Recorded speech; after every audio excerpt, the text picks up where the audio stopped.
I don't know if you can hear me there. I don't think I had my audio working. I should check it to make sure it's working. But hello, everyone. Welcome to the show.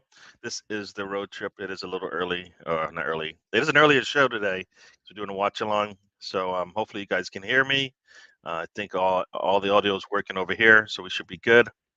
We'll do a little quick intro, or we'll do an intro, and then we'll get into it. I should have a guest or two, a host or two, should I say, with me. But we'll see how this goes. I know it competes with a lot of other people, but I'm going to do my show. I'm going to watch the game anyways. I might as well just do my show too. But I think towards the second half and all that, we should be a full house. So we'll see how that all pans out. But before we do that, let's check this out.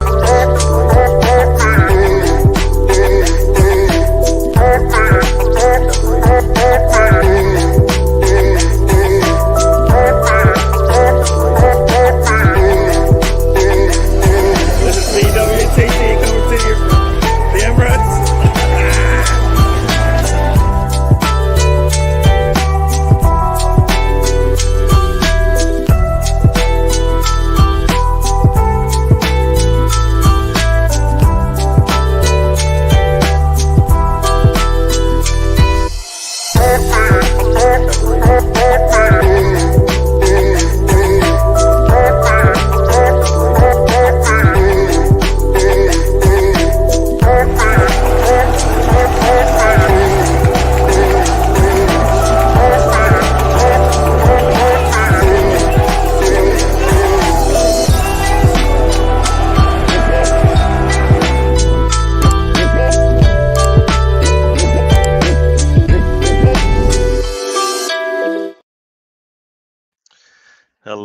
Hello, everyone. Welcome to the show.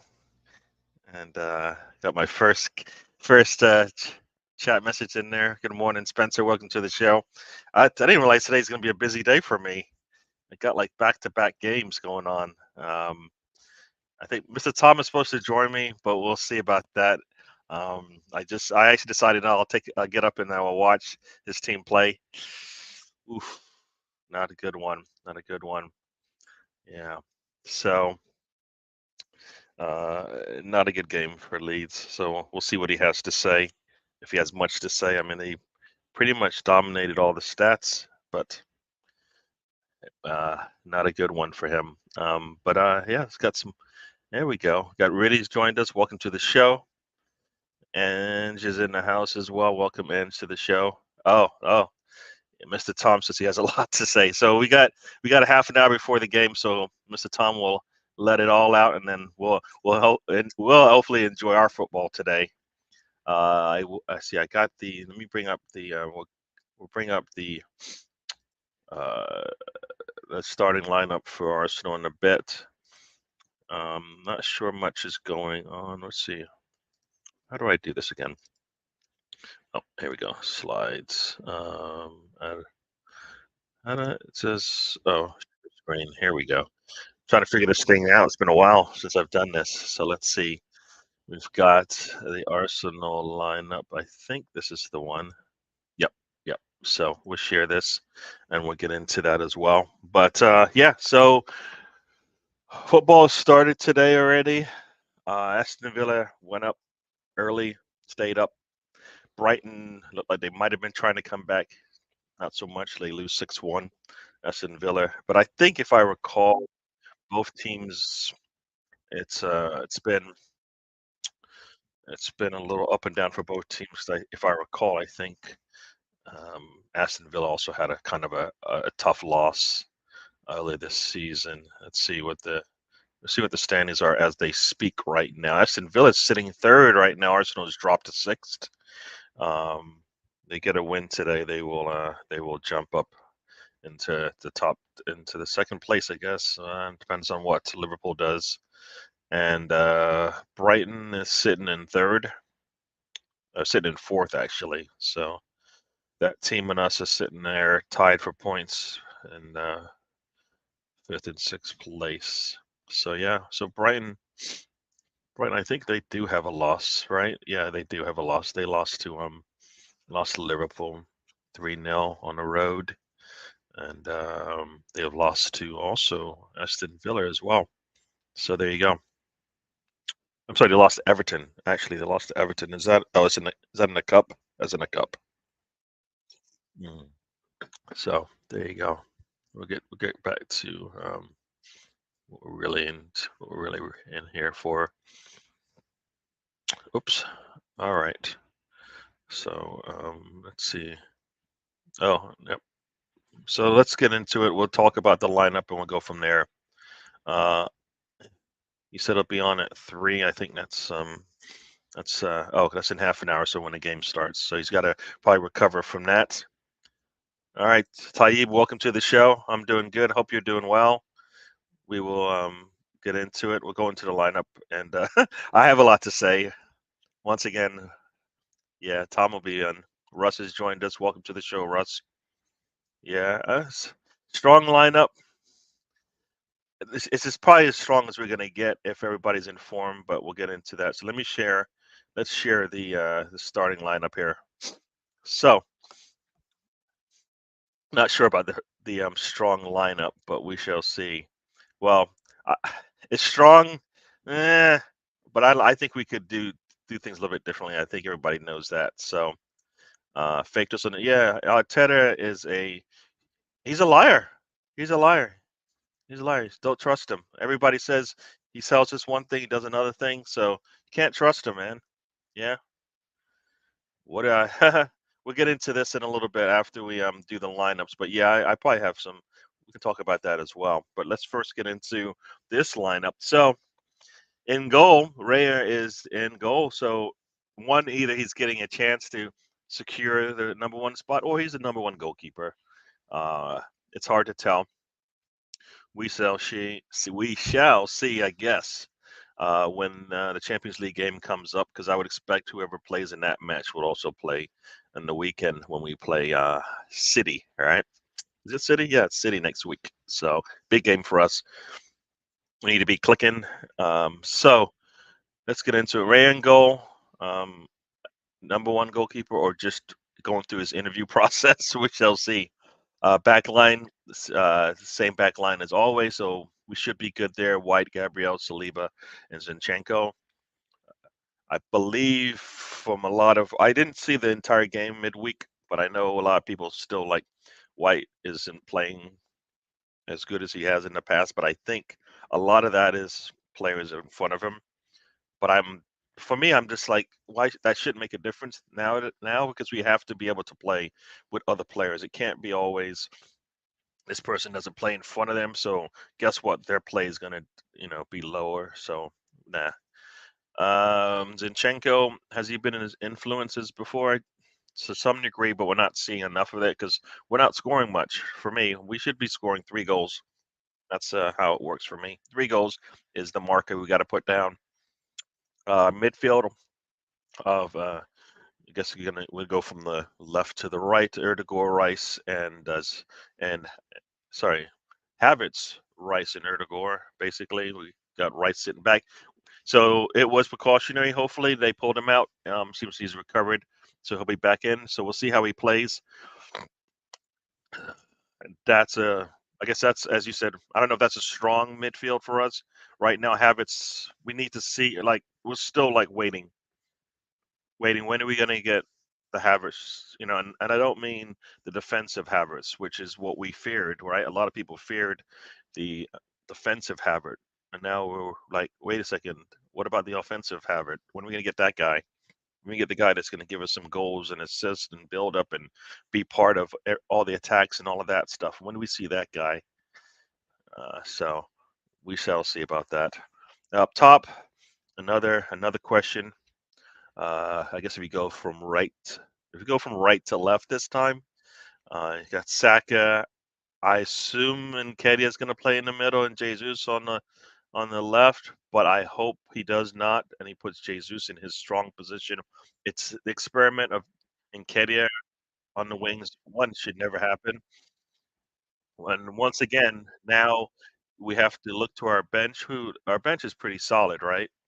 We've got as far as attacking wise, but we'll stay on our starters, right? So hopefully Arteta experiment with Jesus out on the wing is we don't do that anymore. I don't understand why we always have to ask some of our top players to go and weaken, we weaken the squad somewhat by putting them in positions where they can't do what they usually do, and then put players in another position where they are weaker. And Kedia is not good out on the wing, but he's behind Jesus. Why can't we take one of our players that can play on the wing, such as, I don't know, Nelson, Smith Rowe? Looks like Trossard's on the bench. One of those players could play on the wing. We've got 3 wing players sitting behind a striker. What does that say? One of our strikers is taking a spot from the 3 wing players that can play wing. If Trossard's healthy, he should start in this game, right? Then you bring on Jesus or Nketiah as your striker if you need to change things up. We talk about this all the time. And now look what are we doing? What are we doing? Uh-oh, I didn't mean to do that. I just but well, so now when we want to change things up at top, what we pull pull our backup striker in to bring in a wing, right? Or Trossard comes in and play the false 9. I don't know. I once again, Havertz and Nketiah for me are the big questions, and I'm not happy about it. I would have liked to have seen Smith Rowe, Nelson, or even Trossard get the start. Even Vieira maybe get the start. I mean, I don't know. As some people said, he's gonna die on that hill. Havertz, Mount Kai. All right, he's gonna try to get to the top of it and see if it works. But we shall see. Strong available midfield. Yeah, yes. I don't know if it's the strongest because I think Vieira is strong, and I don't know if Bournemouth's midfield is a reason of concern. Usually, that's the reason why we're concerned when we put Vieira in. So um, I'm not sure about that right now. Havertz defensively, yes. Vieira defensively is an issue, but I don't know. I'm expecting that position to play a little bit higher up the pitch, so defense shouldn't be an issue. But we're not seeing that. So there you go. Jorginho, no, I don't think that's why I want to go. Well, if we're playing like a city, maybe we go with Jorginho and Rice. Yeah, if you want to, control that middle a little bit more defensively because of their qualities. But they're going to be down 2 of their starters. Yeah, so we'll see about that. But yeah, no, we want to see. Uh, we want to see Havertz show us something. I think we're all asking for it. I don't know how much patience we have to give him. How much more patience do we have to give him? We'll see. Where is sexy Samuel? Samuel said he might show up in the second half, so we'll see. I assume he's thinking we maybe have control of the match. He'll come in. He doesn't like to do watch-alongs, but we'll see if we're able to get him over if he's wants to chat about what we see. Hopefully, it's a good game for us. A lot to talk about. And this, we'll see him. Saliba and Rice were my big concerns. I guess health-wise, right? So the fact that they're in the lineup means that they're fine. And I think Arteta, once again, I think everything that we're experiencing, I think, is all because of, you know what? It's a marathon, not a sprint. We went out fast last season, and then we died at the end. Now he's saying, you know what? We're going to temper. They're going to temper. We're going to contain ourselves a little bit so we have a lot to finish at the end of the season. Oh, it should. I believe that will work, but it needs to work with other players also involved. So, I mean, you look at the minutes, and I think more minutes should be given to the Trossards, even the Nelsons and Smith Rose. So, I think they should get more minutes than they're getting. If things aren't working with our starting 11, especially in the attack, I hope Arteta is ruthless enough to actually make a change earlier if it's deemed necessary. So we'll see. But yeah, So it's Harris going to be here for 5 years, says Spencer. 9th appearance for Arsenal. He does appear like an abused dog. Needs that confidence rebuilt. Yeah, and I don't know. Keep pushing him out there. It's like one of those, one of those performers that they go on the stage and then they have a meltdown, and then you keep pushing them back out there every night, right? At some point, nah. At some point, you got to say it's not working. At some point, you got to say, you know what? Let's maybe make them an extra, give them a couple, opportunities behind, the lead in the background, and then build them up to get their confidence going, right? No, we're not doing that. We're gonna just keep pushing them out there. And I don't know what we keep talking about this practice thing. Is it really about practice? Talking practice, right? Is it really about practice? Is he really practicing that well compared to everybody else? You know, everybody, is it 65 million pound problem? Is that what it is? And you have to play him. You don't have to play him. There's no reason to play him. And we talk about protecting the youth players, by putting them out there. This is the same situation. What's the difference? It's a player devoid of confidence. Um, looks. I don't know how different he looks to me than than than one Pepe out there, especially in the attack. He does not want to engage. Um, it's like in Top Gun when he kept putting my man back in the cockpit, and he would not attack. All right. Um, so he needs to. He needs to. Um, I don't know. He doesn't look happy out there. He's not even really. Just if he's smiling, I don't even know if he's smiling. You always like to.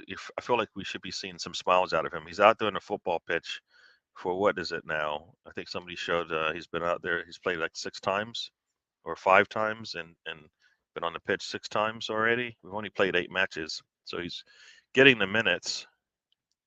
But I don't know if he's returning the favor to Arteta's got a lot of confidence in him, and I don't think he's returning that favor.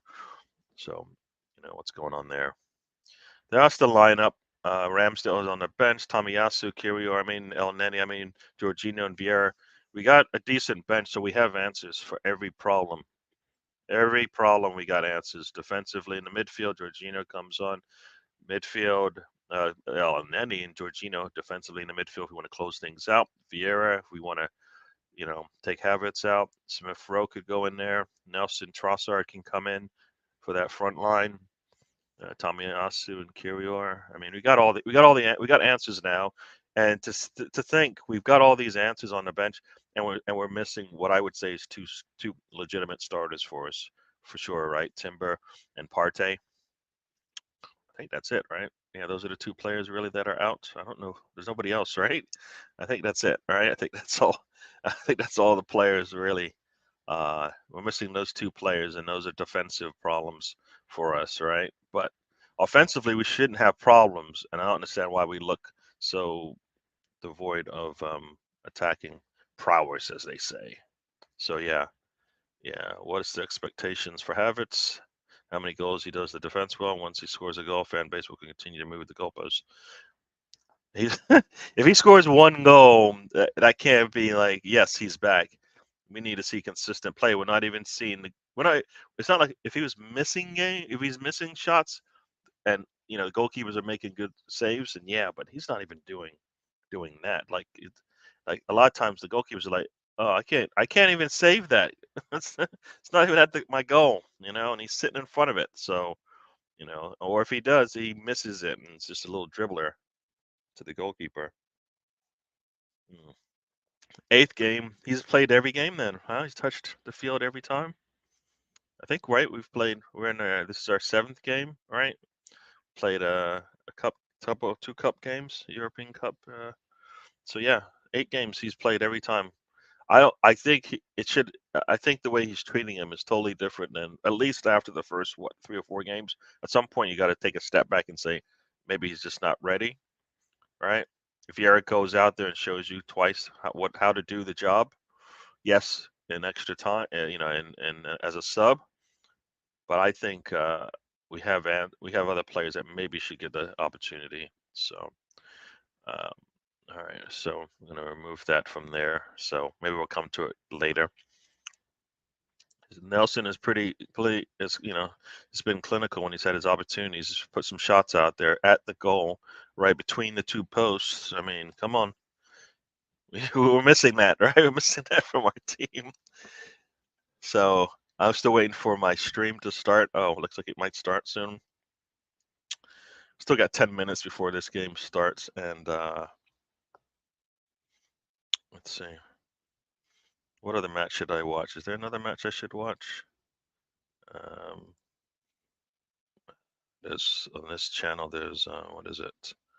Uh, Crystal Palace is playing at that Manchester team in red.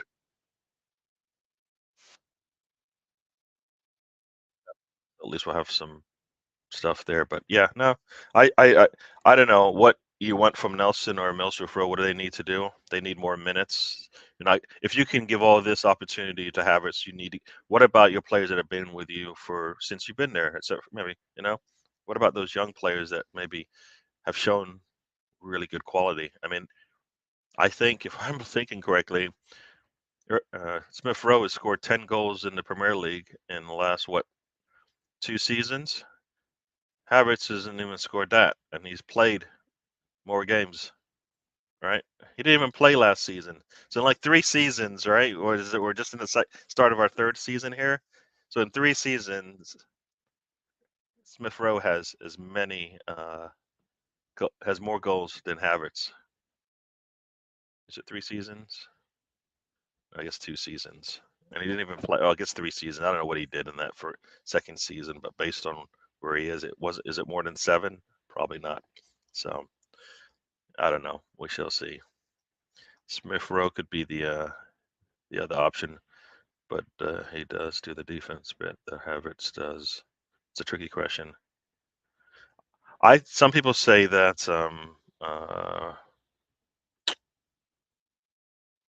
Smith Rowe's defense is not as good as Havertz, but I would call it a Brighton match. Smith Rowe, what I believe, trying to support Odegaard defensively. And so here we go. Look, I can see oh, my audio's not up here, so I can't hear what's happening. Um,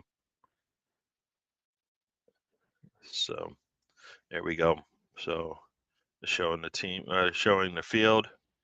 Arsenal need to get the 3 points today, and I would like to see a good showing.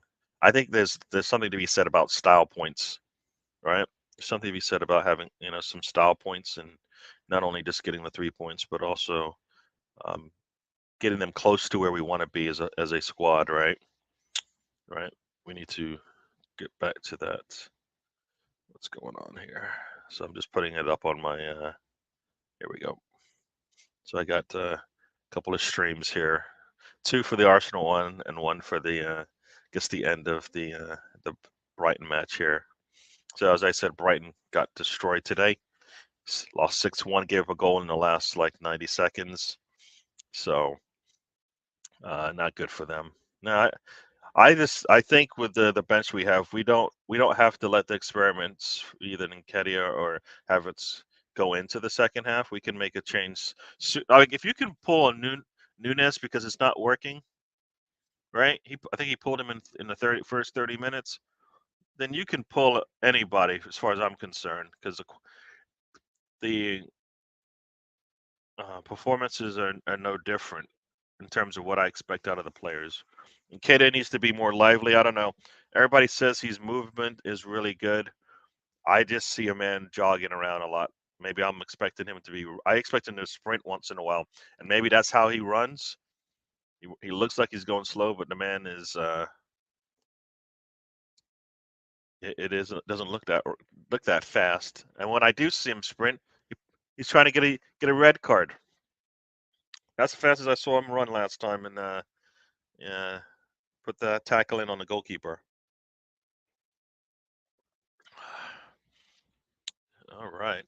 All right. Just make sure I'm not missing. Nobody's trying to reach me so I can enjoy my game and and somewhat some sort of peace here. So, all right, people. So, all right, okay. So, players are in the tunnel. Ray is hugging one of the players from Bournemouth. Got Erdegaard there, the captain. We've got our blue hoodie on with like just the blue crest. It's just nothing in the crest. Don't understand that one. They're watering the field. So I heard a lot of talk also this week about the basically Arsenal playing on top of a car park. And that's why we get so many injuries. Yep. Yes, Spencer, it's time to pop some cherries today. Yes. I don't know if you're around, Spencer. I just realized Arsenal is playing, not Arsenal, Gators play basically before my show ends. Probably gonna watch it and probably gonna be watching it while we're finishing up the show. So I don't know if you wanna, if you, I don't know what time Clemson plays today, but I'll probably be watching it anyways. Might if you want to come on. Um, so should see Mr. Tom in a little bit.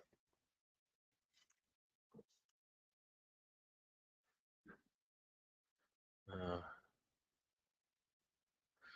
there we go. Players are still in the tunnel for me over here. I don't know if for you guys over there where it stands. I can see Gabrielle looking and looking to see what's going on in front of them. So here we go. They're walking out with their bright yellow tops on. Arsenal hopefully will shine bright today. Not sure. One thing I have not heard this week is who the official is. I saw the guy. I don't know. I'm glad I don't know who he is.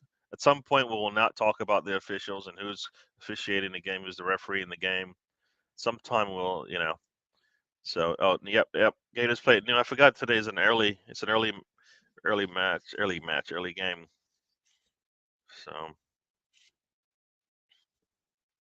So, Bournemouth is struggling. Solanke is actually playing. I think that name's come up multiple times, and I saw in a lot of previews of the game. If he's not playing, then we have a better chance to win. But he is playing, so hey, they got Solanke, we've got a Saliba. All right, so yeah, you got a hug there between the two managers. Arteta is smiling. Hopefully, he is smiling for the rest of the game. Yep.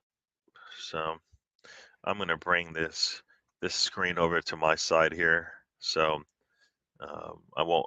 I'll cover my face at least for now, so I can look at what's going on here. Got the lineups up there, probably in our. So Saka is playing.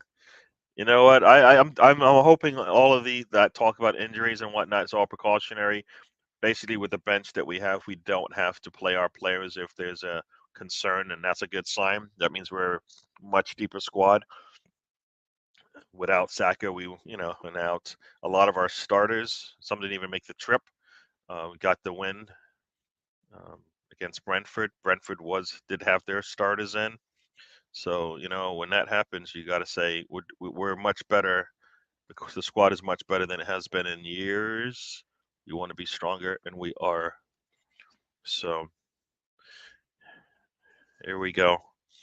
So talking about the teams. Yeah. Oh, the players is still on the field, like warming up. So this is going to be a bit of a time. So we still have time. We still got time. Thanks for joining me. For those who stick around, I think some people will come in and out between the um, halftime and whatnot. Hopefully, it's a good game and we just blow them away. When are we going to ever see that? I want to see that today, but I've wanted to see that all season. I think we are that good. We should be able to beat some teams running away, right? So they're showing the lineup here on the screen. Oh, man, here we go. All right, so there we go.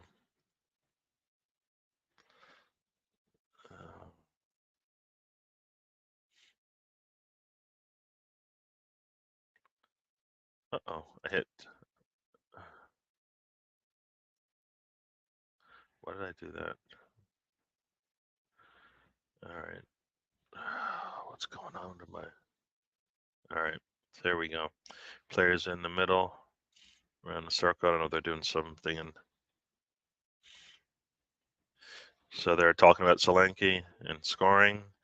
Not today. No, we can't do that. No, no, no, no, no, no. No scoring. So I don't understand what's happening. My streams are. I hope you guys let me know if my audio is acting up. Um, so yeah. Uh-oh. All right. I'm gonna close some things down here on my phone. It looks like it's having. I have a lot of windows open. Not sure what that's. All right. So here we go. Got my phone going and got a screen on over here. Um, so the game just kicked off over there, and the game is about to kick off over here. So here we go. So the game's kicked off because my phone is ahead of my computer. That's why I always have both going because I never know which one's going to be. So we're like 20 seconds in. It's Arsenal's throwing. Got Ben White throwing it in here. So, and I don't understand what's going on. All right. I'm gonna. All right. So we got a big throw in from White, and I think he's had the ball for like 20 seconds now. No wonder he keeps getting yellow carded, and now my screen just froze. This will be a lot of fun. Streams are just acting really. So this will be fun. All right, I'm not gonna watch. I'm gonna just close some windows here, and so all right, all right. So we're into the first minute. I'm having problems with my stream. Both of them are like acting up. I don't get it, and one keeps just kicking me out.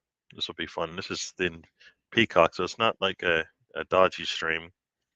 But here we go. Computer's doing all right, so I'll stick with that. And now it just stopped again. Ay, ay, ay, ay, ay, ay. What is happening here? Got a minute in. Slow game so far.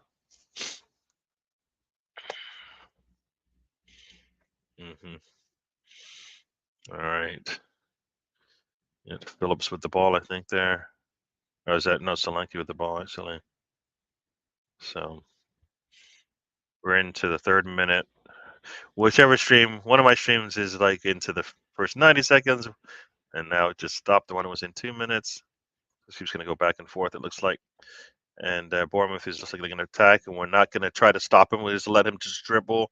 I don't understand that defense from Rice. He kind of just like, and then Nketiah loses the ball, is unable to control the ball, and it's back with Bournemouth. I don't get this.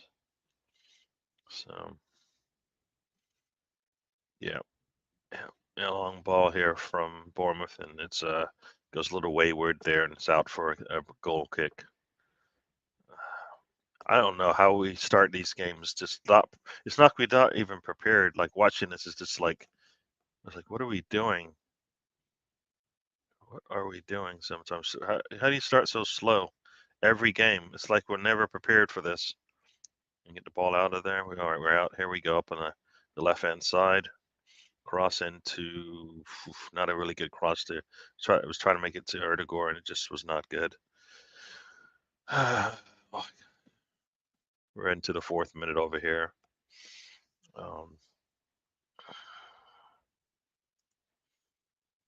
Yeah.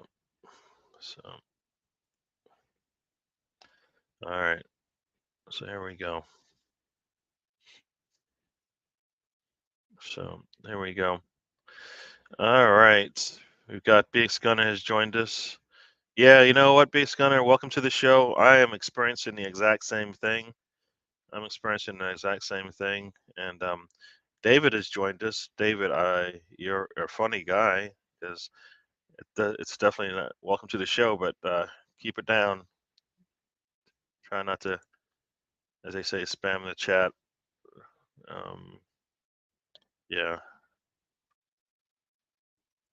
yeah. So let's see if I can catch up here on my but yeah, no, it is not. We're not. No goals have been scored. I got no alerts, um, and I don't get what's going on. But yeah, the streams are buffering here. I guess everybody's trying to watch sports today. But we are into the 5th minute here, and we've got possession of the ball. I don't think we've actually been in there. Oh, that was us in the early. Yeah, yeah. Ah, earlier game. Yeah, I hear you. I hear you. Yep. Look how fast Saka gets touches. Huh. Yeah, true, true, true. And Saka, and you know what? It's funny because I'm still like, has Jesus even touched the ball? I know Nketiah has, but has Jesus? This is what makes no sense, right? You take one of your best players on the ball, put him off on the left hand side, and he barely gets any touches. He's not going to make those runs like Martinelli, right? So you know, you're not seeing that. You don't expect that from him. I mean, but you do. I guess he does that. He just touched the ball right there, as I say it. But he has to come back to midfield to do it. You know. So if he's in midfield. He come. I don't know. The two players are just, I think, killing our flow. Can't get out of the back here, but we're taking it easy. I don't know about you guys, but I feel comfortable when I see Raya there. When we're on the run here. Zinchenko is through the middle, and he gets the ball out to Saka. Saka steps into the box, push the ball out to Ben White. Ben White crosses it, and Nketiah, I don't think can get to the ball. I don't know. Once again, I'm gonna always say this. I want Nketiah there. He was there. The ball, the defender got there before him. At some point, I want him to beat the defender. Another cross into the box, easily cleared away. But yeah, no. So that's a good sign. Nketiah is there. I see him making runs, and I've always asked him to make those runs, so he's doing that. I just think he needs to actually make those runs. I think a lot of times he's just jogging to the spot. I need him to attack that back line like dead sprint. Like those defenders need to be like, getting wobbly, wobbly need there. But I guess we're taking control now, back a little bit. Looks so so yeah, I don't and feel like we do this whole build up thing, control it, but then you don't see anything for it. We got a long ball there. Can we get to it? Havertz gets there, and it's like Harris just kicks the ball, gets the ball, kicks the ball out. This, like I said, I would just like to see some smiling from the man. All right, we're in the 8th minute here. I don't know if a shot has been taken. I don't have. Oh, I should have. Let's see if I have. Let's see what the stats are. Um, Possession is pretty much even, according to the stats over here and SOFR score. Let's see, it's going to update. It says no shots taken at all right now, so that's probably about true. The stats haven't kicked in yet. You got Erdegaard. See, Erdegaard has to play so far back sometimes. Actually, he's not. It's not playing that far back. Actually, all right, my bad. Because Zinchenko looks like he's playing. Is that right? Yeah, he's playing there, coming into the middle a little bit.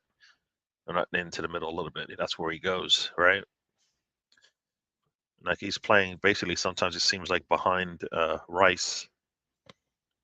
Yeah, I'm just buffering here on my browser.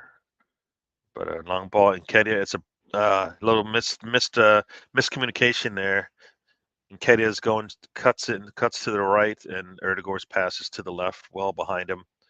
Um, But I like to see. Oh, look at that run, Vinketia. Thank you. That's what I want to see, him run like that. Sometimes he jogs. He's jogging back to his position. He needs to just sprint back so he can get on side, and he almost got the little. Was able almost to steal it there. But a little deflection there, and Erdegaard, does he get to it? Yes. So he can hold onto the ball, and does he kick it off the defender? No, he doesn't. It barely goes off the defender.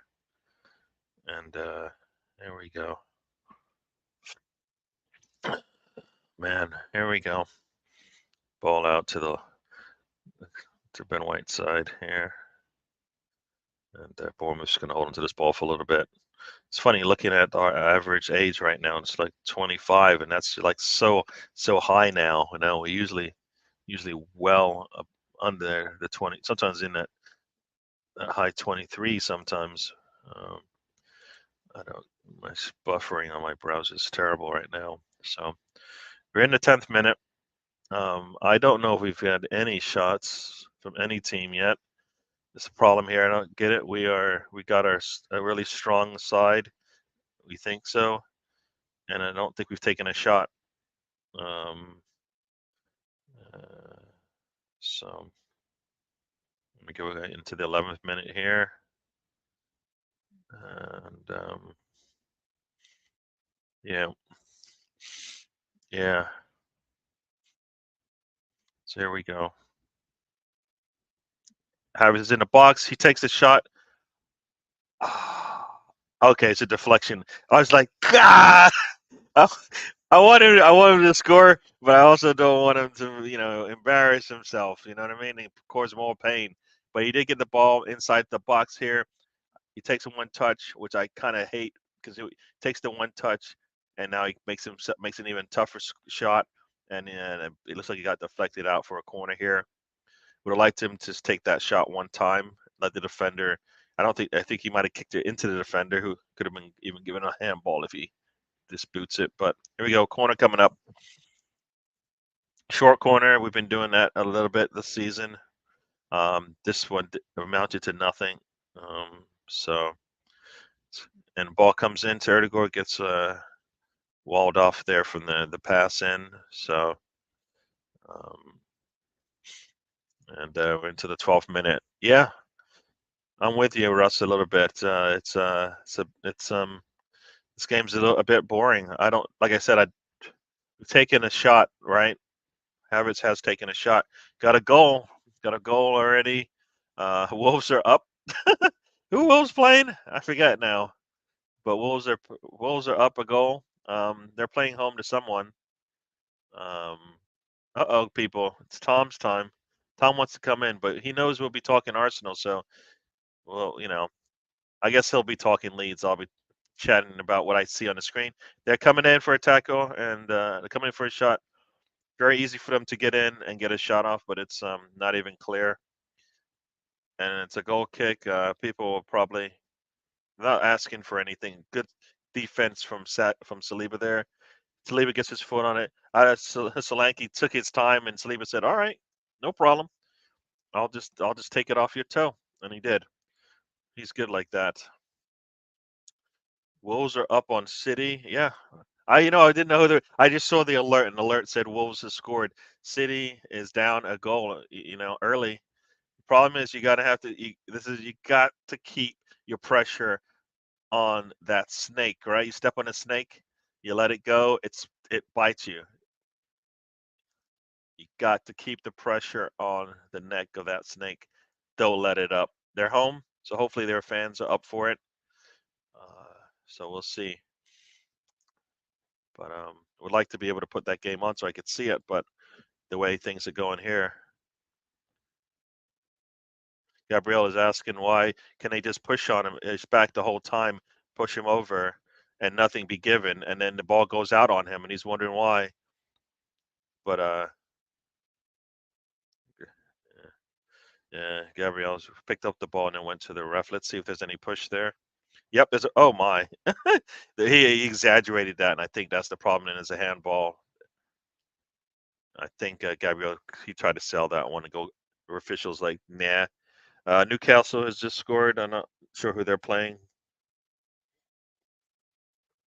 So Gabriel needed to be a little bit stronger there. He could have gone to the ground, but he had to make sure there was a no handball given. The cross comes in and it gets cleared out. So here we go. We're in the 14th minute here, almost into the 15th minute of this game. Oh, come on. Got alerts on my phone popping up. Not alerts, but alarms. Ben White chests the ball right to the Bournemouth player. I'm not sure why he did that. And they're in the box, and I guess they're calling him offsides. But yeah, that was. Mm,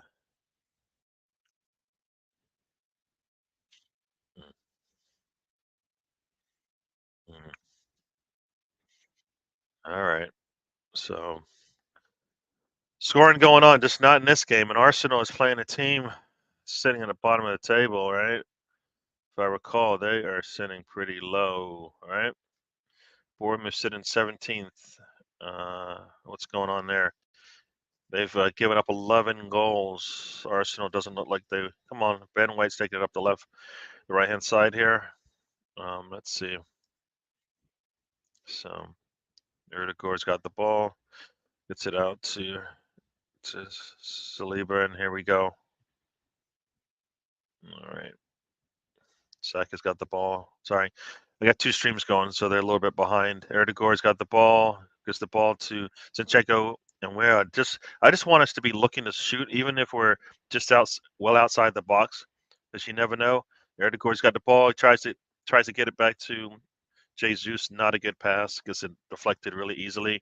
Long ball there, and Gabriel does not want to bite.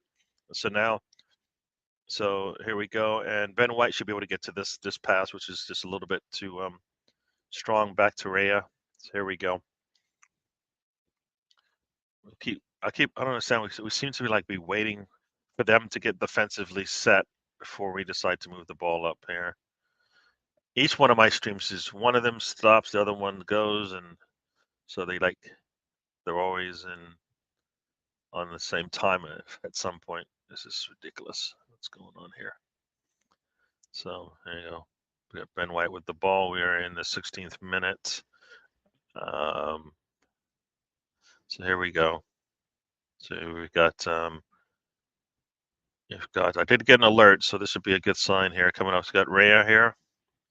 Raya boots it up. Get on the left-hand side to Gabriel. Gabriel to Jesus. Jesus is able to get the ball. We got a free kick coming. We're in the 17th minute. So here we go. We've got Nketiah does take the ball up, gives it out to Saka. Saka's on the right-hand side. It's got one defender. Puts it into Erdegaard. Erdegaard puts a cross in. Jesus crosses it. And, oh, very nice. Jesus is a long cross.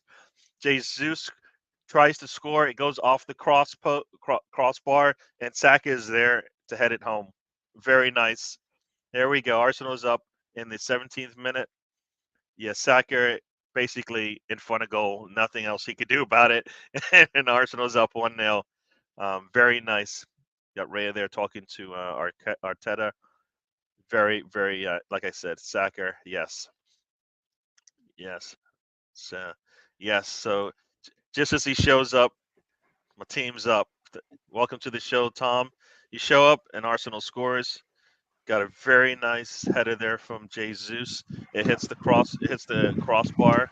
It's the corner post actually, and then Saka's there to just head it down away from the goalkeeper, and Arsenal's up 1-0. Very nice. And you've got Havertz there in the box, and Nketiah for some reason is coming in late. I never understand that, but anyways, we'll take the goal. I don't know where Nketiah is coming from, but he should be already up there. I want him up there all the time. I don't know if that was some defensive a switcheroo there because Havertz was in the box. So Arsenal up 1-0. Mr. Tom, how are you doing? Yeah, I'm okay. I'm okay. All right. That sounds. You get over the game now, or you? Oh, that's just football. That'll happen. That'll happen. It's just football, isn't it? There are more important things in life than football. I'm glad to hear that from you. At least I'll tell you this. I'll say this about football. Football is the most important thing out of all the least important things. Okay. Yeah. Well, sports in general is the most important thing of all these important things in your life, for sure, because you have no control of it as a fan. All you can do is cheer for the good times and jeer for the bad times. I'll say that I'm So going to say this about the Leeds Southampton match, right? And I think it's the mhm, fairest thing I could say. Right, yeah. obviously, I'm going to save a lot of my vitriol for my own show tomorrow at 9 p.m. UK What's the time. channel called, just so people know? We all love Leeds. It really should have been Leeds forever. That just makes more sense. The second you said that, I hated myself. I was like, that's so much better. Anyway, Uh, anyway, anyway. So it probably go rebrand it next season to Leeds forever. Hopefully not forever. No, no, no. In all seriousness, right? yeah. My genuine thought is I'm not going to get angry and ruin my Saturday Yes. over a team performance of people that clearly weren't up for it from the immediate kickoff. You said you watched the game, right? You watched first half? I watched a lot of it. Yes. Yes. All It right. was like I like that. That's is it the second goal? The second goal. I'm like, Second goal, he literally just walked into the position. Like he didn't run, he didn't outrun his marker. He literally just walked away from him and got his foot on the ball. Like I am gonna get angry at it tomorrow, like on my own platform and stuff like this. But yep, right now, okay, yep, as David said, we got the result our performance deserved. yeah, yeah, yeah. No, no. Like I said, I did watch it because it came on ESPN, and I think it was 7:38 when I woke up. So I just put it on because I had my phone next to me, so I could watch it. And I think they'd already scored, if I recall. Did they score early Yeah. in Oh, that game? oh, that's in the Yeah, first 2 minutes. yeah, they'd already scored, so I missed the first goal. Um, and then and then here's, I guess this is you will remember this. This is what typifies the game, was that free kick from Somerville in the first half, and you're like, when you said they don't look like they're up for it, that free kick was like, wow, like how do you do that with your right foot on a free kick? And it's not, the ball's not moving. It's not like, oh, okay, he just missed the ball because it was moving. No, it was sitting still, and he kicked it from the left side of the pitch, and the ball went all the way off to the right, to where nobody went right out. It was He's just one I've second. had You his can keep card talking. You can marked. keep talking, but I'll be right there. Just one second. I've had Somerville's card marked for a while, right? I'm not just saying this because we lost or whatever, but you can trace his contribution to Leeds United's fortunes all the way back to this time last year when he went on that run of 4 games, 4 goals, things like that. All that really served to do was keep Jesse Marsh in a job long enough to actually actively make our fortunes worse. Now I know you guys say it's an absurd comment, but think about it. Think about it. What's Somerville actually done since then? But like, and what I think is quite telling is that we could sit here and go, "Oh, he was loyal in the summer and that." Who came in for him? Like realistically, I mean, like someone's going to tell and go, "Oh, Burnley wanted him or whatever." Fine, but generally speaking, he was the one I was most disappointed in today, Somerville. So, Mr. Just Tom, I do have to step away. I don't know if you have control of the show. Can you I control the don't, show? but no, All right. because I've not logged into your thing. All But right. it's all right. So you should log into it when you come in going forward. But I do need to step Um, away. Got a little emergency here, but I'll let you keep all right, chatting fine, away. I'll fine. be back. Yeah, yeah, fine, fine, All fine. right. All No right. problem, no problem. Okay. Um, I'll be back, folks. Sorry about that. Got a little emergency here. Not a big one, just kids. I'll be back. yeah, it's fine. No problem, Gary. Sorry. All right. No Um, problem. David, what's the score in the Ryder Cup? I saw Europe were like 9.5. Is it 9.5 something or 11.5? I misread it. Actually, you know what? I've got a computer. I shouldn't be asking people to do my dirty work for me. Ryder Cup 2023. What's the score? What does it say?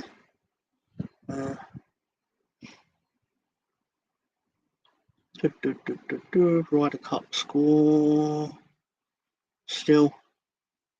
Let's go to my score update. Actually, it would be useful if someone who was watching it could tell me what it is, because the internet just seems to be going out of its way to not tell me what it is. I literally Google Ryder Cup score and it's going live updates.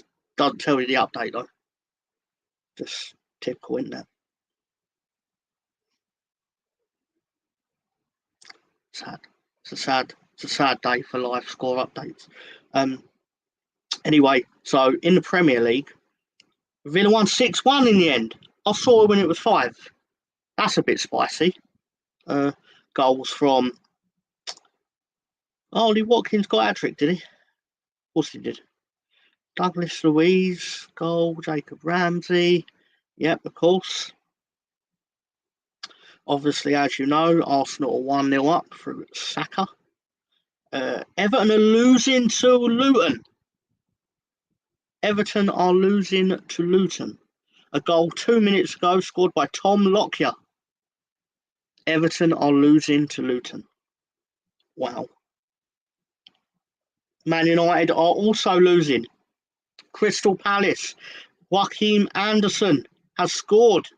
Or was it Joachim? I don't know. Has scored 1-0 to Crystal Palace. Newcastle United 1-0 up against Burnley. Almiron the scorer. West Ham United 1-0 up on Sheffield. All these goals flying in the 24th to 26th minute. Wow, spicy. Bowen's the scorer. And then Wolves 1-0 up against Manchester. They're playing Man City and they're winning. I thought they were playing Luton and winning. Oh, they played Luton last week. Anyway, Ruben Diaz with an own goal. Let's have a look at the stats on this. Yeah, it's as you'd expect. Wolves are winning 1-0 with no shots on target. That's I want to say that's surprising. It's not, is it? I mean, if you told me Wolves were 1-0 up for an own goal, you'd say it was their only venture forward, probably. Anyway, now to the important matters. The EFL Championship. Bristol City are 2-1 up against Stoke with goals from Sam Bell and Nahki Wells. Oh, Nahki Wells is playing for Stoke now. And Bristol City now. Oh, of course he does. He signed for him a couple of years ago. Sorry. There is scoring for Stoke. Cardiff City, Rotherham are goalless. Huddersfield Town, Ipswich Town, goalless. Plymouth Argyle are 1-0 up at Hull. Millwall down 1-0 to a low penalty for Swansea. Goalless at Norwich Birmingham. West Brom have scored at Preston with a goal from Furlong. Coventry are goalless against QPR. Watford 2-1 down at home to Middlesbrough. And that's it for the Championship table. Where did Leeds go? Oh, Leeds are 10th. Oh, that's a steep drop.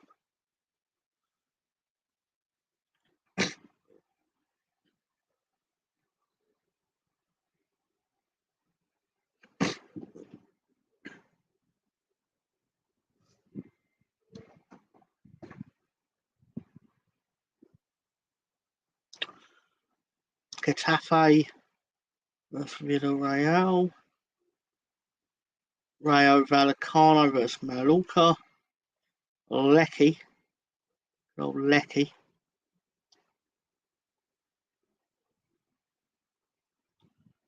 down home to Napoli.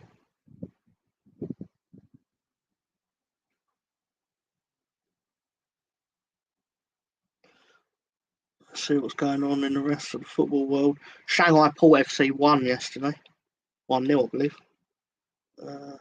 Premier League 2 Division 1. That's a thing. Oh, we've got some Saudi Pro League. What's going on down in Wrexham losing 1-0 at home. Celtic 1 in the Scottish Premier League. Imagine my shock. Hello, Chris Nix. Welcome to the show. Gary's had an emergency, so he's dipped out for a bit. So I'm basically just sitting here and reading the scores out from live scores. Childhood dream of mine to sit on my own on the internet and read out the scores from live scores. Of course it is. I mean, that's exactly what I wanted to do when I was 5 years old.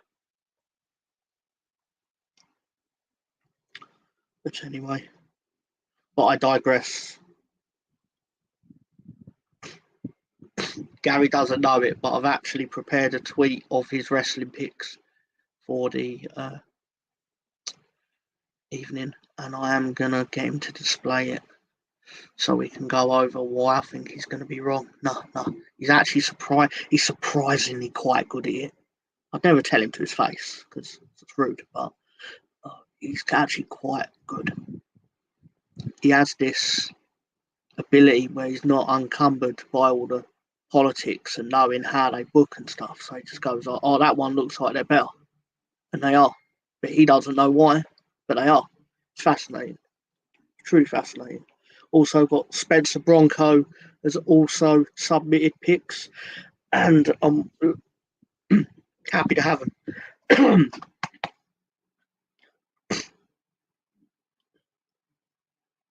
I've probably going to get to next year, probably be about 20 people involved in the game. Involve a lot of tweets. No, it's fine. It's fine. Let's go back over the Premier League. If there's any change? No change. Every game has a goal in it, which is great for the television.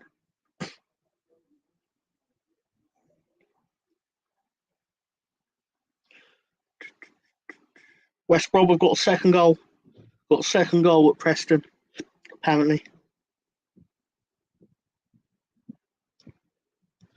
They've got a second goal. Alex Moat, former Leeds United midfielder, as a it feels like a decade ago that he played for Leeds United.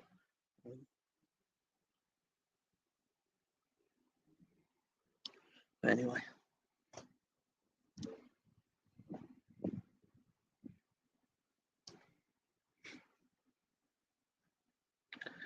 Bear me 1 second. I'm going to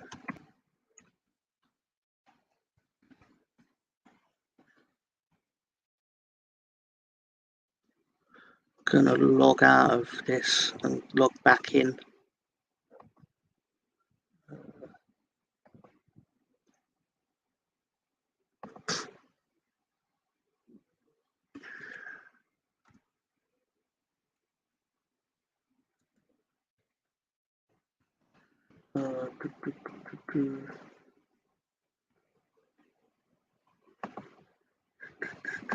Let's see how this works.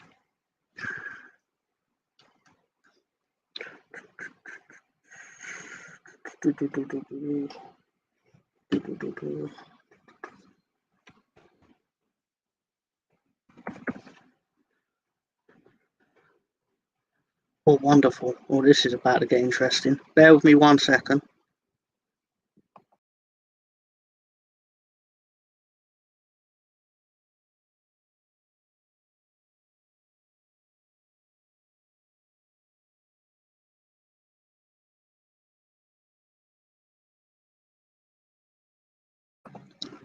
Aha!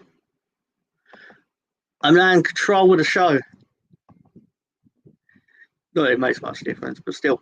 And I believe as we got an update from our roving reporter, they say his name is David Villamartin, or as he goes now on the internet, David. A bit like Seal. Luton are 2-0 up.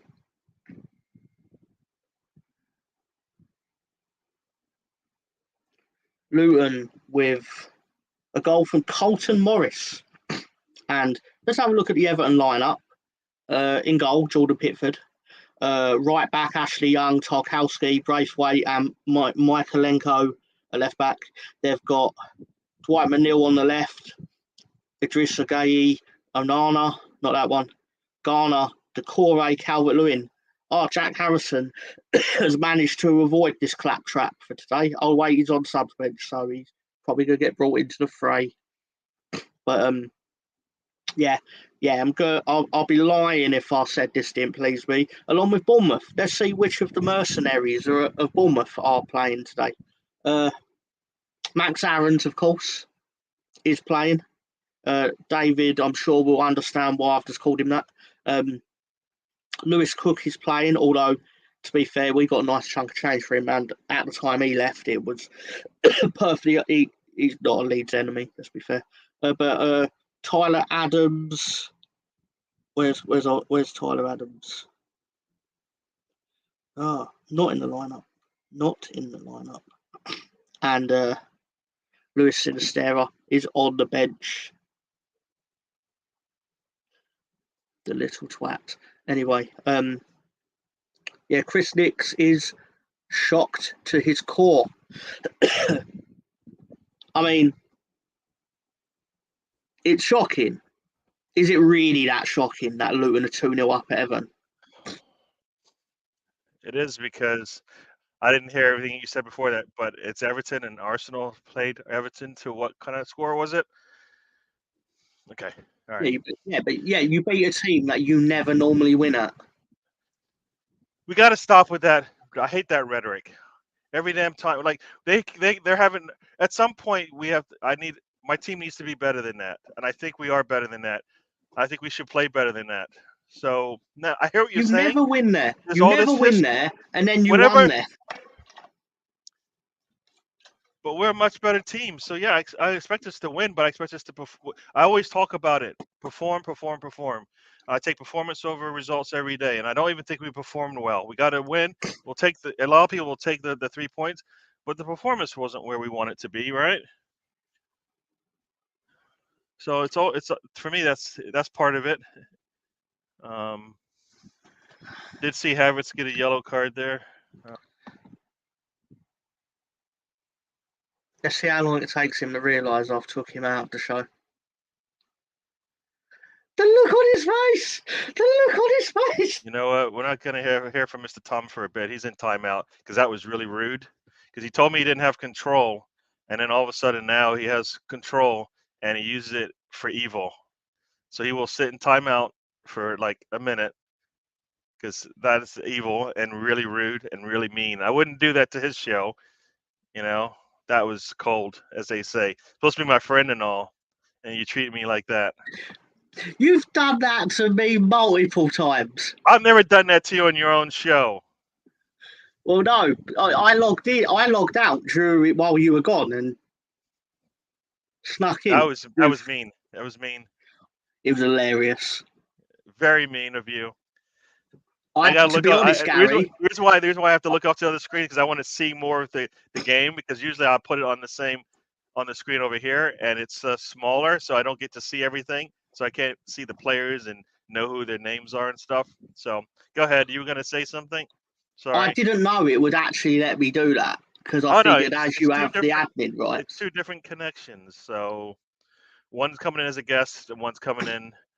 You know. No, you're the host, but then I've used your host link thing, but I didn't know you could then boot another host. You have basically similar. The only thing you can't do are like monetary things. That's the only thing you can't do. Yeah, but you need to be able to do that so you can start and stop the thing. I mean, I can immediately kick you out if you piss me off, but you're not going to do that. You're just going to try to be funny, and I'm not going to like it. That's what's going to happen. That's what happens every week, Gary. No, this game, I don't know if you guys have been talking about it, the Arsenal match. This is just, I don't know if we're practicing or what, but none of this looks like we practiced any of this, you know? It's a great word, David. I love people. That's a word you do not see used much anymore. Prevails. Yes, it does. It is dark, but not dark. You know what I mean? You're right about that. How can it be dark but not dark? All right. It's true though. He's right. Yeah. Yeah. But I have my compulsions, yeah, and I have to stick to them. I don't like going outside in the daytime either.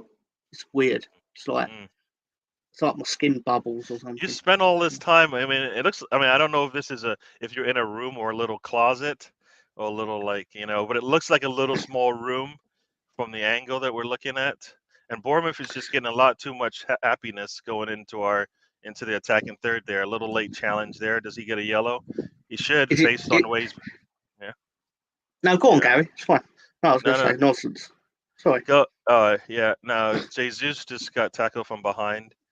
And this official is going to let some things go and not things, and other things he's just going to say it's all right. Now he's probably screaming at Jesus. No, he's talking to the player who just laid one in on Jesus. Second goal at the City of or Yeah. what they call it? That's really City of naughty what London he did Stadium, there. That's really naughty what he did there. He stuck his Olympic foot in there. Stadium, London Yeah. London Stadium. Sorry, West Ham are 2-0 up. Sorry. Oh yeah, give me the scores because I saw some Oh, scoring okay. going.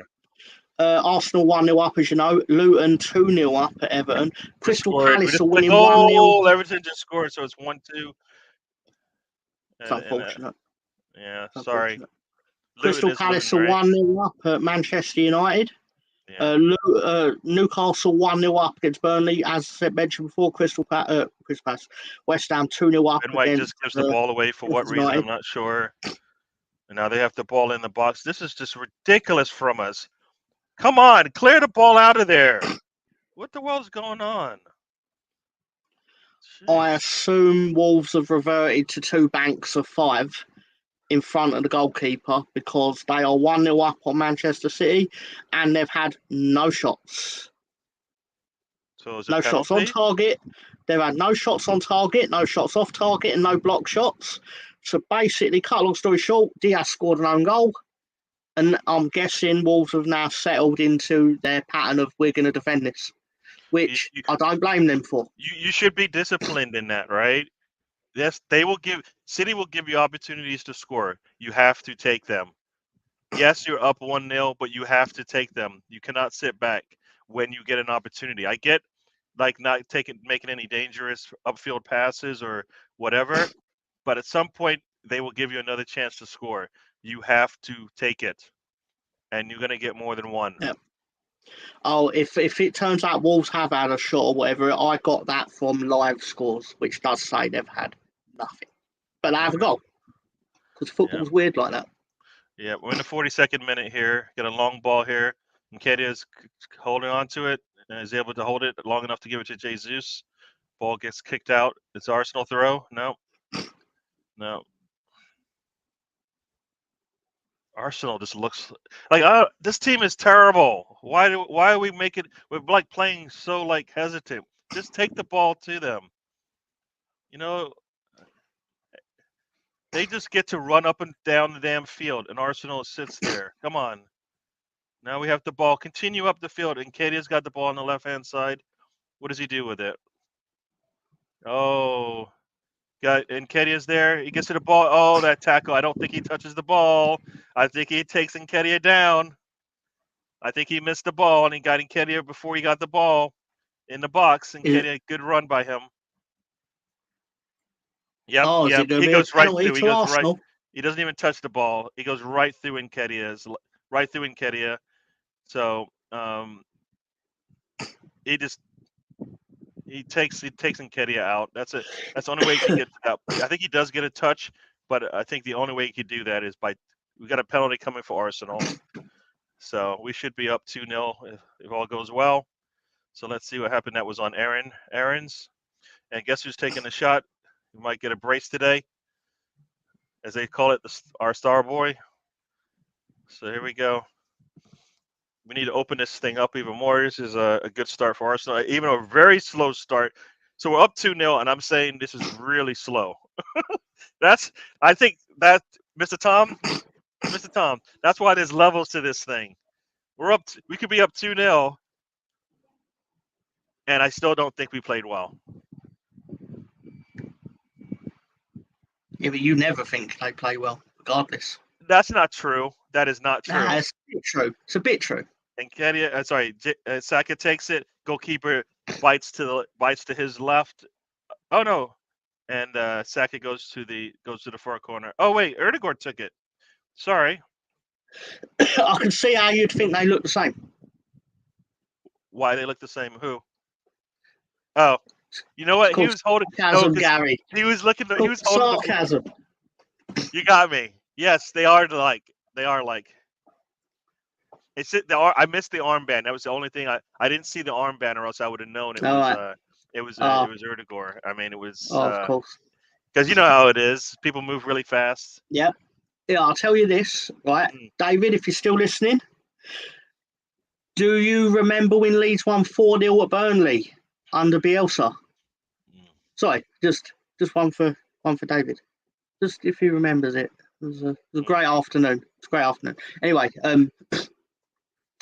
sorry. So, do you know? I was going to say. So Saka did not take the penalty, right? He did not take it. It was Martin.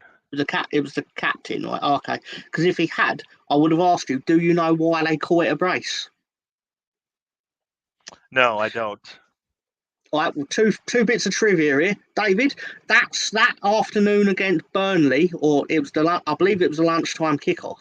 Ironically, was the last time Leeds United won a football match in the away kit. Ouch. And that was in 2020-21 season. Ouch. Like I was expecting to say, all right, like in the last year. No, last season. No, 3 seasons ago. 3 seasons ago. It's the last time we won an away match not wearing the home kit. Yes, so he does remember it, and he remembers Yep. one run. Yeah, Rodrigo scored twice. Yeah. So in extra time here, we got 5 minutes of extra time. Sorry, and we're just starting the extra time right now. So talking about Ward-Prowse with 2 shots on target is free money. It is definitely. That's just basically Chris like a layup. For money. That's free money. It's like a free throw for that man. And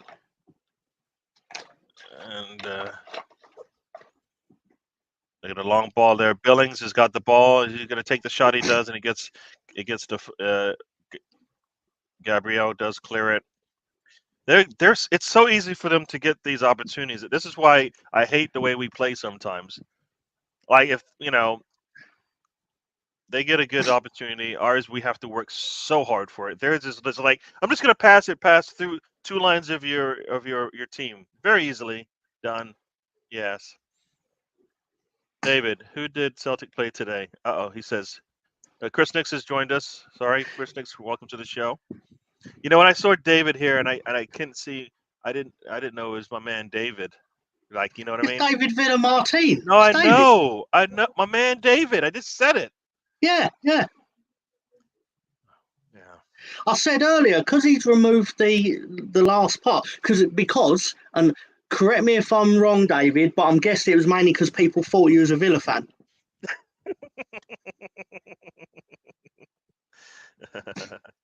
Peacock sucks. Yeah, I mean, I'm not either. Yeah. I want us to keep wearing the away kit because we need to sort of win away games. Like this is nonsense. Like, but how can you go that many games losing in these naff away kits that we make? Or not naff, but the blue one's actually quite nice. But you know my point. Just. Yep. Yeah. At some point you should see. See, it's just we had a nice attack and it just dies. Somebody just take the damn shot when you're in the box, please. Yeah. So. All right. So we're coming into it's in almost 3 minutes of extra time here. 2 more left. And I'll say now he looks like like Seal. It's just Seal. So now it's just David. Oh. Somebody's going to join us here. It must be halftime where he's at, but we're not going to let him join until it's halftime where I'm at. The air was very PG. No. And now we need to remove it. We need to remove that PG air. It needs to get a bit 18. Hello, plus. Sir. Hello, Sam has joined us. Samuel, as one of your friends called you in the chat. Ooh, very formal. Very formal. Welcome to the show, Sam. Very formal. Yes, welcome everybody. My name is Sammy Soros6.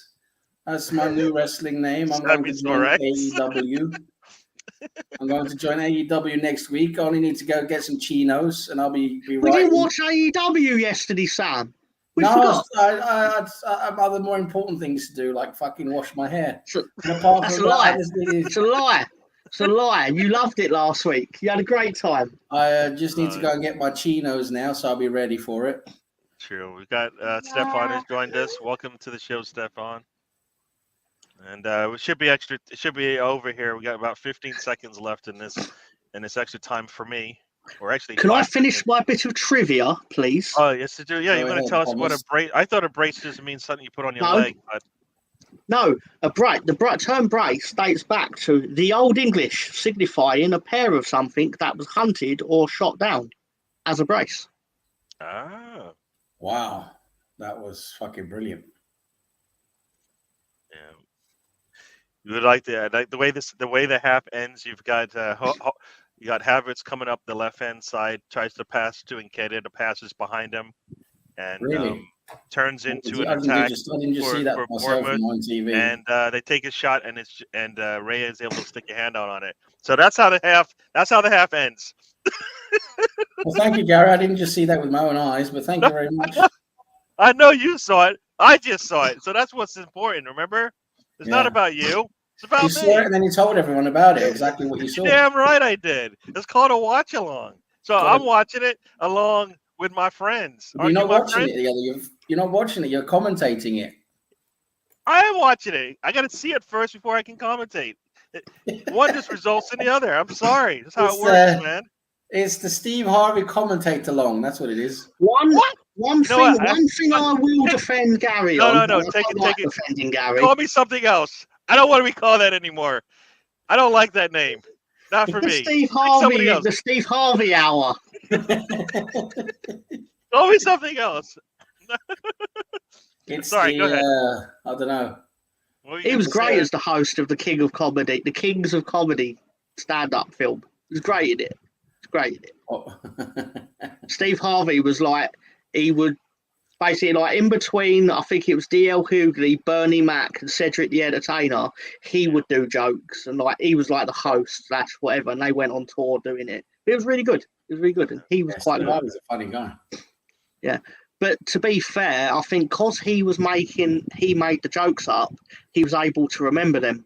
But if someone had told him, like if someone had wrote the joke for him and was basically like, this is a joke, read this out on stage, he would have told it wrongly, obviously. Yeah. Because he can't read, clearly. Yeah. You know what? My stream works fine at halftime as well. You know what my stream says right now? Coverage will resume shortly.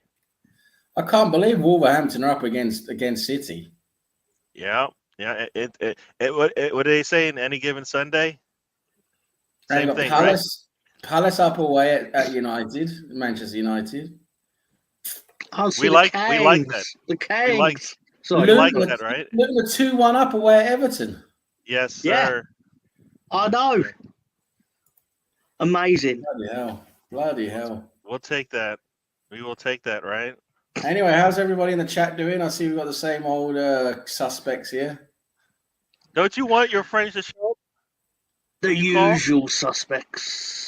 My friend, who's my friend? Your friend's in the chat. As I said, it's great to see him. Okay. The usual guys, all the usual suspects. You want new friends? Nah, they're all right. The ones we got, they're good. I already don't like the friends I have. This fucking sod adding new ones. I'll say it. A fortunate deflection into the net. You know what? The football god's on your side, you take it, right? They don't always call and answer your prayers, so you take it when they come. You take it. Yeah. Tom, I got a joke for you. Oh no! You just got give it like 5 minutes to warm up, man. Tom just needs to get ready. He needs to get himself mentally ready for it. I'm ready. All right, let's do it. It's a real corker, this one. Everybody, listen up. Knock, knock. Who's there? Who? Who? You a fucking owl? I'm glad that's where you went with dad jokes. Because I'm glad you went with the dad jokes. Yeah. They're at the daddy daycare level at the moment. We're gonna ramp them up as the show goes on. We're gonna ramp them up. Right now, they're daddy daycare. They're going to end up. They're going to end up institutionalized at the end. Yeah. What was that? I forget what the that comedy skit or whatever show where they had it was like some of the dirtiest jokes of all time, and like and at the end they would always say the same word.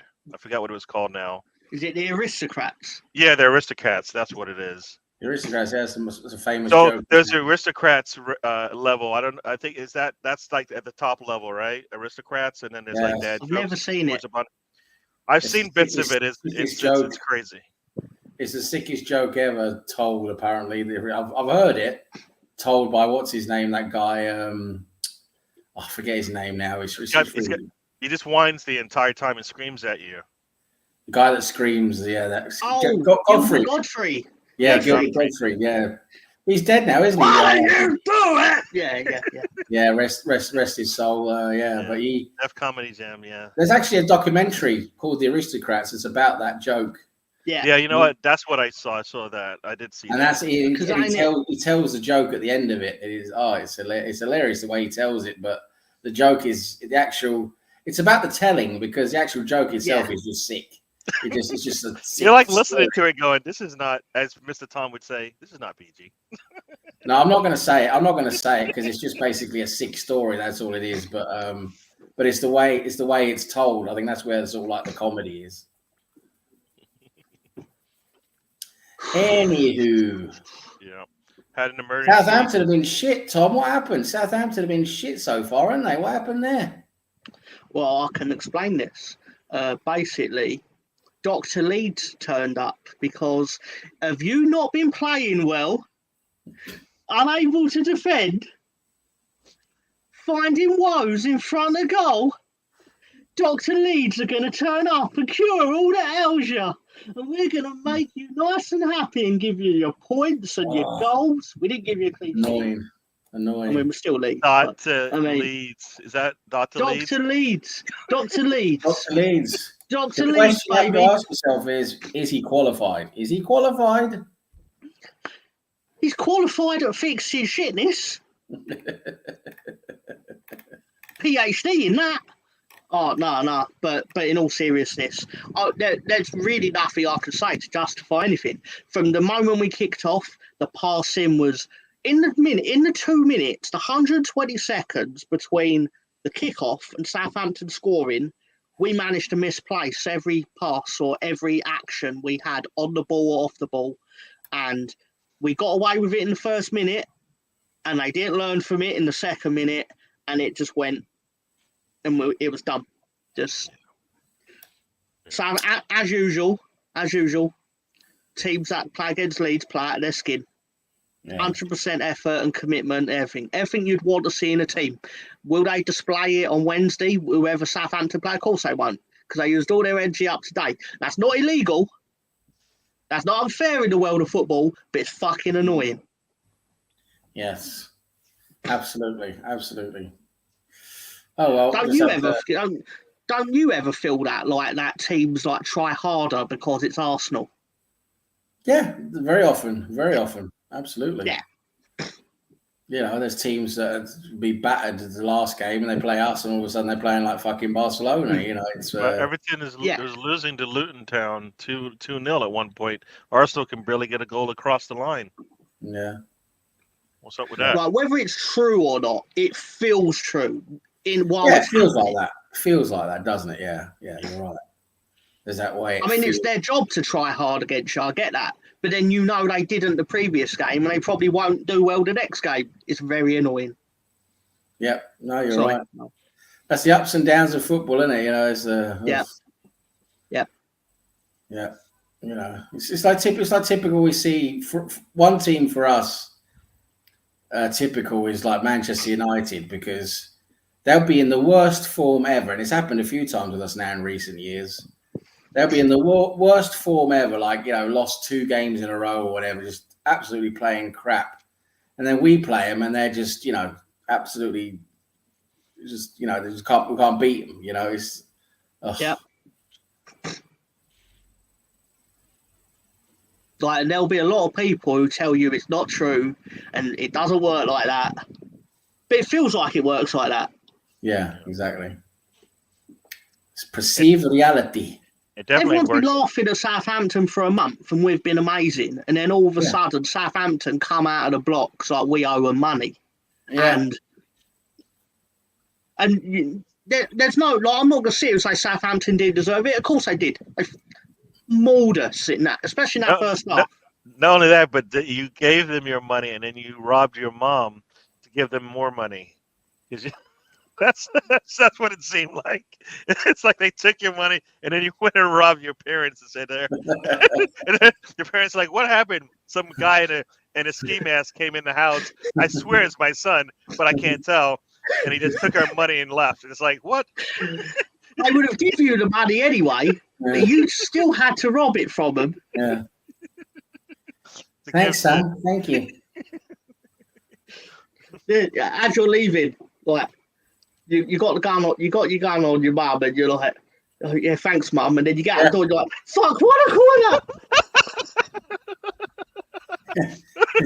Why did you just ask for it? I don't know. That's and then mum just, she sat, as soon as she shut the door, mum turns around and goes, why did he wear the ski mask that I knitted for him with his name in the back of it? Yeah. Maybe right. Too far? Mum, dinner better be ready when I get back later, okay? And then the kicker, she goes, why didn't he just ask me for the £27.80?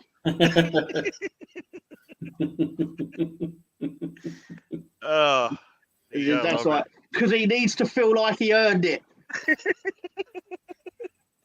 You run in the door and you trip over the dog. Everything. It's just a comedy of errors.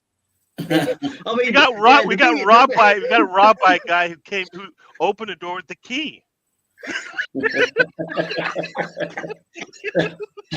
He's got the key, but he doesn't want to do that. No. He's got to break the door down. Oh my gosh! He knew right where to go. Oh my gosh! It's right there in the back, Mom. I mean, it's right there in the back. Give me a butt. Like, she has over tweakers. I know you got £27.80. What is 27 pounds 80? What does that get you? A 3-1 loss to Southampton, clearly. Not a lot.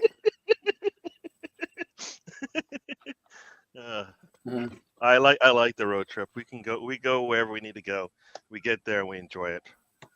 And there'll be people that go, you're a massively negative Leeds fan. I'm like, all right, we dropped down to 10th. I want to be a lot higher. Fine. There are people who would be like, I can't believe you're so angry when you've lost and you're down in 19th in the Premier League. I'm like, why shouldn't I be angry? like we're doing okay right now. Like, could be a lot better. Could be a lot worse. True. If you lose once every 7 games, you're probably still going to do all right in the Championship. Yeah, and in most sports, if you lose once out of every 7 tries, I think you're doing all right. Exactly. Pretty good. Exactly. You're doing pretty good. So want to say Mr. Sam all the time, but you are not Mr. You Sam. should. You are Sexy Sam or Samosaurus Sex or I don't even know what else they call you. You can call him Mr. Sex if you want. Mr. Sex. Call me Sex. Call me Mr. Sex. Do it like Grandpa Simpson in The Simpsons. He's like Samosaurus Sex. But you can call me Mr. Sex. Oh, it's so not PG. It's wonderful. Or is it Sex? Samosaurus Sex, like James Bond. James Bond. But anyway. Did you notice I put out the tweets of your wrestling picks, Gary? Oh, you did? They're out. They're out. Yeah, they're official. Everyone got their picks in. Okay, cool. Hang on. You haven't seen it? Oh, you haven't seen it? Oh, wait a minute. Oh, you haven't seen it? I haven't You seen haven't it. seen it? Did you put him out the way I honestly. gave him to you, or did you? No, I Okay, did good. not put them out the way you gave them to Okay, me good. because Good. I can't fit them in. I can't fit 6 of your fucking riddles in a tweet. Okay, Right, got it. but Samuel, can you give me a synopsis of this first half for Arsenal? Yes. Do it. We were just in control, weren't we? We were just in control. Looked like we were very comfortable. They had a couple of half chances. But yeah, no, we looked basically in control, really. The first goal was this beautiful cross in by Erdegaard that Jesus tried to head back in. It went off the post and then into the path of Saka, who headed it in. The penalty was a clear penalty on Nketiah, who was running through with the ball. It was a clear penalty. Erdegaard took the penalty quite well. Yeah, very deserved. I think the 2-0 lead is very deserved. We look pretty comfortable, but now we need to stop doing what we've been doing all season long and just sort of like taking our foot off the pedal and just relaxing when we're winning. We need to keep the intensity up. We need to keep going for goals. Yeah, the video game man says, finish him. We need to finish it off nicely. Exactly. Off. Mortal Kombat. Finish him. Mortal Kombat reference from Gary. Exactly. How's it go again, Mr. Tom? How's it sound? Finish him. Finish him. We need to rip out his spine. Rip out their fucking spine. This game, we need to quiet this crowd and have them running for the door, right? It'd be nice to get a Havertz or Nketiah goal because that will make me happy. Yeah. Did you know Russ Morgan is on the other channel? You know what? Oh, sorry, Godson. Sorry. Of course he is the fucking whore. I was just going to say, when Thomas hears finish him, you give him a hand job. Oh no! Yeah. Oh no! That's what I'll be hoping. Welcome to the show, Colonel Ward. Yeah. Hey, big up, Colonel. All Colonel's here. I took him to Jaywick yesterday. He was on a leash. Colonel Ward. Colonel Ward is here. I wonder what he's currently typing. Yeah. So the game started in the second half. I let him off the leash once. I let him off the leash once. He went and pissed on a lamppost. Is that what he's supposed to do? Can't let him off the leash. I'm gonna go. I'm gonna have a look. Supposed to be a good boy. I'm gonna have a look in the chat on Ryan's channel, and I am absolutely I'm pretty sure that Stefan, who we know and love, will have written something about Ryan ranting. I'm willing to put my reputation, my sterling reputation, of course, on the line. So let's a couple opportunities for us to score there. Colonel Ward going straight for the jugular. And Mr. Ward's got a question for you. Do we know the lead score? I didn't know Leeds played. Was that a thing that happened? Was it? Because I know he knows, because if Leeds had won, he would act like nothing happened. But mysteriously, because it went in a certain direction, he wants to know about it, which is interesting. Got a corner coming up. Commentary, Gary here. I know that you know Neil Lano.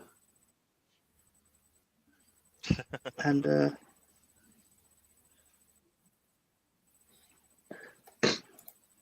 well. But okay, so a call, right? Emerson says players are out for the second half. Kicked off, no subs. Yeah, I don't think we need subs, but I think some players should get about 20-30 minutes today. I hope. No subs. I don't know, Smith Rowe or Nelson, Trossard. Which one do you think should get minutes? Because I think we're only going to get one. Riddy, who also know and love, has written. Apparently, Arteta and Iraola grew up within 5 miles of each other, which, in my opinion, is the world equivalent of just saying two human beings grew up on the same planet. Like, what's 5 miles like in the scheme of like were they mate? Like they probably never met each other.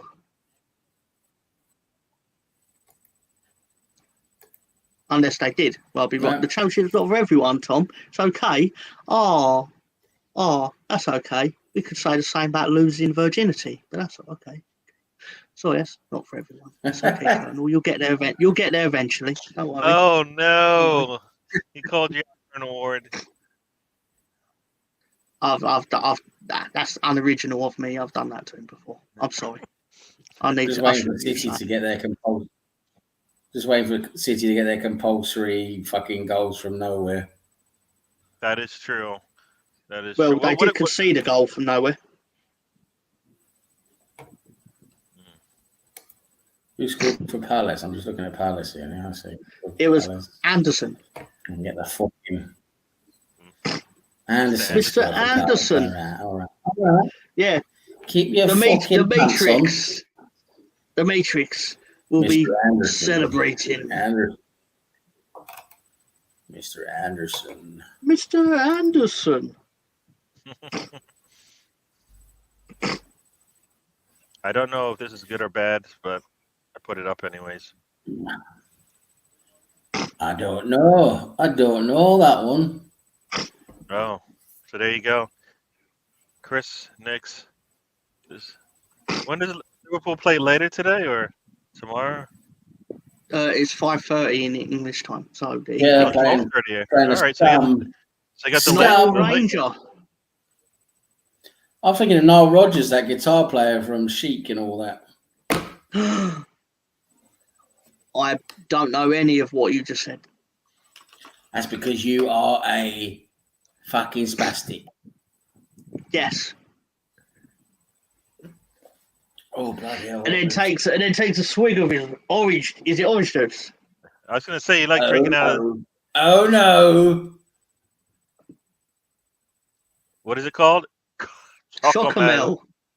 Yes. Chocomel. Funny. That's a long way of spelling C-U-M. It's beautiful and it tastes like victory. Why are you not ready to take the shot? That's right in. Oh, there's another penalty. that was so easy. It's all of Tom's tears. All of Tom's that was so easy. Mixed with. It's all of Tom's tears mixed with Belgian chocolate. It's lovely. Chocomel. Is that say Chocomel? Chocomel.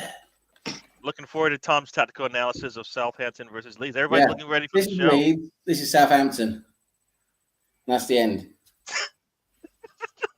You see that, Tom? This is the tactic. This is my tactics analysis. We have not had tactics struck in a very long time. I'm not calling for it now, but we need to just have. There needs to be a time when tactics truck comes back.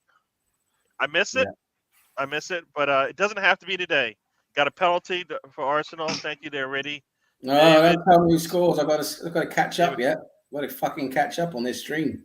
All right. So we got a penalty, and looks like your man Martin is taking it. Oh, you're fucking hell! You're all gonna fucking tell me what's happening. Oh, sorry, I won't say anything. Oh, wait. So what you're telling me is that Arsenal have got another penalty? Yes, Tom. You're gonna go work for Scotland Yard? Oh, whoa! You won't believe who's taking the penalty. Who do you think's taking the penalty? Is it Mr. Sex Ketia? No. It's his buddy. So, Sam, who's his buddy? Buddies. What are you laughing at, Who do you think's taking it? Sam, quickly. What do you mean if he's taking it? It's going to be another fucking... I know who's going to be. If it's not Nketiah, it's going to be Jesus. No, it's at the level of Havertz. Is it Cobra Kai? Yes, it is. Oh, fuck it. He really needs to come out. He's come out. He scores and all the fans are cheering. He's the next best thing. Oh, my God, he's responding. Oh, no. He's smiling on the pitch. He's smiling on the pitch. No. He gives almost a little punch to the ground. What minute? What minute are you in for the fucking third time? 55. You're 5 minutes ahead of me, for fuck's sake. 55:07, 55:08. Oh, fucking crap. Sorry, dude. I hate these streams. Damn it. Fucking hate these streams. I should have photoshopped Kai Havertz with the Cobra Kai bandana on his head and then him going, "No mercy." And then, because that's our watch along tonight. Should have done it. It would have been so convoluted and made absolutely no sense, but to about 4 people, it would have been great. Well, he's been about just hopeless. Yeah. The Cobra has finally struck people. Cobra Kai. Strike hard, strike fast. No mercy. Isn't it wax on? Great show. Wax off. It's such a great show. Wax on, wax off. What they really should have called it was Misunderstanding the series, because everything that happens in it comes through people not conversing. Yeah, it's a piece of shit. And it always ends up with the kids fighting. Always. It's a piece of shit. It's great though. Apart from Daniel LaRusso, I hate him and I hate his fucking family. Sorry. That was really. Wow. That was very rude, Tom. You can't be rude like that. Yeah. Well, what, you gonna go and tell him? You go and tell Daniel LaRusso? I'm going to fucking tell him right now. You could go and tell you what are you gonna do? You could go to Reseda, California in the movies and fucking tell him that I don't like him. California in the fucking movies. It's Daniel LaRusso. And his fucking bullshit morals. Thomas Ross says you have fucking. Oh my gosh, he just took him out. Are you kidding me? He just takes him out. You know what? That was really soft. That was really soft from Nketiah. The man touched his back and he just went down. Nketiah is fucking useless. I wouldn't get that smug over. He's about as useless as a fucking chocolate sundial. No, Eddie Nketiah is the reason you're winning, and the sooner you all realise that Eddie is the passes he doesn't make. You know what? We'll give you Nketiah, all right? And so then you can talk about him every day, every week, every game. Don't you regret that? Like, I know this is going to sound like a really crass and horrible comment, but when have we not? Don't you regret that COVID didn't happen in 2019 instead of 2020? Because, hear me out, because then we all got pushed into all YouTube. We'd have got pushed into all YouTube a lot sooner. And then yous would have had me on the internet while Eddie played for Leeds. Oh. Can you imagine like what that discourse would have been like while he actually played for my team? Yeah, that was back when he was actually half decent, and we thought we had some promise. That's probably when the show would have been taken off the air because of all the stuff going on at your house. Yeah, all the lewd acts. Well, my house did used to be white during that period. You know, the walls were gooey. Gooey walls. Gooey. The gooey in Hell's Kitchen. There's an animal. Ah, crap! Animal. Got an alert at the Wolves match. Guess what? Oh, surprise! Let's score another 3. They will. Yeah, what happened in Hell's Kitchen, Tom? There's a food item called the gooey duck. Oh, nice. The gooey duck. Nice. That's because I've got an item called the gooey duck. You know what? Yeah, this is going nowhere fast. This is going. Can I do an update of the gooey duck? Yeah, let's get an update. Let's get some scores. Can I do an update on the scores? Yeah. So again, as we already all know, Aston Villa won 6-1 against Brighton. Nketiah just stepped over the ball for some reason. Because he's great. 3 goals from Ollie Watkins, an own goal from Estupiñán, and Jacob Ramsey and Douglas Luiz all scored for Villa. And Sufati got a goal for Brighton. Yeah. Sentence I never thought I'd say. Everton are still currently 2-1 down against Luton Town at home. Manchester United are still currently 1-0 down at Crystal Palace. Goal from Anderson, Mr. Anderson of the Matrix. Newcastle are still 1-0 ahead against Burnley. Almiron, goal scorer. West Ham cantering to a comfortable 2-0 win currently against Sheffield United. Goals from Souček and Bowen, or Bowen and Souček, right way round. Alvarez has just scored for Manchester City. Unfortunately for some, not unfortunately for others, depending on your point of view.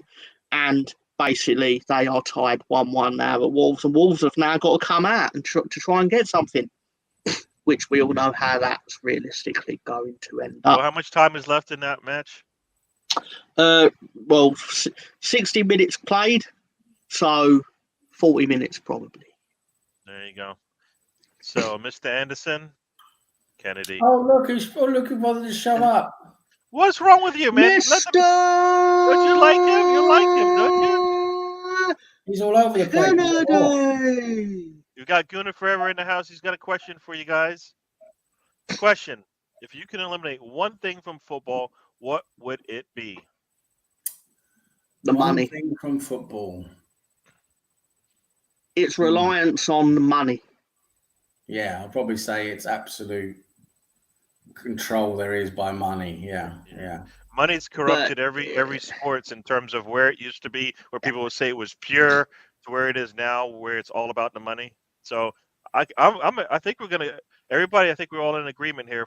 Money has basically screwed us of the sport we love to watch. All right. It's all about the money. It's all about the dum diddy dum. So money it is, people. That feels very 2001. It's all about the money. Oh, so Gunnar that's Forever says I would say racism. That's true. That's another thing that's definitely worth eliminating. Yep. Toxic football fans. Yeah. Yep. You know what?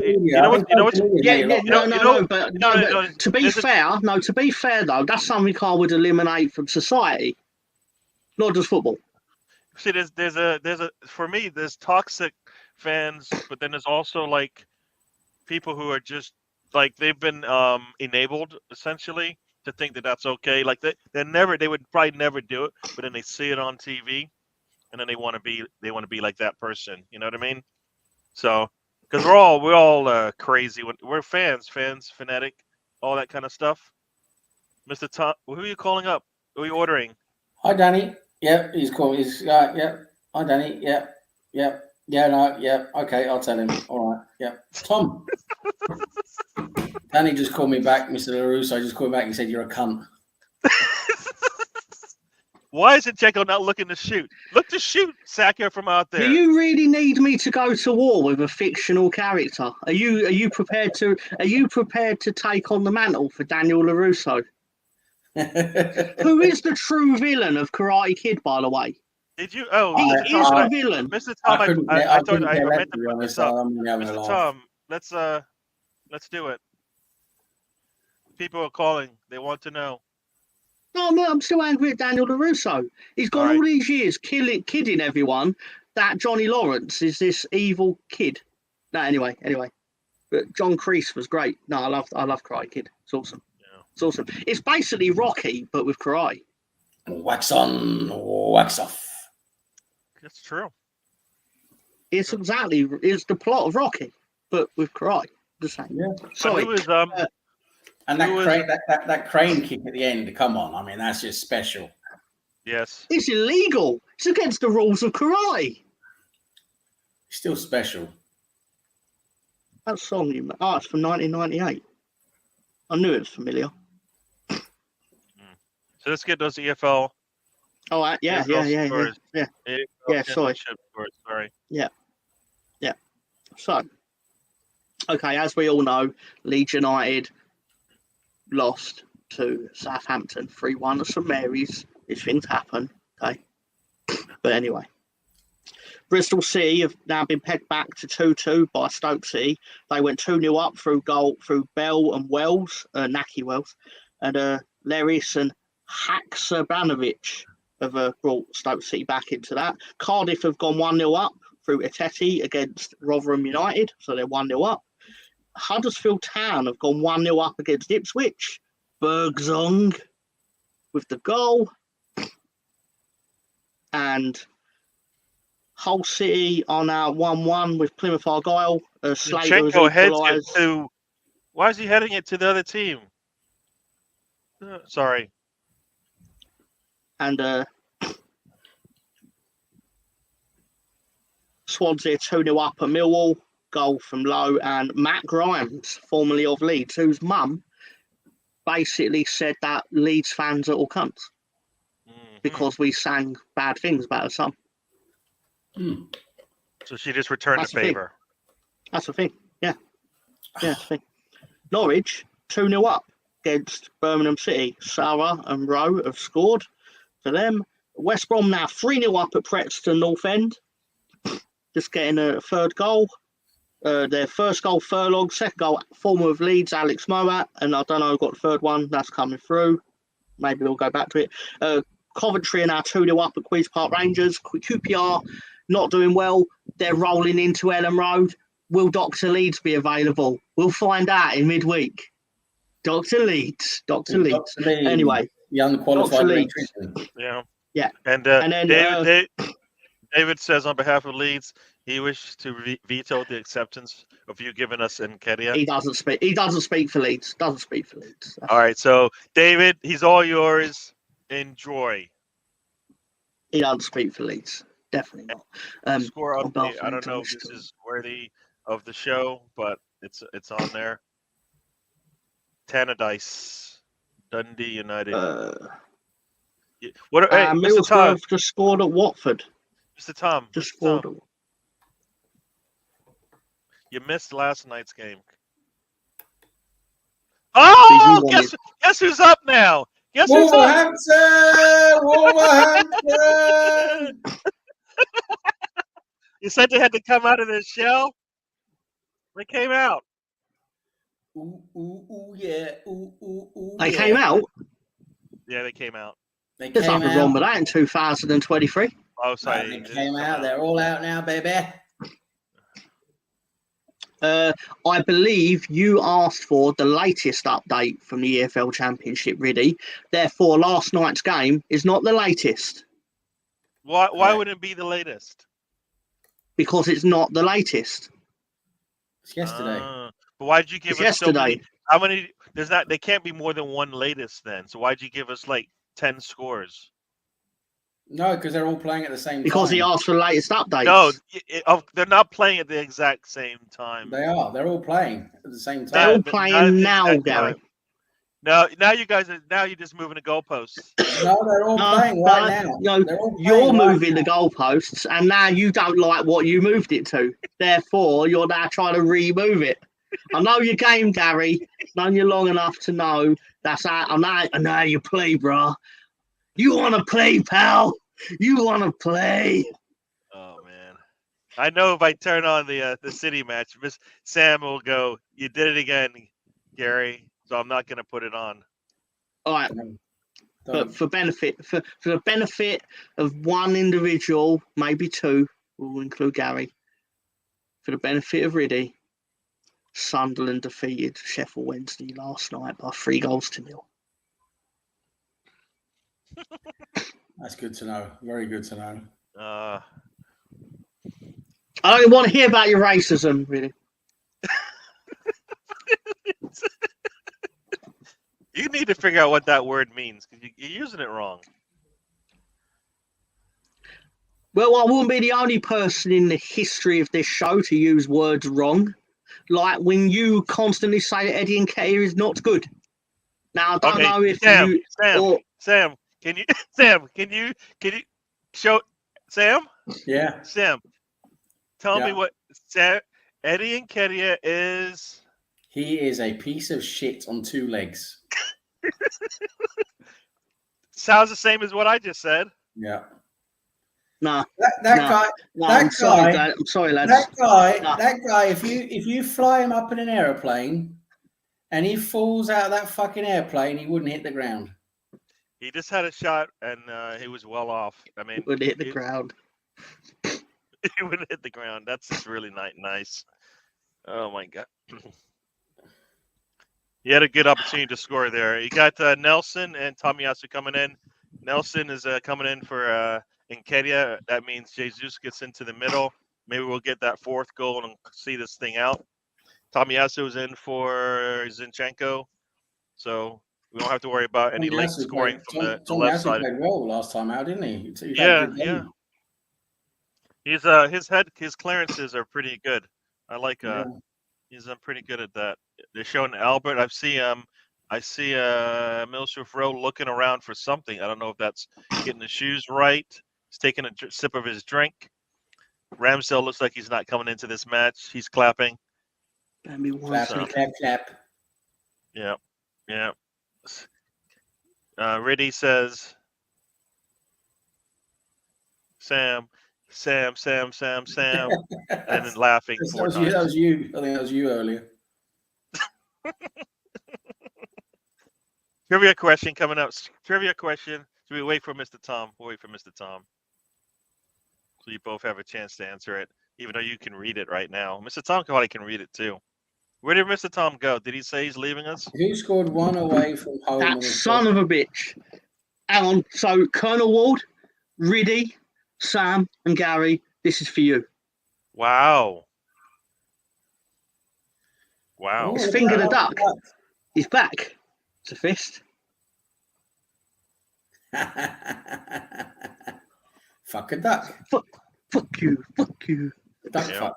So trivia question for you guys. Who scored one away from home on the 30th of September, let a small bone score in a 3-1 defeat away from home?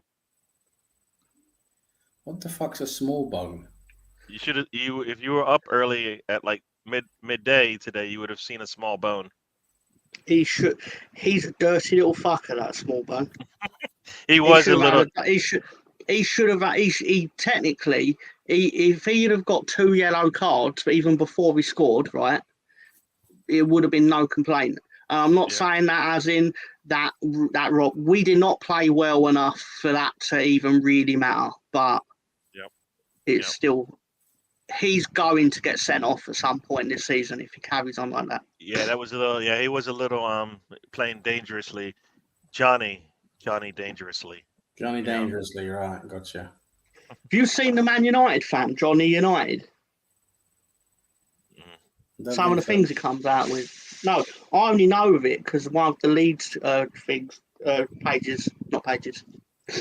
channels does a thing where they do it so I don't have to, so I appreciate it.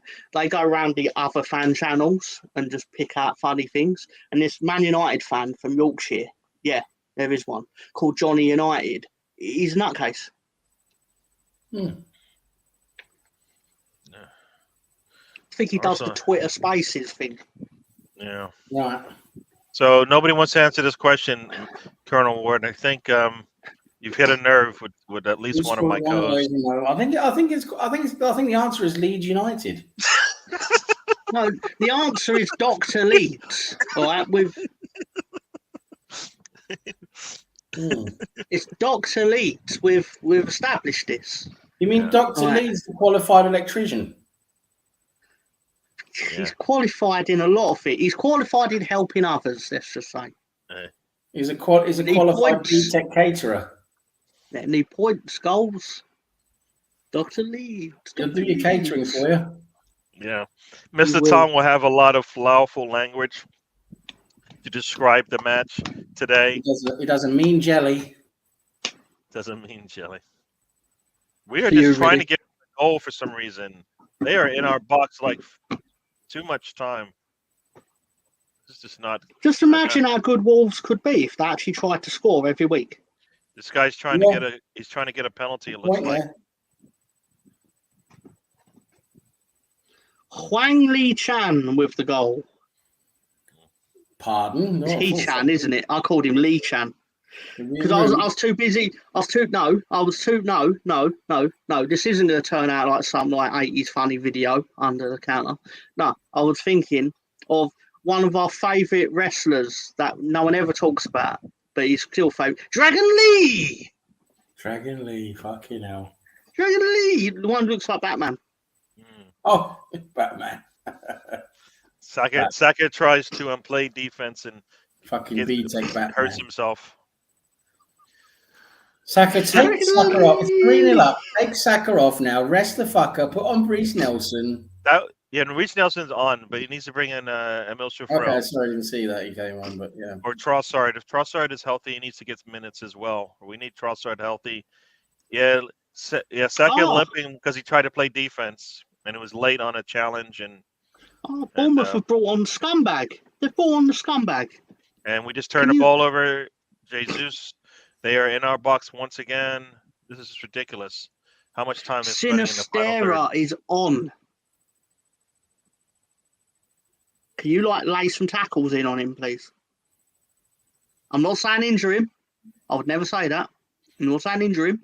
Doesn't benefit Leeds United for Sinistera to be injured.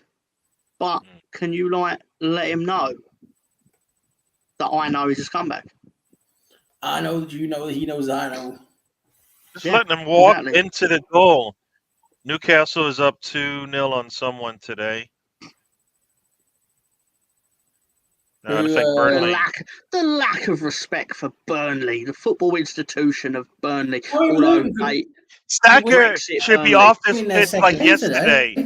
If you just watch this, Saka is trying to play defense and he's just hopping around trying to stay off with his leg. The man should have been off in the 65th minute. You tell him, Gary. You tell him. This is ridiculous. You tell him. The guy, take him off yesterday. Arteta is ridiculous. He's going to let him play. He should not play another second of this match. He's on the ground. Hopefully they're bringing some. Emil Smith-Rowe should be coming on now. Or Trossard, pick one. I think you should always play your best Vieira's players. Coming on, not Emil Smith-Rowe. Come on, man. Arteta, you are terrible, man. Who's he bringing on? Vieira. I don't think he spent any time off the grass, did he, against Brentford? Now Saka's going to limp off once again. So it's the second match that he's played, and second time he's going to be walking off. You know he's going to be out. He's going to be needing surgery soon. I guarantee it because of his ankle. I guarantee it. Fucking guarantee it. You're up 3-0 in the 60th minute. Pull him. That's right, boy. Pull him. So will he be ready for Champions League? Will he be ready for City? He'll be ready for Grandma's Bake Off. I've got a question for you. Go on, go ahead, Tom. Do you think Burnley and Sheffield United are going to get less points than the Derby County side of 2008? No, I think they'll get more eventually, but I do think Sheffield United and Burnley both look fucking terrible. I mean, you know, you shouldn't. Saka should not travel to. Is it France? Right? Leave the man at home. Let him just recover, even if he's not ready for City. Because I don't think he would have made it through the City match based on the way he's playing today, even if he didn't play today. When I look at that Burnley squad, they've added a few decent players, but they're just not. It's not Premier League level. I mean, they've got some names in that squad. It's like they're just about Championship level. You know, it's like they're just not. They're not going to be there at the end of nowhere near at the end of the season. So basically, I'm looking at your bottom six: Chelsea, Everton, Luton, Bournemouth, Burnley, Sheffield United. And it makes me wonder, why don't the Premier League just relegate 6 teams this season? God, Chelsea. Will it get Leeds in? Chelsea, we're 10th, so I wouldn't change us. They spent £1 billion since Todd Bowley's come in at Chelsea, and look where they are. Fucking hell. How do you spend £1 billion and get worse as a team? Like, I don't understand how that's even possible. But it is crazy. No, think about it. They could have bought Mbappe, Haaland. They could have bought who else? One more player. Who else went for a lot of money? Just recently. Bellingham. They could have bought all three of those players for what, 600 million? Yeah. That would have been. Well, and that, think more than that? You think more than 600? No, that's about right. I think. The actual like wages and stuff. Yeah, I was just talking about the fee now, of course. Yeah.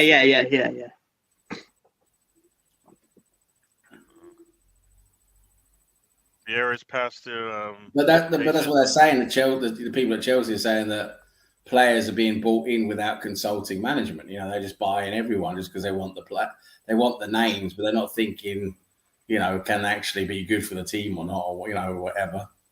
Yeah. I think Bowley he obviously doesn't understand the sport in how it works compared to the other sport that his team is successful in, because that team obviously trades based on just paying the player. Yeah. You pay the player a lot of money and they play well and you compensate them for it. So in that respect, it's more simple. But in our sport, you have to actually buy the rights to the player and then pay the player. I know you know this, but he clearly doesn't fundamentally understand that. No. Yeah. No. It's funny because when the Cronkies finally took over Arsenal, it's just like, can they just bring some football people in? We know they got the money, and let the football people handle all the business of Arsenal, you know. And it seemed like they were taking things into their own hands and stuff, but in reality, we just hadn't had the right football people in. So it can go both ways. Either the owner is controlling who you buy, or you just got the wrong people in and you're wasting money anyways. So Millsworth Row is coming on, it seems. Reddy's got the update there. I don't see it on my end. Goalkeeper, I think, might have, I don't know if he sprained his hand. I don't know if that's from Jesus running by or not, but he's probably complaining, like, why is that not called? But when you stick your arm out and gets running, we got Jorginho coming in, so I assume hopefully that means Rice is coming off. Let's see if we can not give the fucking ball away, eh?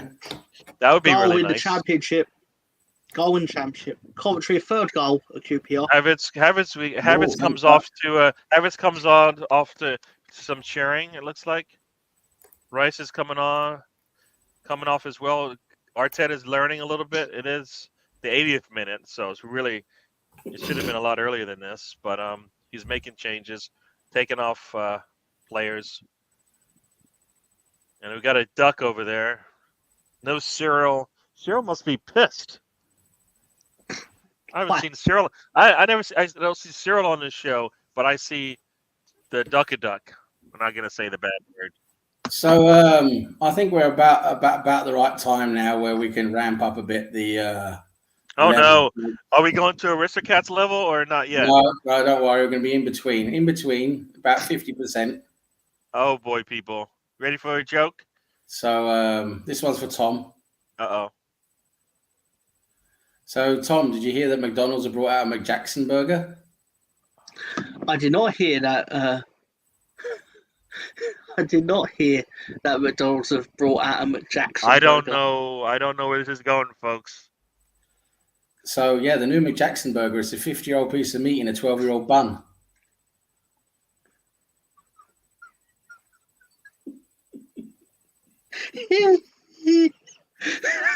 Shut up, motherfucker. Wait a minute.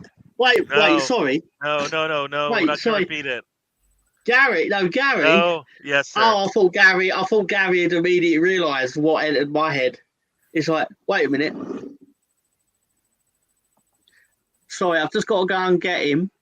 Oh, no. I think I hear Michael Jackson at the door. Oh, no. No. Well, they've just launched the McJackson burger, so after you have to do a bit of a PR. Hey, everybody. Hey, Jackson. This is Michael Jackson. Hey, Michael.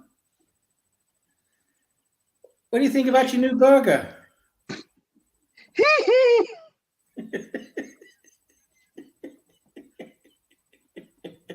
Shimon. Who is Shimon? Is that someone you know? I think he knows Bubbles. Tito? Where's Tito? And Randy. I love my brother Randy.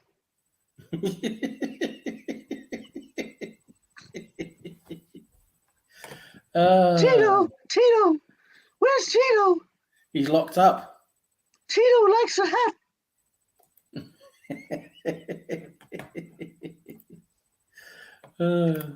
Bye, everybody. I've got to go. Thank Bye, you. Mr. Jackson. We've hit our quota on anything Jackson related now for the rest of the show, I hope. No more sorry, Jackson. Everyone. I had to go to the toilet. I'm sorry. Like that one. Somebody showed up in your when you disappeared, so. Nah, it's impossible. Got a question no coming up. Got a question from one Riddy. Mikel Arteta's first ever game as manager was away against Bournemouth. Which player was his first ever signing at Arsenal? So who would he have got in the January 2020 transfer window? Oh, God. The first ever Arteta signing. It was would it one have of those been Cedric or Pablo Mari or it could have been Cedric Suarez on loan. Yeah, I think he was on loan and he actually signed him up for more years, if I recall, something like that. I know one of his first acts would have been to recall Eddie and Nketiah, which is kind of like a signing because he's amazing.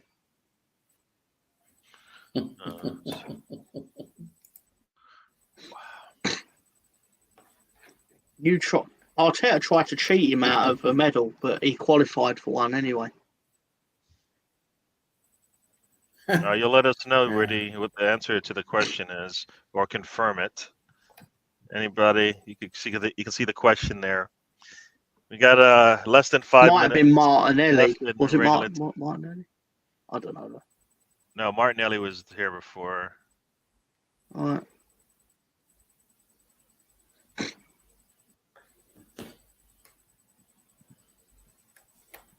So Martinelli Arsenal sounds a bit like Tickle Your Belly.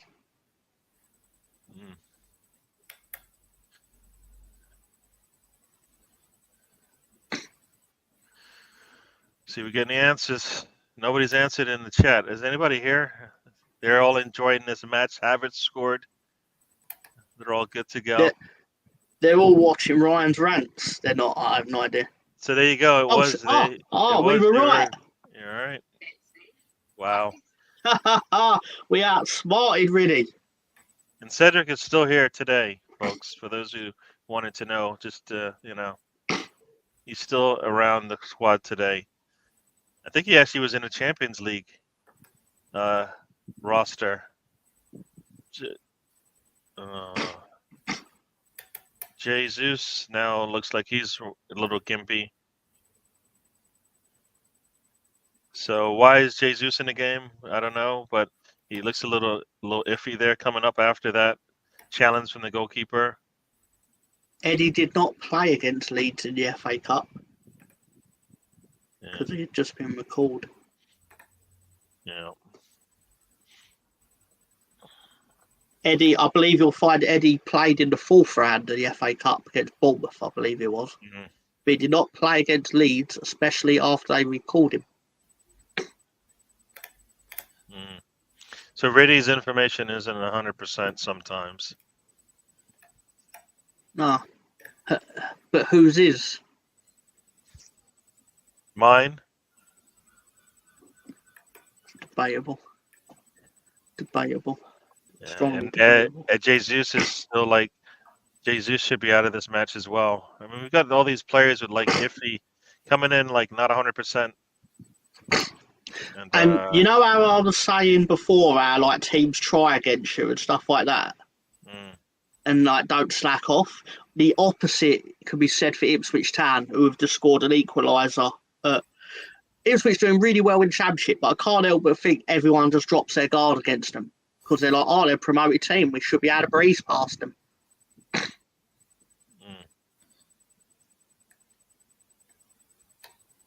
Why don't you get that treatment? Maybe you should change your top off, change your top, and maybe like it looks like an Ipswich one, and see if it I'd rather be dead than wear an Ipswich shirt. I didn't say an Ipswich shirt. I said a Leeds shirt that kind of looks like an Ipswich shirt. Kind of looks. Sure, one exists. Anyway, Eddie was recalled to play against Leeds, but he wasn't on the matchday squad due to fitness. So there you go. He was recalled because we didn't play him. That was why he was recalled. Had nothing to do with because he played on January the 1st against West Brom. Riddy knows all. Can you tell a man who knows all that he's wrong? Because he's wrong. Tell him, Riddy. You know what you're talking about. How can you say he wasn't fit when he played for Bielsa's Leeds United? It's absurd. It's an absurd sentiment.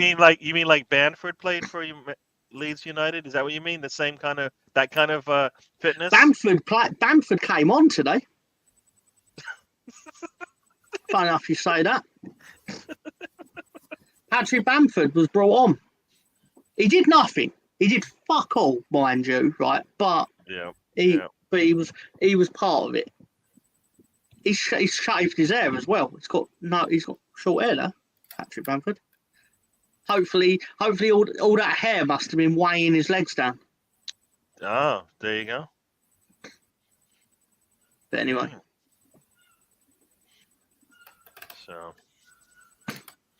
So looks like Arsenal will hopefully hold on to this clean sheet. They did score an extra goal in the second half, so there you go. And we're getting close to the end of some games here now, aren't we? Yeah, we are. And right. Arsenal. He's just lying there. Oh my God! Emil Smith-Rowe missed the shot. It was Eddie-esque the way he missed that shot. Okay. That's the thing with Smith-Rowe. He fucking has no end product, does he? Boy, we've seen him make that shot before, and the way the table sits up right now, Arsenal is sitting 1 point behind City. So very, very good from Arsenal if they can hold on to that clean sheet, and City can hold on to that L. How can Smith-Rowe miss that? I just saw it now. How can you miss that? Yeah, I mean, it's really like if he just puts a little bit of lift on it, he scores, right? One of the two, But I don't. You got 7 minutes of extra time here. Maybe Arsenal can get that fourth goal. Arteta's assistant is getting a yellow here for screaming at the fourth official. It looks like Nicholas Jova, I think, set piece coach. So there you go. Arteta's coaches are getting involved here.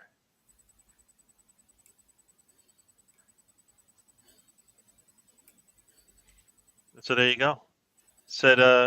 He said Leeds are making him unfit. Mr. Tom left us. Where'd he go? I don't know, man. I don't know.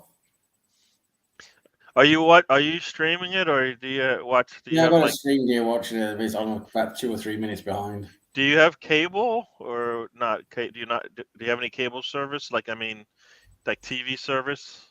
Yeah, I've got some TV. I've got a couple of TV subscriptions, so I can watch a lot of the games. But some of them I can't, and I have to stream them.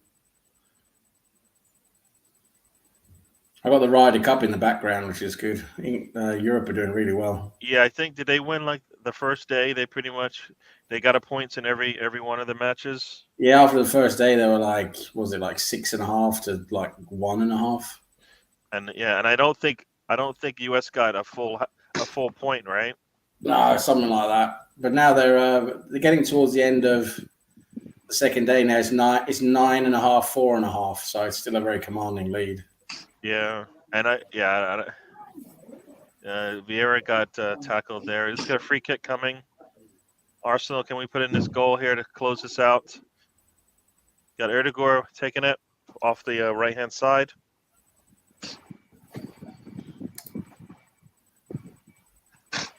Here it comes. And cross comes in. Ball gets tipped around. And who scores there? Number 4. Is it Ben White? Yeah, Ben White with a header in. Arsenal gets that 4th goal. Ben White with the goal. Sorry, Sam. Oh, Crystal Palace have won at Old Trafford, 1-0. Oh, 10 Hag with a goal from who? Mr. Anderson. Mr. Anderson. Yeah. Ben White is smiling. That loser Benjamin White has scored. Yeah, nobody touches Ben White. Very easy. You don't talk bad about Ben White, Tom. Yeah, nobody talks bad about That's Ben ironic. White. That's ironic because you did nothing but talk bad about Ben White for that first season. Like, put 30 million for him, don't even like football, and then he's fucking played shit, poorly, falling Mr. over. Tom. Do you know what that looks like, right? When a team, playing a player poorly? plays poorly, yeah. Yeah. I'm an expert in noticing bad play because I watch a lot of it. Yeah, check it I for know what you possible expecting me to offside, say. but it's hard You know to what see you the expected offsides. me to say. Yeah, Tom. Because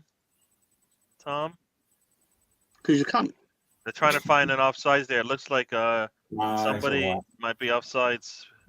You can see a yellow sock, but you can't see what the other player is. He's all right. Looks like West Ham is up 3-0. All right. When they're at full time, can I do like the BBC grandstand style rundown? Yes. You can do the what? Sam, you can do the what? You should do it next week, Sam. We can alternate. It'll be good fun. What did you just say? Speak American for me. Oh, right, yeah. Grandstand was a show on the BBC through, I'm guessing it went from the 60s to the early 2000s. So I should have seen it when I was little. No, there's no chance you would have seen this. You just said from the 60s. I was alive in the 60s. No, I wasn't alive in the 60s, but I was alive after the 60s. Oh, what? So you watched BBC? You watched sport on BBC in 1970, did you? Yeah, I would have. Yeah, definitely. Oh, so then you should know what I'm talking about. I shouldn't have to explain what grandstand is then. No, I don't remember it. Oh, so you just moved your goalposts and then made it worse for yourself, basically. Okay, fair enough. Right, so basically they'd then do a bit where at the end they'd read what they called the classified results, where it was like just official because everything had finished, and the guy would put on his voice and be like, 4-4 is 5-5. That was a real scoreline. That one. No. People think it really happened, but they didn't. It was. Oh wait, I've moved. Let's change that one. You said you No, I moved it because you said you're gonna be we're gonna go official with the scores at the end, and I think you said you're going first. Is that what you just said? I can still do it from where I was. No, but maybe I'm gonna do something different. Welcome to the trip. No, sorry. Start again. Welcome to the road trip. I am Mr. Tom. I am your hostess with the mostest. Yeah, and all this jazz and the hands and the jazzy and stuff. And I don't know where I'm going with this. But here we are with your classified football results. It's not over yet, is it? It's over. It's over in England. It's just not over in the US. They're all over apart from Goodison Park, where even if Everton did happen to score an equaliser, they're still failing. So let's go. And long may it continue. So the FA Carling Premiership scores are as follows. All right, now it's official over here in America. Arsenal has won, but Mr. Tom will make it official. Actually, there always was one that hadn't finished, so this would actually be authentic. Aston Villa 6, Brighton 1. Bournemouth 0, Arsenal 4. Everton and Luton still playing. Manchester United 0, Crystal Palace 1. Newcastle United 2, Burnley 0. West Ham United 2, Sheffield United 0. Wolverhampton Wanderers 2. Manchester City 1.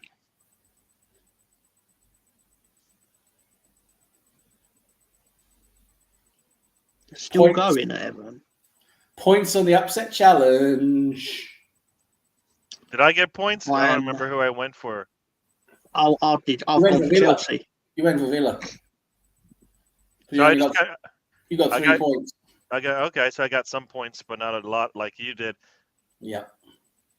You know, what did I tell you, Sam? I said I hope you win, just because I think that would be really nice. But now I'm even further away from you on points. Who did you go for, Gary? I went for the easy pick, Villa.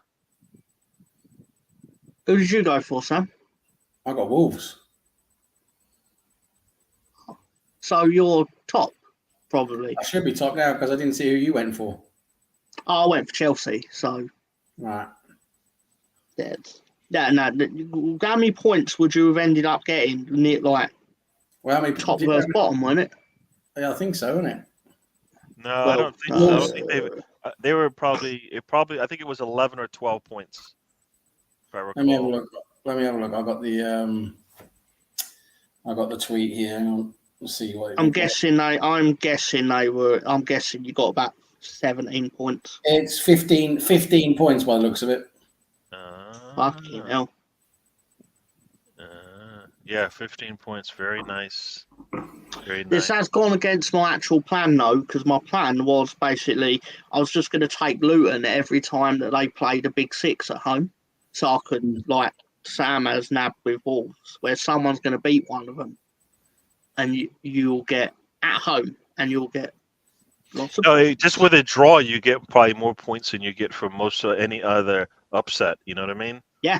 So, Yeah, it's true. But yes, full time now at Goodson Park. Everton 1, Luton 2. Very nice. That's so beautiful. a very good day. So a very good day today. Arsenal sits at the top of the table. Sorry, Arsenal sits second in the table. City is on 18 points with a 12-goal difference. Arsenal sitting second with an 8-goal difference. Liverpool still to play. 16 points. But if you watch certain Arsenal channels, and we're not going to mention who or what, but if you watch certain Arsenal channels, we are shit. The season's over. Arteta needs to be sacked. And virtually we're on our way down into fucking the abyss. So, yeah. Yeah. Yes. I'll tell you this. It's funny you say that. Before you turned up, Gary was in the process of telling me how Arsenal weren't playing well. I did tell you that. I wasn't in the process. I told you that. I said we've got 2 goals, but I think we could play better. Is what I said. Yeah. We didn't. No, Gary's all right. Gary's all right because he doesn't get all crazy fucking doomsday like all some of the people I'm not going to mention. They're just complete. No, we fucking put a stop to that. We were like, calm down, bro. Calm down. Calm down, bro. The end is nice. Calm down, bro. Yeah. No, I'm not gonna. You know what? When I go away, when the game's over, I can move on. I can be upset when I talk about it, but nah. Yeah, I mean the Spurs game did feel bad, but it's bad because I think our performance wasn't that good, and we were lucky to get. We weren't that good against Spurs. We didn't play great against Brentford either, but we keep churning these results in, which is good, and we're doing well in terms of points. So when you look at the table, and it's just like for all of those absolutely deluded spastics who keep saying, "Oh, we're absolutely rubbish. The season's over. Might as well just go and start, playing cricket instead or whatever." I mean, it's just ridiculous. Yeah. And what is it? People are loving it. Calm down, bro. I don't think I've ever said that to anyone in my life, like as an actual sentence. Calm down, bro. Calm down. I feel I'm going to have to start using it, aren't I? Yeah, anyway. No, I'll run it into the ground otherwise, so I won't. But dead horse, innit? Calm down, bro.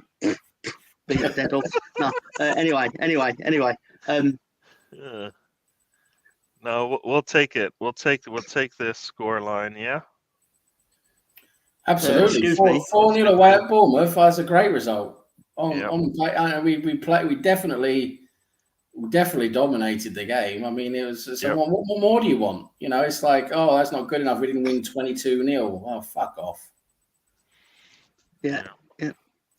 Of course, there are aspects of any game which you can do better and things, but ultimately, no football team's perfect. Oh, yeah. This is one really interesting. Tom, I want your opinion on this because you're a sensible person.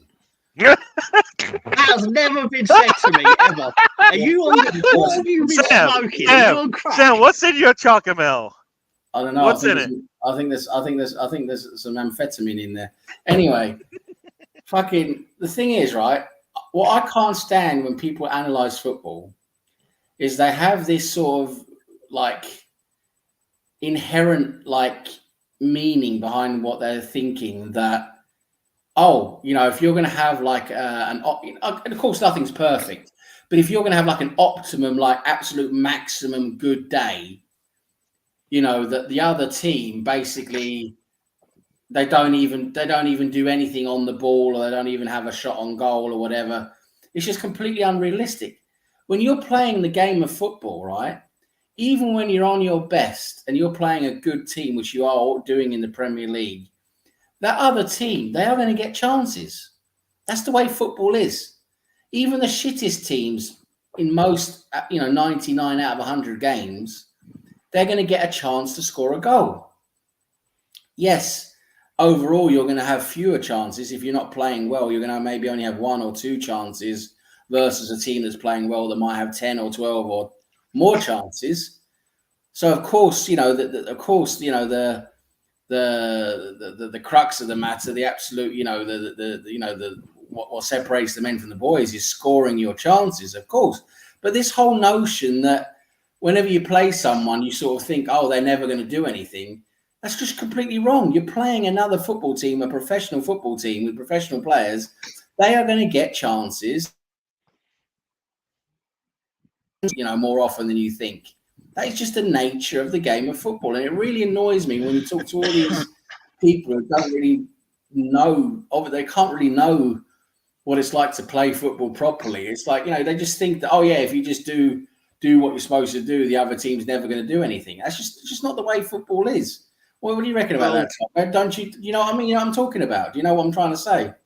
Yes, but I mean, ultimately, Wolves had 1 shot on target today and won the football match 2-1. Yeah, football's weird. You can do that. You can do that. It's about taking your chances, and any team you play, no matter how bad they are, that you're playing a game of football. They're gonna have a chance. They're gonna have a corner. They're gonna have a free kick. That's the way football is. Yeah, sure. yeah. Nothing is guaranteed, right? Exactly. City isn't going to win every match they play. Exactly. City isn't guaranteed to win every match they play. It doesn't matter if they're full, if they have all their players or not. It doesn't matter. It doesn't matter. That's the thing. What I'd be interested to do, and I'm never actually going to do it. I'm not putting the effort. But if you went back and looked at what Barcelona fans thought of if you read the discourse between Barcelona fans when they were playing with Messi, Neymar, Suarez, I bet it's not all fucking roses. I bet it's not and that is probably like the peak performance of football, arguably, let's just say. Someone's going to say something else is fine, but generally they are considered a very good football team. And there will be a point or a period in a football match where their passing is not on point. Exactly. Yep. And they lost games. They lost football games. Yep. Not many, but they still lost football games. Yeah. I don't know who this is. Did you guys give this impression? All right there. All right there. Calm down now. Calm down, lad. All right there, lad. I'm gonna come down and beat your face in. All right there, lad. All right. Just calm down. It's all right, just calm down. Yeah. Yeah. Cool. What is this? What is this fucking tomfoolery going on here? Talking to the least sensible person I know. That's a compliment coming from a man whose expert subject is people on drugs in the 70s. Yeah. So we might have Spencer join us if he's asking to come on. So And this. is this sensible person? History of sensible persons. This is like crap telling shit. You know what? I think Riddy, that wasn't nice at all. Really, What's that smell? What's that smell? It's sarcasm. It's the smell of the sarcasm. Yeah. Now I'll tell you this, all right. This is the thing, right? I'm a level-headed and sensible person. I just don't want to be because it's more fun. You're right. It's distinctly different. You're right. It's much more fun to be completely off your trolley like me. It's more fun to be irreverent, or what's the other word? Aloof. Aloof. Aloof. And for those who watch the other leagues, Milan, we don't care about them. They're shit. A lot of them. Yeah. Riddy, the Canterbury Emerson. Yeah, really likes to tell everything. What's going on in Sri Lankan cricket today, then, Riddy? Right, shall I finish off with a joke then before we get Spencer on? Yeah. Okay, so what level is this? It's not as bad as the last one. It's not quite as bad. It's actually not bad at all. So we got a dad joke. We got a. It's a bad dad joke. It's a bad joke. So what was the first one? First one was a daddy day. Oh, you mean what the first joke was? Yeah, what level was really? That was daddy day. Just quickly, sorry, Sam. Just quickly, really. Why are you not telling me there's a non-official one-day match? You're slacking, and it's not good enough. It's not good enough. Really. You didn't storm in here wanting to know the score of Australia versus the Netherlands in a non-official one-day contest in the cricket. You didn't want to tell me that Australia posted a total of 166 for 7 after 23 overs.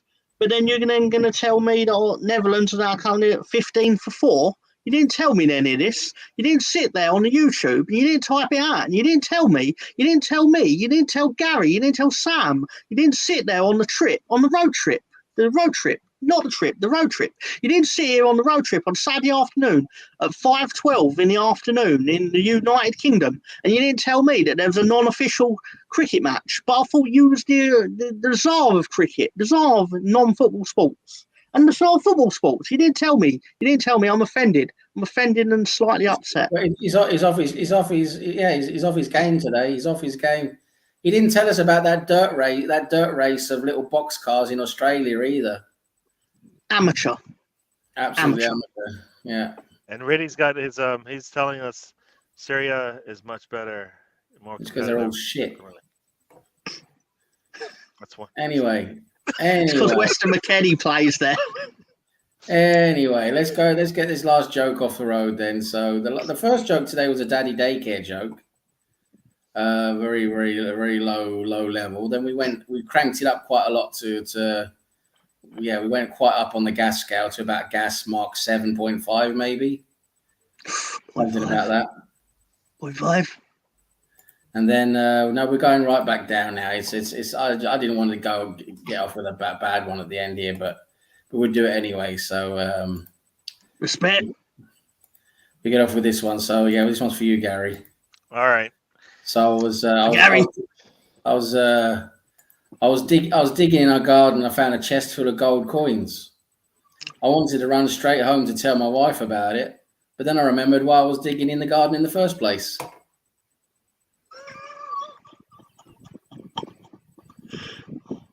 Oh, that joke is. That joke's quite. That's quite the spice, right? That's quite a spicy joke, right? But let me tell you something, brother. That's not a better joke. There's a better joke got posted while you were saying it because Stefan's just said the SPL is better than Serie A. Now that's a joke. Fucking hell. That's a joke. That's a joke. All right, I've heard the word joke before, and instantly my brain went Scottish football. cool. Going up one here. Plus Got, one. Spencer's joined us. What's going on, gentlemen? I haven't scored today, folks. Yeah, He's right there. It's official. Where's your pickaxe for the mining? I'm wearing white. I can't do that today. I'll mess this up. Come on. Yeah, that's true. You're true. You're in white. I Today. like how he's got like kind of lift his microphone a bit so he can talk like he's like one of those like sexy singers. Like, oh yeah, I'm on the radio. Oh no, Yeah. no! I know what I need him to say. Can you work it so like just your mouth is showing? You can go like, hipsters, the warriors have made their way just outside Coney Island. Anyone seen that film? It's a great film. Coney Island. Warriors, come out to play. Hey, it's a great film. Sorry. Welcome, Spencer. Sorry. Well, that was a fun game today. 4-0. Good result. Yeah, I'll take it all day.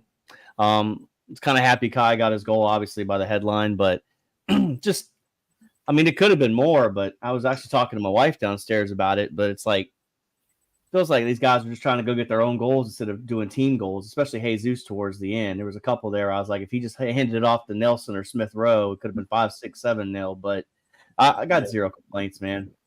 I mean, the Saka, he came off a little limpy, but he does that almost every game. So I'm worried about him, Spencer. I'm worried about Saka. I really am because there's rumors he's playing with an Achilles problem, and if he keeps on playing, he's going to need surgery, and we're going to lose him. Yeah, that Achilles ruptures. Yeah, that Achilles rupture is a big deal. I think that's even a worse injury than the actual tearing your knee up. Yes, that's the worst one. Yeah. Oh, The worst one, unless you're like Kobe Bryant and you can still stand up there and take free throws with a torn Achilles. I mean, the guy's crazy. I just don't want him to. We're going to get to like the business end of the season, and Saka is going to need surgery. We're going to lose him for the business end of the season. You can just see that happening, right? And we can't do that. We can't have that. Yep. He does need a break. I will say, like, he probably should have came off earlier in the game, especially when it was 3-0 up. Yeah, that was the nice thing about Wednesday is playing some of the youth academy kids. Like, you got to find somebody down there that can step up because you can't just drop 40-50 million on players all the time. If you have a good academy system, you should be able to develop somebody. So, yeah. Seko Jr. was a bit of a wild card. I didn't see him coming into the lineup, but we have a few other really good young players there. But yeah, it was good to see them. Good to see what they're like. But for Saka, I mean, for me, you can see what Trossard does. You can see what Smith Rowe does. You can even see what Reece Nelson does. Either of those three can play his position, and I think we should look at letting them do that for a little while. Give him a rest. Give Saka a rest. Especially now going to Lens in France. Apparently, I'm not sure if what I was reading was right, but I was reading that they're really bad this season. They started off really bad this season, so I don't think they're going to be a very hard team to beat, with all due respect. So I think it's definitely a game we can rest a few players. Yeah, the rotations are going to be very key, especially, and I'd even if I was Arteta, I'd probably talk to Saka about like, hey man, I know you like playing for England and the caps are everything and it means a lot, but you should probably set this one out just because what's the worst case scenario, like you said, you blow your Achilles. I mean, I think that's at least 6 months. I had a buddy do both of his Achilles, one and then the other. And if you talk about, you might miss the Euros. I mean, it's the thing, like, because these guys, they care about the club and the international. It's all about the whole total body of work when their legacy's done, especially a guy like Saka. And a major injury like that could really cripple the trajectory of his career. You know? So I think it's already has, because the only thing he needs right now is rest. Ted's not going to rest him. We know the man up in England isn't going to rest him either. So it's like, you know what? You know, he shouldn't travel to Lens to sit home, rest. I I'll be happy if he starts on the weekend, but I wouldn't be surprised if he's not ready. I mean, the fact that he's come off the last 2 times injured doesn't bode well going up against a City team that will know that if they just leave a couple of tackles in on him, he's going to slow down immediately. I mean, that's like you know what I mean. That you're basically just a target. It's easy now. We know what to do to Saka. We're going to leave some legs in there, hit him in the back of the leg every once in a while, and then he's gonna slow down immediately because he knows he can't push it. So it's they're gonna have to manage that well, and he's gonna have to sit home sometimes and not play. I hope they do that. He can't.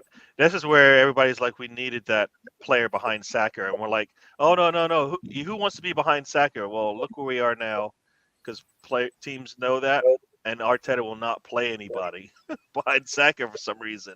You know, at some point he's going to have to start a Jesus or a Nelson or Milsrif Rowe or somebody in that front line and put Saka on the bench. However he decides to do that, that's what I think he's going to have to do. And it's going to have to be a big game. It can't just be like regular games. He's not going to be able to play, I think, against the big six the way we're playing him right now. He won't be healthy for him. He'll look off like he's looked all season, right?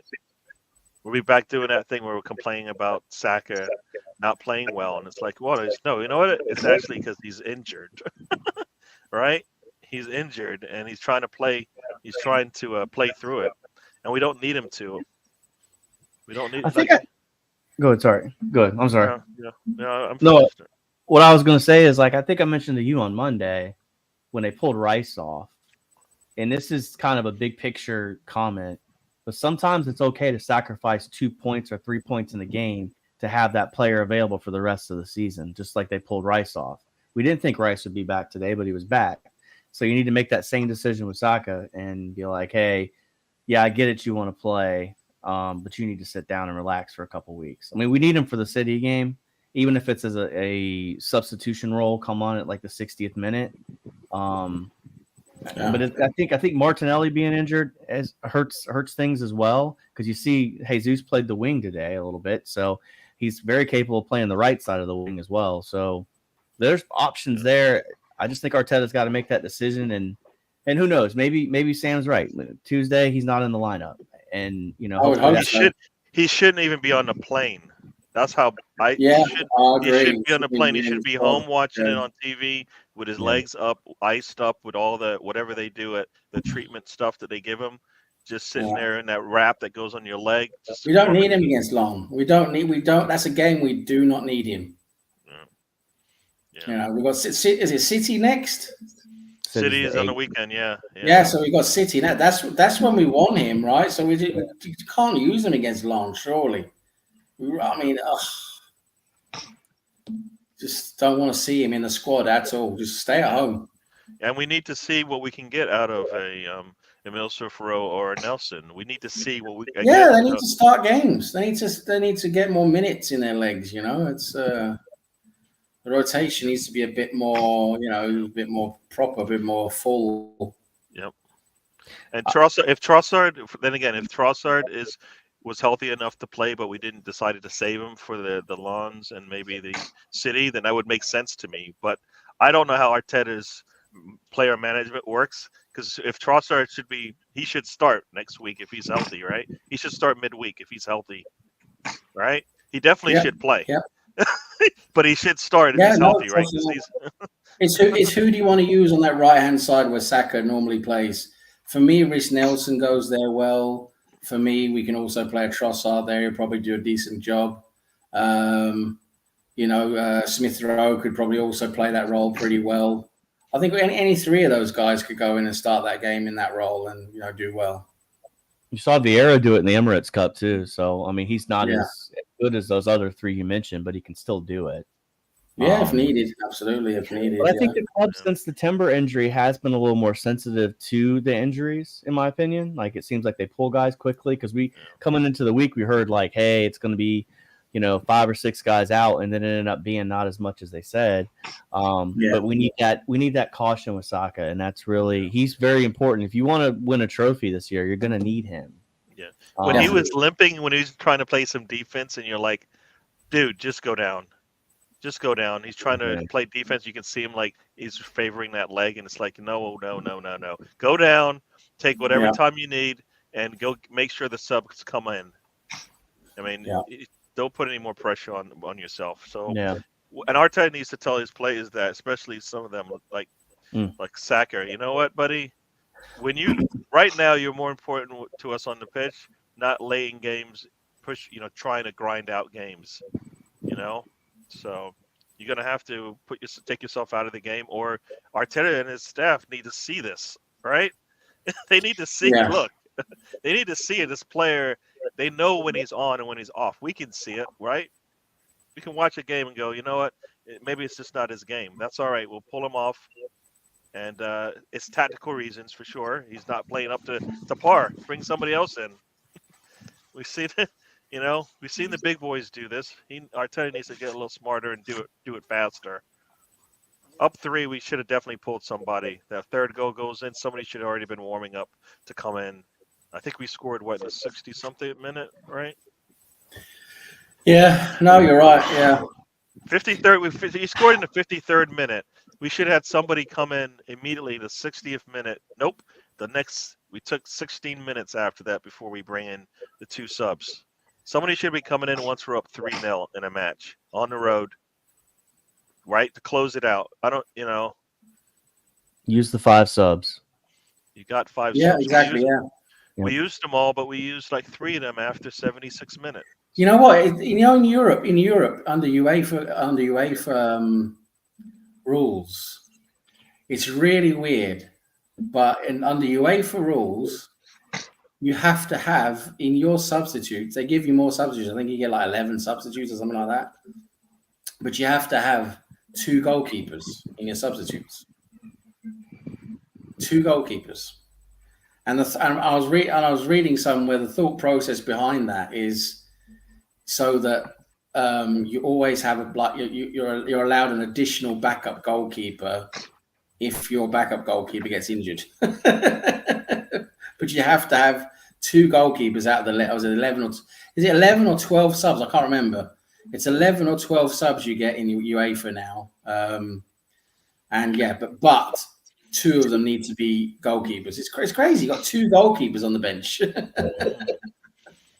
And for those on the Guendouzi watch, Riddy has called him playing for Lazio today. And for those who want to know, I was going to put up the next one, but I think Tom was probably telling me not to put it up. It's a messy dungeon. I was cleaning my laptop while you were going on about Arsenal. We know you were cleaning your laptop. We were just told why. Yeah. So that whatever you're accusing is what happened. Exactly what happened. Every splooge. Fine. Just admits it straight up admits it. Well, no, because I really like hearing Spencer talk, so I had to clean up the results after it. Spencer's going to say something else. What's he going to say, buddy? I mean, at least somebody likes listening to me speak. I mean, that's. I appreciate that, Tom. I brought you on. Come on, I'm in this. It's all good. I'm just messing. No, stop it. Stop talking. I'm just messing. No, that's what I was doing. Oh, man. So it's fun to be a part of the madness, isn't it? So I wanted to bring this up, and this goes to Sam's point about Lens and them being less than the competition. I'm trying to find I can disrespect them. Like, no one's going to hold me accountable, but a lesser competition, right? Like Havertz, when he scored his penalty, I don't know if you guys noticed it, but he had a little more pep in his step after he scored the penalty. And my buddy Matt, we've been talking about it, that Havertz looks like a wounded dog that's been abused. And it's now going to a new home that's trying to get himself together. So like taking Nketiah, for example, today, play him down at Lens, get him a confidence in the Champions League goal. I mean, that's what I think I'd like to see in the next game is that rotation to get these guys more confidence. Because that's the thing about the Carabao Cup, and I didn't get to talk to Gary about this, but the rotation is so critical. Like I was looking Tamiyasu playing center back. We may need him to play center back this year because the way Saliba and Gabriel, you never know, might get hurt. So the more we could stay in these competitions and the more rotation we got, the better off, the more depth we have so we can actually make a run. Yeah, you're right. Yeah, so true. That's what I'm excited. I'm glad we didn't bow out of the competition on Wednesday. I was excited for that 1-0 win. So there's competition in every position right now, except Saka. So except Saka. Yeah.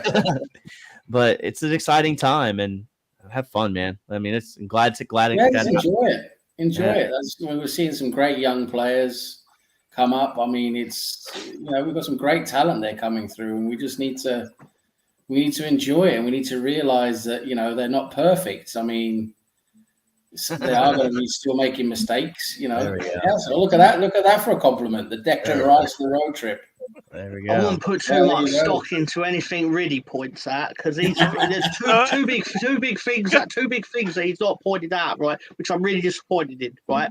Because and I would never normally say if I was disappointed in Riddy, okay, just so you know that I'm not that sort of person, right? But I'm gonna be. No, I'm always that sort of person. No, what? Right? Did you know that tomorrow in France is the game that only comes once a year? Nice are playing Brest. Think about it. Nice Brest. Yeah, nice Brest. Yeah. It's the game that's just like Christmas. One day a year, bro. One day a year. Unless it's 2 seasons at back end, then you'll get none. Anyway. Point is, if Spencer's a Declan Rice, then Tom, you're the Rob Holding, and I was wondering what I am. You're the lying fucker. You lying fucker. You know I'm Eddie. I'm the Eddie. What? Me and Eddie are like twins. What? I'm Martin Odegaard. I'm the fucking. No, you're not. It's not even close. Stop that. I'm Martin Odegaard. I'm the captain. What? What? I'm muting you now. You get a penalty for that. Wow, that was. If this was Ocean's 11, I'd be Brad Pitt. I'll put a side together. Okay. Why he's gonna say I'm the little Chinese contortionist. It's probably you lived in the same country. Doesn't mean you're anywhere near there, buddy. Calls me Yakov. None of it. Having none of it. Come on, dude. Seriously, come on. Oh, wow. That wasn't nice at all. Cheltenham Town lost 2-0 at Lincoln today, and you'll go, why you brought up, Tom? Well, did you know Cheltenham Town have played 10 matches this season in the league, in League One, and they've scored 0 goals. Wow. 10 games. Just so you know, my Gators team is terrible right now. Basically, the guy just ran with a player on his back from, let's see, the 5-yard line. And he just scored. That's not good. We're up 7-0. And just I watched the Gators. Oh, sorry. No, go on. No, you're good. I was just giving a Clemson update for everybody. I watched the Gators documentary on Netflix, the biggest takeaway I could get from it was that half the team should probably be in prison, and weren't that bad. Weren't that bad. Come on. They had to devote a whole episode to how the manager basically turned a blind eye to basically the fact that half his team were criminals, and I'm being nice by saying criminals because I could use a different word for it, beginning with R. And anyway, the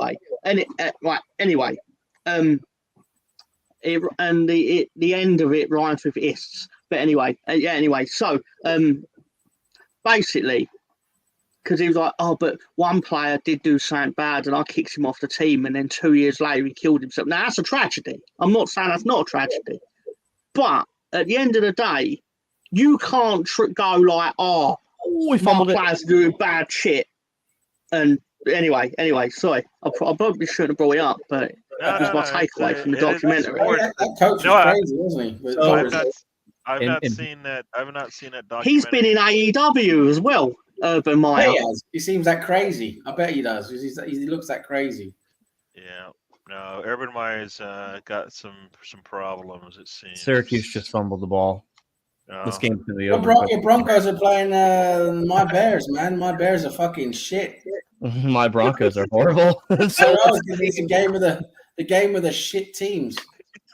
I'm envisioning, because I have to Simpson for everything, I'm envisioning the Broncos versus the Bears as like when they show all the remedial children in Simpsons playing in, and Bart's sent to like the 4th grade in Canada or something, and one of them goes, "I'm from Canada, eh?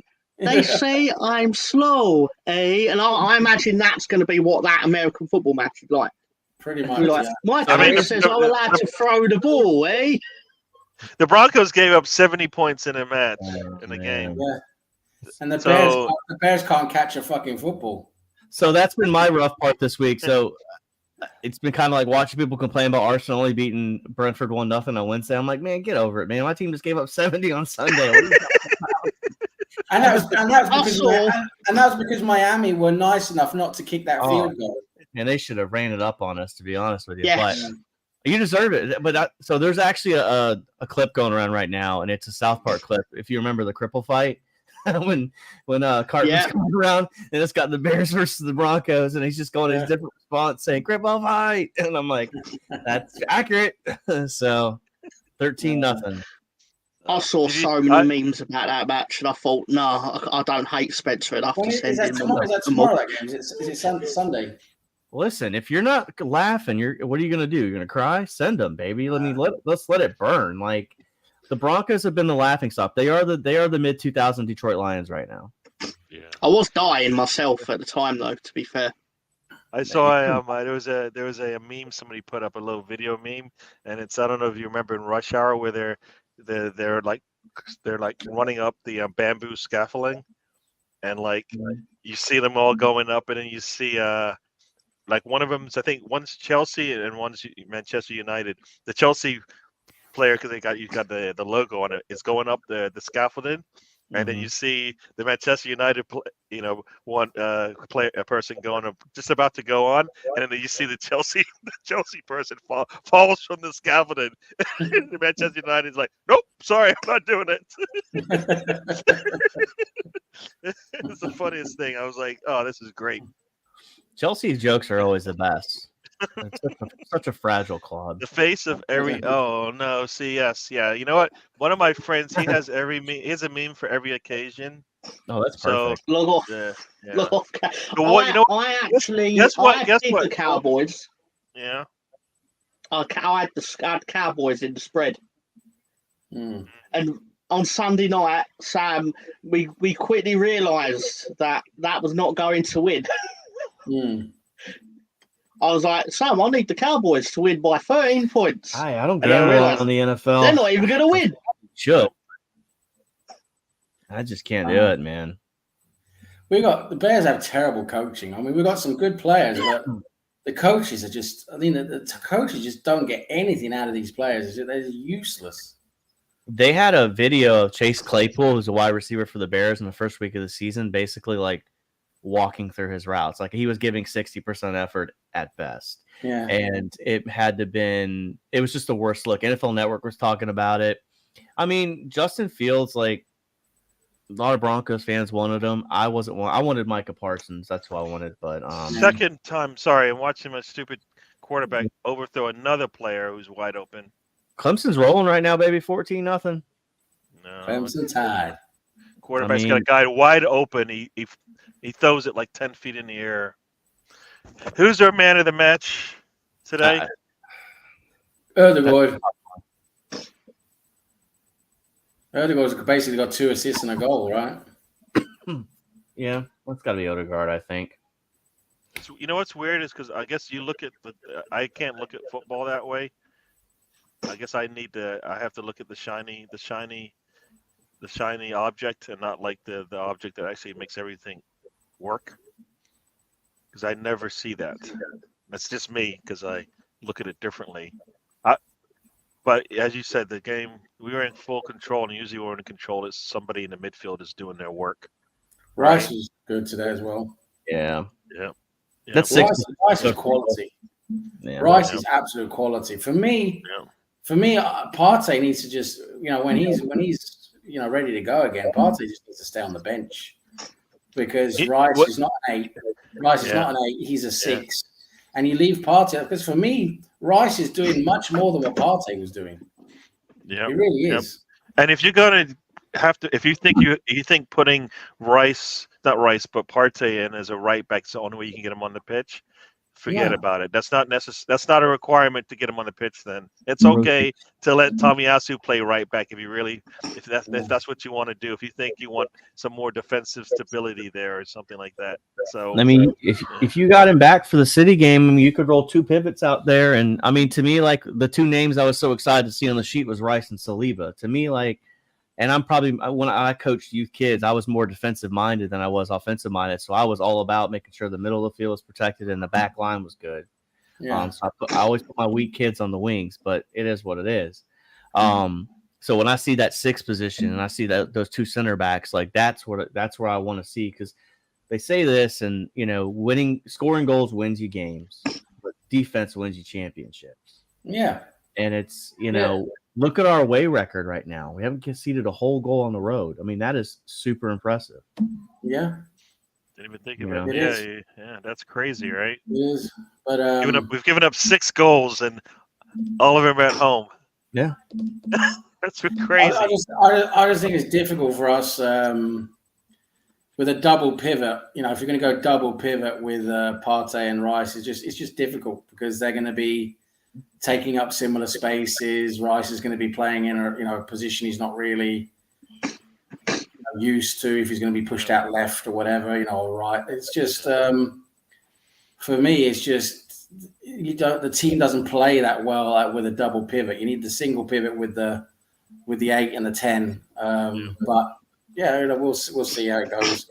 I have a feeling he's going to get Partey back in the team somehow because he wants to use Partey probably. But you know what? That's why I talk all about it all the time. That's why rotation is a thing, right? Yeah. Something we can do. Rice doesn't have to play every game. No, you know what I mean? So then you use Partey. So then you use Partey instead of Rice. Okay, you use one or the other. For me, you don't use both. You use one or the other. Yeah. No, so I mean, I think if you said you're going to get a healthy Partey playing in a game against Brentford, nothing's going through there, right? Nothing's going through there if he's healthy, right? Yeah. He's gonna intercept anything that goes through there. He's gonna do what he does as far as push the ball up. I mean, it should make things easier for us defensively in that midfield, and then Jorginho can come on and close things out, and then Rice or Partey doesn't have to play and doesn't have to touch the field in every game. All right, so I don't know. It seems like an easy solution to the problem. It's good problems to have, though. Yep. This is the thing. Yeah, of course. I mean, you think about a couple of years ago, man. I think towards the end, this is the Amazon documentary year. Like, you'd have been dumb to miss the 11 because that's really all you had, the options. And now you can go look at the team sheet and be like, all right, those 3 can help us out if we're in a bind. And that's what I think, this is the thing that with Arteta and the time and the patience that really matters. It takes time to build a team. You can't build Rome overnight. And when you have to ship out bad pieces like we did towards the end of, Wenger and Emery's time, and I'm not an Arteta apologist, but you can't. I mean, championship teams take time to build. That Cowboys team that won in the 90s, they didn't build that overnight. It was a couple seasons, right? Yeah. And of course, with winning, the things have to go your way too. So you have to be good, but you also have to be lucky. Yeah, you got to have a few things go. Seems I didn't ask Mr. Tom about his man of the match. I'm glad you asked, Gary. Basically, Mr. Anderson. Now, I've looked at the stats, I've crunched the numbers, and I've done and the main thing, obviously, is the eye test. And I just can't see anyone but Eddie and Nketiah. Man, the match. I can't see past Eddie. Assist for the second goal. That just moves you on your way because at 1-0 you'd have been nice and nervous, but 2-0 you're like cruise control. Thank you for winning that penalty, Eddie. Players don't win penalties, but when Eddie does, players wins penalties. Eddie's Eddie's a star. Eddie's a star. Eddie does. Star quality. Sorry, Hero. for Man among men. Sorry for ignoring you, Mr. Tom. I don't do that. I expect you to just jump in and chat. It's my fault. I pivoted. Too many pivots. You're pivoting, motherfucker. No, sorry, what? Sorry, wait, what's that? No, sorry. No. Spencer knows. I've got love for Spencer. Love Spencer. You just called him the Declan Rice of the show, and I'm Kyrior. What the hell's up with that? Me, I said that. Yeah, you said that. I said Tom is Rob Holding and you're Kivior. I was going to say, I've called Gary a lot of things. It would be Kyrior. I know. I thought we were friends. The man basically started just pissing on me and then calling it rain. That's what he just did right there, folks. On live YouTube. Yeah, Clemson just gave up a touchdown. What's that USC score right now? Do you know what it is? 14-14. They just scored again. Oh shit. Yeah. Colorado's in trouble. Colorado's in trouble, but they are playing teams on the road who are in the top 10. It's that's probably the problem not going to happen. though. USC's defense is not there. Like Caleb Williams is good, but that's why he's going to win another Heisman because they're going to be in shootouts all year. But Colorado is just trying to figure this thing out. They're not even at USC defensive levels. You know what I mean? Yeah, they don't have the line for it. But I love what Deion's doing. I'm all about some Deion. I like it. It's good for college football. Yeah. No, he might get his 7 wins, go to a bowl game, and. Oh, I think so. 7. That's a successful season after being 1-11. That's 100% a successful season. Yeah. So. Yeah. But I have no idea what they're all talking about with all this American sports shit. But be sure to join me tonight where we go over some American sports shit. More specifically, American wrestling live on the Full Nelson podcast with that link that Gary has so generously typed and put. Somebody just hacked into our to my YouTube and keeps posting stuff. So if you see any posts from me, be warned, it's not me. It's whoever just hacked in. What are you covering tonight? I'm glad you asked, Sam. It's WWE NXT No Mercy 2023. Right, so watch along, is it? It is. It's a watch along. But 1 second, I've just got to. What's that? Sorry, Gary, you shouldn't really be admitting that kind of stuff. Anyway, not there's anything wrong with that. Anyway, so hey, stop putting it up on the screen. Stop putting it up on the screen, Gary. I should block that person. Hey, but in all seriousness, all right, there is a predictions game going on, and I'd be remiss if I didn't promote what the host thinks is going to happen. Not the host of that show, the host of this show. Okay. Right. This is what Gary believes is actually going to happen. Okay. Now, Gary was much less cryptic. Gary was much more cryptic. Sorry. Gary won't tell me who he thinks is good when he makes me guess. Right. Through his clues. Okay. Now, don't worry, Spencer. Don't worry, mate. I got you too. I got you too, brother. I don't even know who I picked. I don't even know who half of them are. I'm not gonna lie. I can do the WWE one, but the NXT, I couldn't even tell you, man. I just guessed names. Yeah, I know. That's why I was thrilled to have you because it makes me look better if I'm winning. But I didn't even add it in. I forgot to do that. So I'll have to bring Gary's back. But this is what. Now I know Sam likes his old photos, so don't worry. Before the show starts, so we're starting at, I'll be midnight 30. So I'll start off with putting up photos for Sam's benefit. Yeah.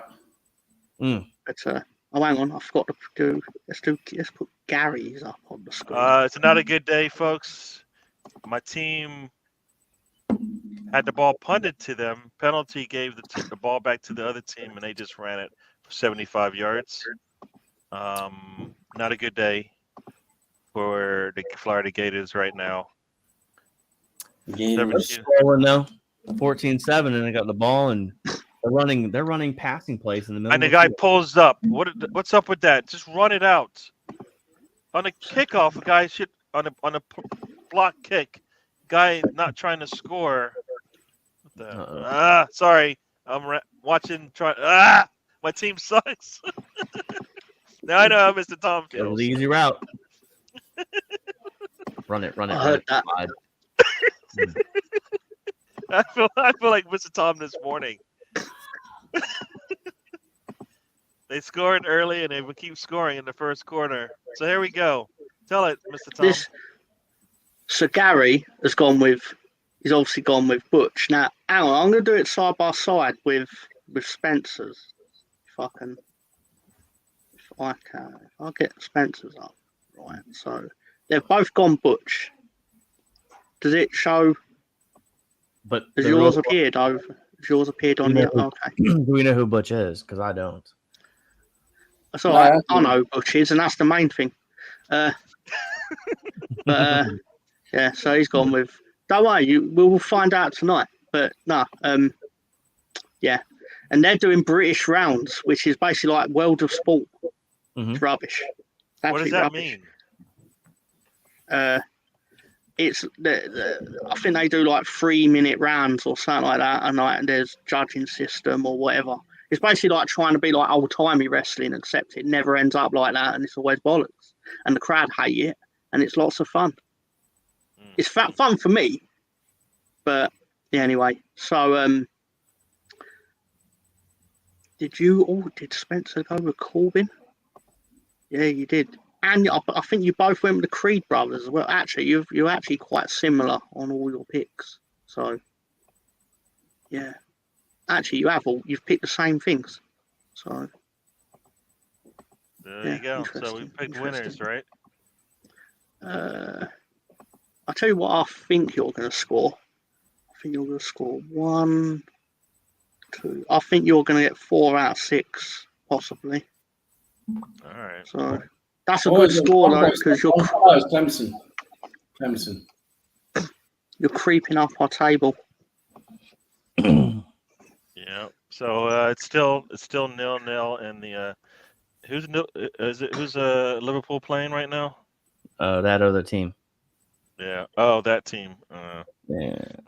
They're playing later, aren't they? Half past. Oh, they're playing them now, are they? Yeah, they're playing right now. The top team in North London. The top team in North London. You mean Arsenal? You shut your mouth. You shut your mouth. Yeah, it looks like just because I need some happiness on my side. Syracuse just scored on Clemson. Because I'm not having any. The only happiness I can have is that Spencer's enjoying the misery with me. Yeah, but we're still winning now. I know, but that's closer than what I got. That's close. I mean, At least they scored, so they kept it even it close. But you guys are losing to the basketball school. We are beating the basketball losing to school at the moment. Yeah, my wife is angry that I'm not watching the game with her. She'll be all right though. Tell her you're with the boys. She's vicious, man. Let me tell you something. Like she's all about the Clemson football. Like you might hear her yelling downstairs. She's do the dogs react to her when she's screaming at the TV? They're asleep. They've been conditioned since day one. You can put our TV on the downstairs on full blast. The dogs don't care. Cats don't care. They're conditioned to it. So if it's quiet, they get freaked out. So yeah. I mean, it's college football's fun, man. This is that time of year, and leaves are changing. Good time of year, man. But yeah, 1 year closer to death. So what? I don't really know. So did Leeds lose today? I'm not taking the joke or anything. Did they lose? I saw that they were playing Southampton, but they did. My bad. I was not. I was trying to keep the conversation. Yeah, I bet he didn't know. Yeah. The Declan Rice of the road trip. Yeah. With a grenade. He just threw a grenade. He just threw a grenade Tom's way. Rob Holding. That was like a David Luiz tackle right there. untimely, and definitely late. Red card. Yeah, You straight. fucking missed the ball again. Yeah, that's it. We're cutting your hair. Yeah. Oh, Oh, come on, Rory, you bastard. Yep. so are they? What is today? Are they playing doubles or whatever? Foursomes. Foursomes. There you go. That thing. Is it foursomes where they play each other's? God. Is it they There play we each go. other's shot, or is it? Yeah, foursomes? they've done that the earlier round, and now they're just finishing off the one where they each of them play their ball, but it's the best one that counts. All right. It's like the only time in golf where it ever gets remotely rowdy. I definitely enjoy it. It just seems like come on. America's You never. cunt! Does that mean he did good? They fucking lost it. The Americans got the point at the last hole of the last 4 ball. The 1 point of what? How many they got? So now they've got a total of 5.5 after 2 days. So it's 10.5 to 5.5. Yeah. It's a big lead. It's a big lead. Europe only needs. Oh no! Somebody just almost broke somebody's ankle there. Basuma's ankle. Ouch! Oh. Europe only need 4 points out of the 12 singles tomorrow. Oh, I think Basuma broke his ankle. They're checking to see if it's a red card. Dude, they keep showing it. Sorry. who slid into him? Some guy with a little bit of hair. Somewhere that narrows it down. Lewis. Oh. Is it not Rico Lewis? Who is it? Got an amazing Everton. I think he's getting a red card. I think he's out. Klopp. Honestly, Yeah, Jones. I thought Spencer was wearing a Luton away kit. Nah. Honestly. I don't know. When I first saw that 7, I thought it was an old Elway. Yeah, he missed. Yeah, I have. I will have to do it one of these days. I got like probably 30 Denver Broncos jerseys. I must really like them. I mean, and probably about 23 Clemson ones, but I collect. I couldn't afford them when I was a kid. Now I can. So it's like, it's one of those deals where there's no mom to say no. So yeah. You can't do that, Spencer. You have to go and spend that on. What do you have to spend it on instead? College education. Yeah. College education. Good. So many lead shirts, and I still choose to sit here displaying big meaty men. Big meaty men. All right. Slapping meat. It's the important. It's the small print. Yeah. I love this. Got to promote my show somehow. You see the intro on my show? It's fucking amazing. I'm allowed to say it because I had nothing to do with the making of it. No, it was really good. I made mine. It's not strictly true. I made mine on CapCut. It took me a long time to make mine. Yeah. Mine's probably too long too. Yeah. I got sent it, and I was like, "That's gonna get us sued. That's definitely gonna get me sued." That it'll be. Can't wait to hear from Michael Buffer. It'll be my other favourite bit was but you need to add. I was like, the funniest part is Ben asked Bandy to make it. Sorry, might as well do this live on air. Ben asked Bandy to make it, and he just sent me it. Like, I had no idea Sam just sent me it, and I was like, that's really amazing. That I was like, you should probably add Ben to it. Ben weren't in it. Like, but Bandy went, Ben asked me to make this. I was like, why do you fucking put him in it? God. But I did swear him. But I did genuinely like it though. The nice intro, yeah. That intro you got is good. I like it. Yeah, and it certainly beats the days of my show when the intro was me holding my phone up to the camera and doing the timer. Yeah.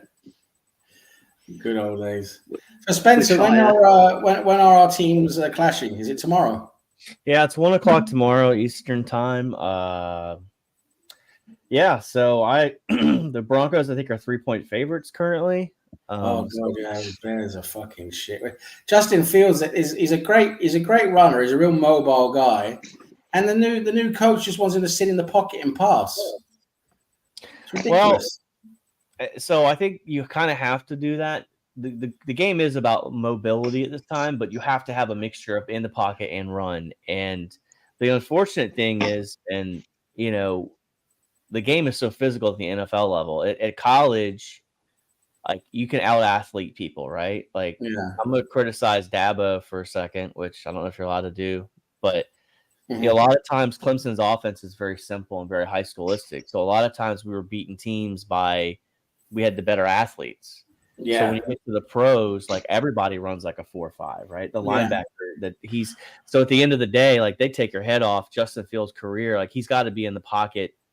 But this is the thing too about that.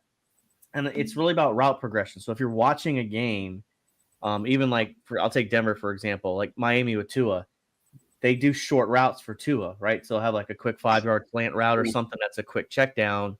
And I don't know if Chicago's doing that for Justin Fields. If you're sending all the guys 10, 15 yards down the field, there's not a quick outlet to make a quick pass. Like they call them high percentage passes. Let's see. That's a good defensive play. But that's the thing with Justin Fields. Like he's 5-24, I think, lifetime as a starter currently for the Bears. Yeah, it's not good. It's not good. That many wins. 5 wins. They've lost 13 in a row. The Bears have as well.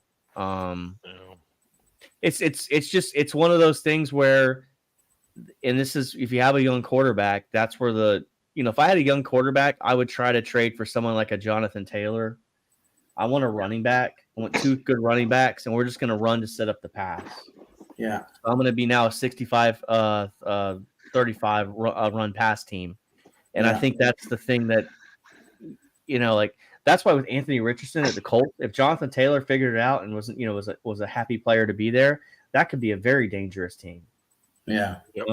But it's part of those, like the NFL, like it's gotten crazy because like Gary remembers this time, and Sam, I don't know how much NFL you've watched, but back in the 90s, you draft a player and he'd sit on the bench for a couple of years and then he would play. Now it's like, you got to be able to play day one, which I think the reality should be the latter. The thing, I don't follow the NFL as much as I used to. When I was younger, I did follow it a lot more. But the one thing that's always surprised me about the way NFL teams prepare for their season, their whole preseason stuff, is they have those typically the 3 preseason games. And out of the 3 preseason games, the starting players, like the players who are supposed to be your number ones, they're not actually getting like any minutes or any game time to the second half of the third game or something like that. And to me, that's just like, how are they prepared for the season to play, in a game situation when you've literally played like 10 minutes or 15 minutes of football before you start the season? So how about this with Denver? This is another thing that was brought up. So I watch a lot of Denver radio, the YouTube 104.3 The Fan, and they talk about the practice. The joint practices are actually more beneficial to the teams than the actual preseason games. Yeah. So the joint practice, the Rams and the Broncos did one this year. They had about 120 reps with the first teamers and all that stuff.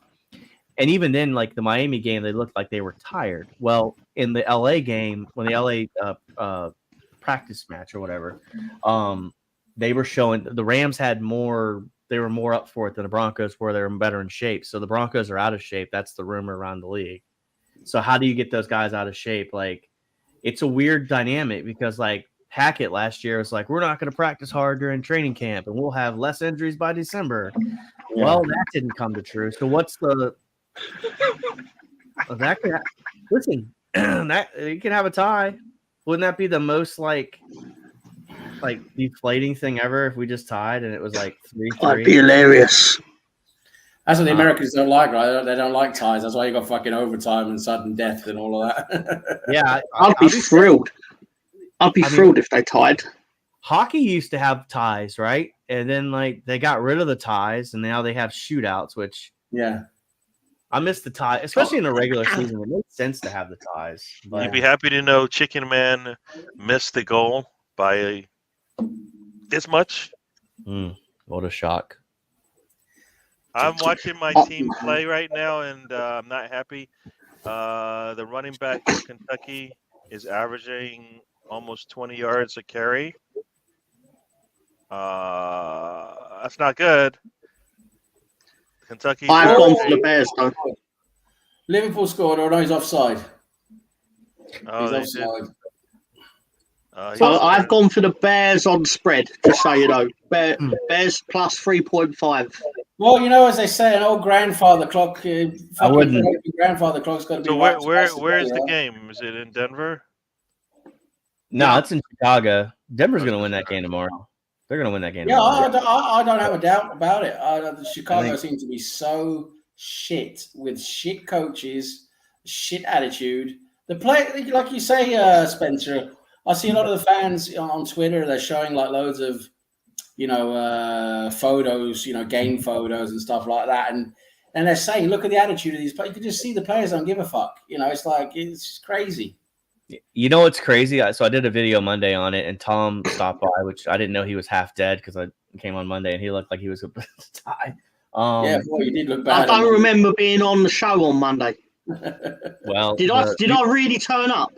You turned up, and I told you to go away, and you wouldn't leave. YouTube remembers. Pepperidge Farm remembers. I told you can go. You can go now. You didn't want to do it. I was like, all right. You need to go look at the playback on that. Like Tom's over here in the corner, like rocking back and forth. I was worried about him. I was like legit, like, yo, like you gonna make it? But I've been sick this week too. But so what I talked about Monday is Denver in the Miami game missed. Oh, Will Shipley with a good run, missed 25 tackles. And then so like I was overreactionary on Sunday. I wanted the defensive coordinator fired, which was kind of probably a hot take to be fair, but whatever. But yeah, like you go back and watch the highlights, like Miami had like holes, like my daughter could have ran through some of those holes, right? Like it's realistic, just because there was no pass rush from the front four, so that's the problem. Like, and that Miami team, like they might rival that St. Louis team from the early 2000s, Gary, that Kurt Warner had. I mean, look at who they got. They don't have the running back that the Rams have, right? The Rams had Curtis Martin at the time. Not Curtis Martin, Marshall Faulk. Ooh. But you got Tyreek Hill, Jalen Waddle. That could rival Isaac Bruce and Torrey Holt. I mean, who knows? And Tua anticipates so well. Guess who scored for that team? Son again. Guess really? Guess who gave the assist though? Chicken. I don't care about that. I'll get the assist. Before to the Chicken Man though, from Madison is fucking brilliant. Good catch. That pass through there. In betting in the dark, I said that Sam would score first. Liverpool to win 3-2. Spencer, is your point? This is a point you're making that Miami have like more weaknesses than what people think. No, I think Miami's 100% a legit contender. And when I did my preview show for the NFL, I picked the Bills to win in the AFC East, but only because I didn't think Tua would make it through the season healthy because injuries have been his problem. But if he stays healthy, we could absolutely see a 49ers Dolphins Super Bowl. But I mean, the Cowboys, their defense is pretty. I mean, I think it's honestly wide open right now, especially on the NFC side, who's probably going to make it to the Super Bowl. The AFC is a little bit clearer in my mind. Because the AFC's been the better conference for a long time, hasn't it? Quarterback wise, I mean, that's how I make my picks. Who's the quarterback on the team? Like, I had the Packers being 3-14. I just don't trust Jordan Love. And then, of course, the Steelers, I had them being pretty bad because you'd have to think Deshaun Watson. I can't remember the quarterbacks, but anyway, he's probably the fourth weakest quarterback in that division. But my point is, like, comes down to conditioning. Denver went down to Miami as well on a Friday, right? Yeah. So they went down there Friday. So God knows what they were doing for 2 days down there. Were they drinking? I mean, Miami's, Sin City 2.0, right? So they looked like a team that was hungover. So the reality is Miami's really good. Denver sucks, Yeah. and don't go to Miami 2 days before a game. You know what, Miami, right? I've been to Miami a few times, and it's a lovely, lovely city. I mean, if you look at it from a tourist perspective. Yeah.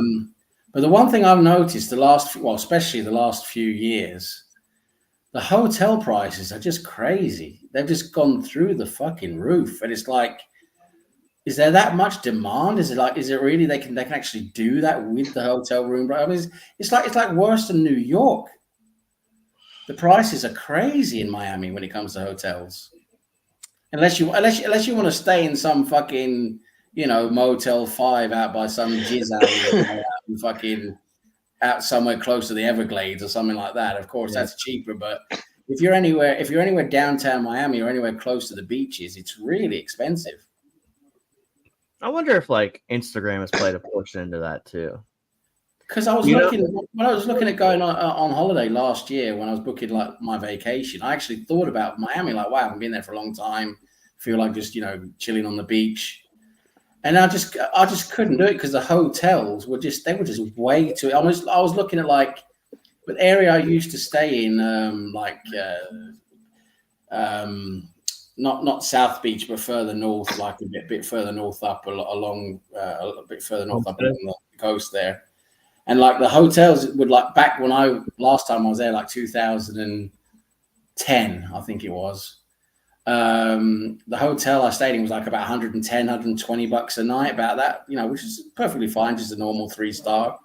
Now the same hotel is like $200 a night.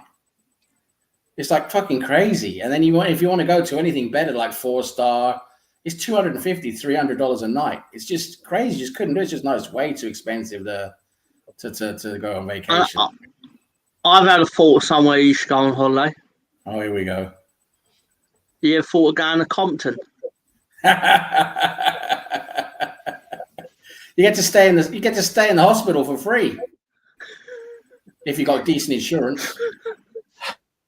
You know what, Mr. Tom, just say it because you just said something and you know what it is. Go on, say it. Say it, Mr. Tom. Say it. Well, that's racist. No, why is that racist?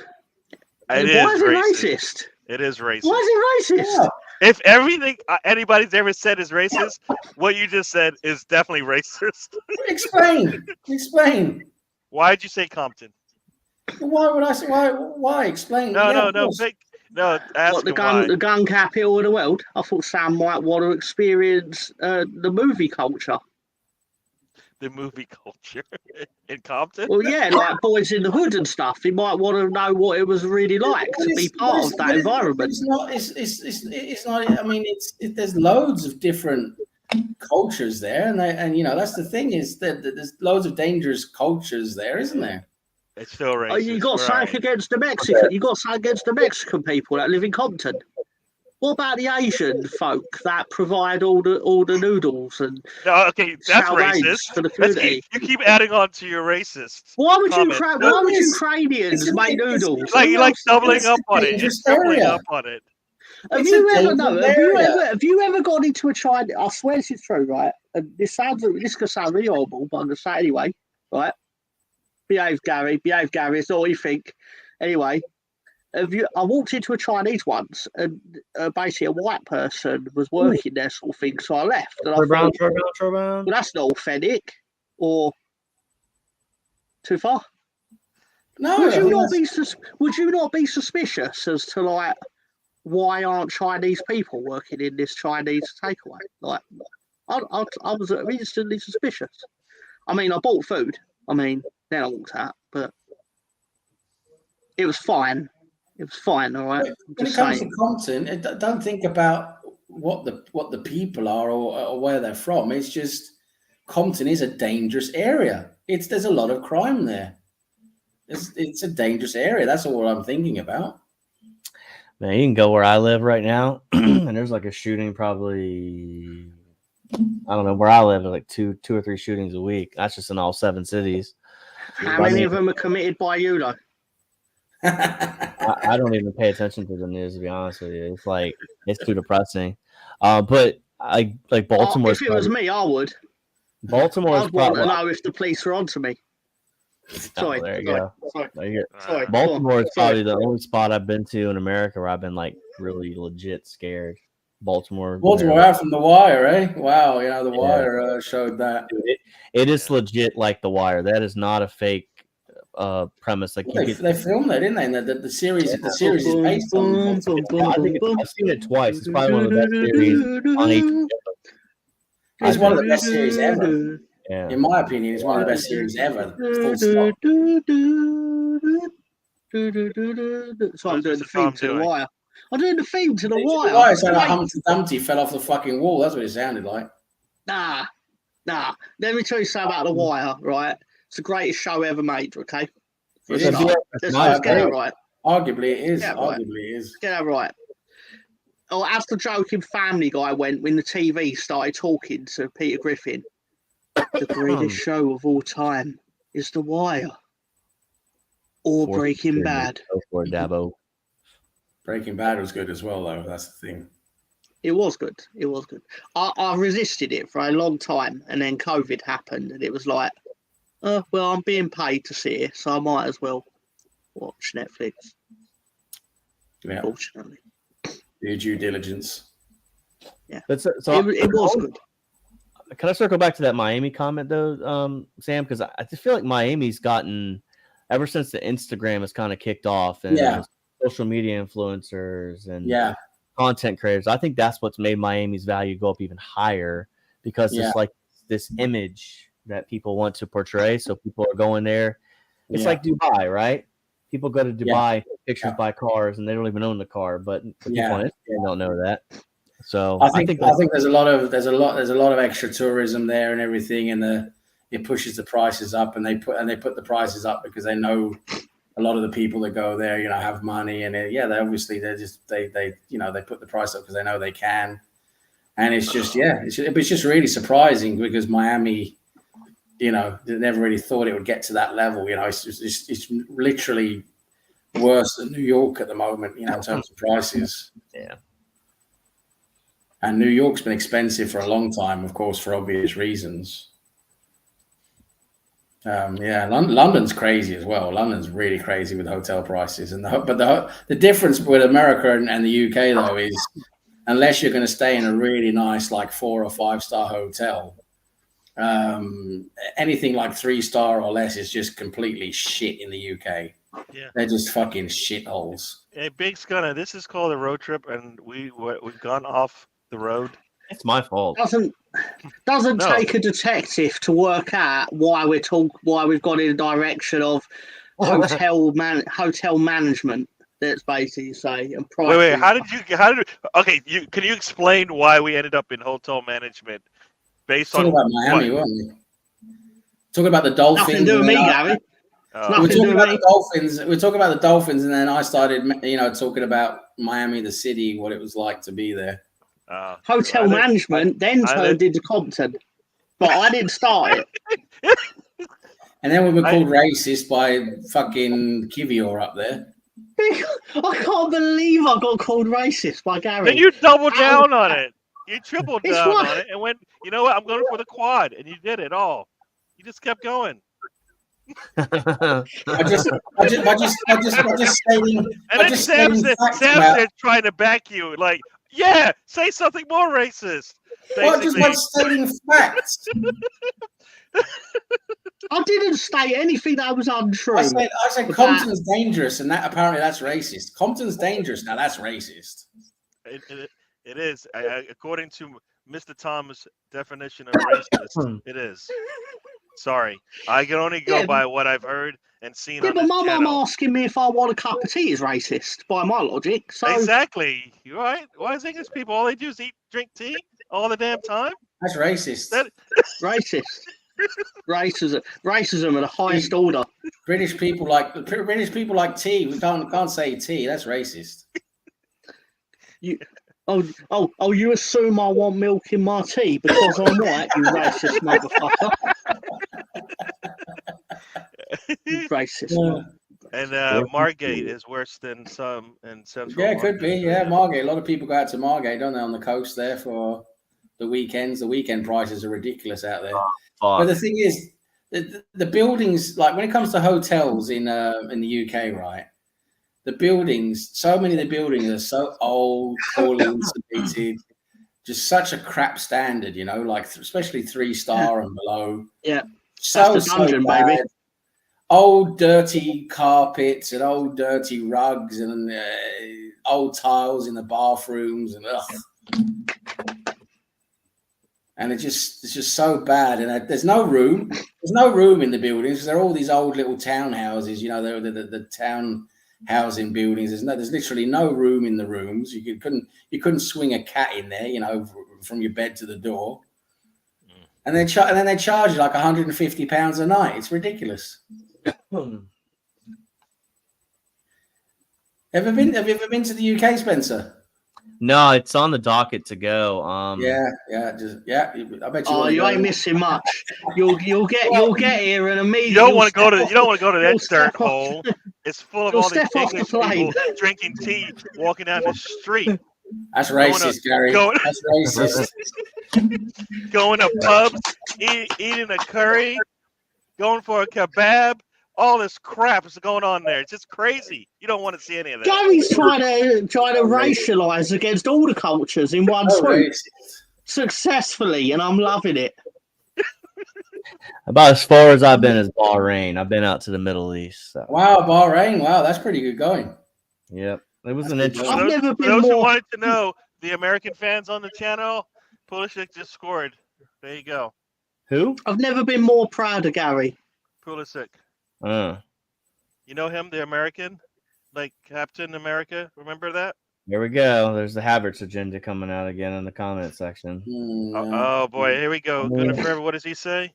I'm like, apart from I should call it a have gender. That don't work. Yeah. I mean, do y'all want him to succeed, or I'm just curious with some people. Do they want Havertz to succeed, or I want him to succeed, but I need it to be organic. I don't want it to be forced. And we're forcing it right now. See, that's not what I said at all. I can speak English. Is that you're being racist now? Saying I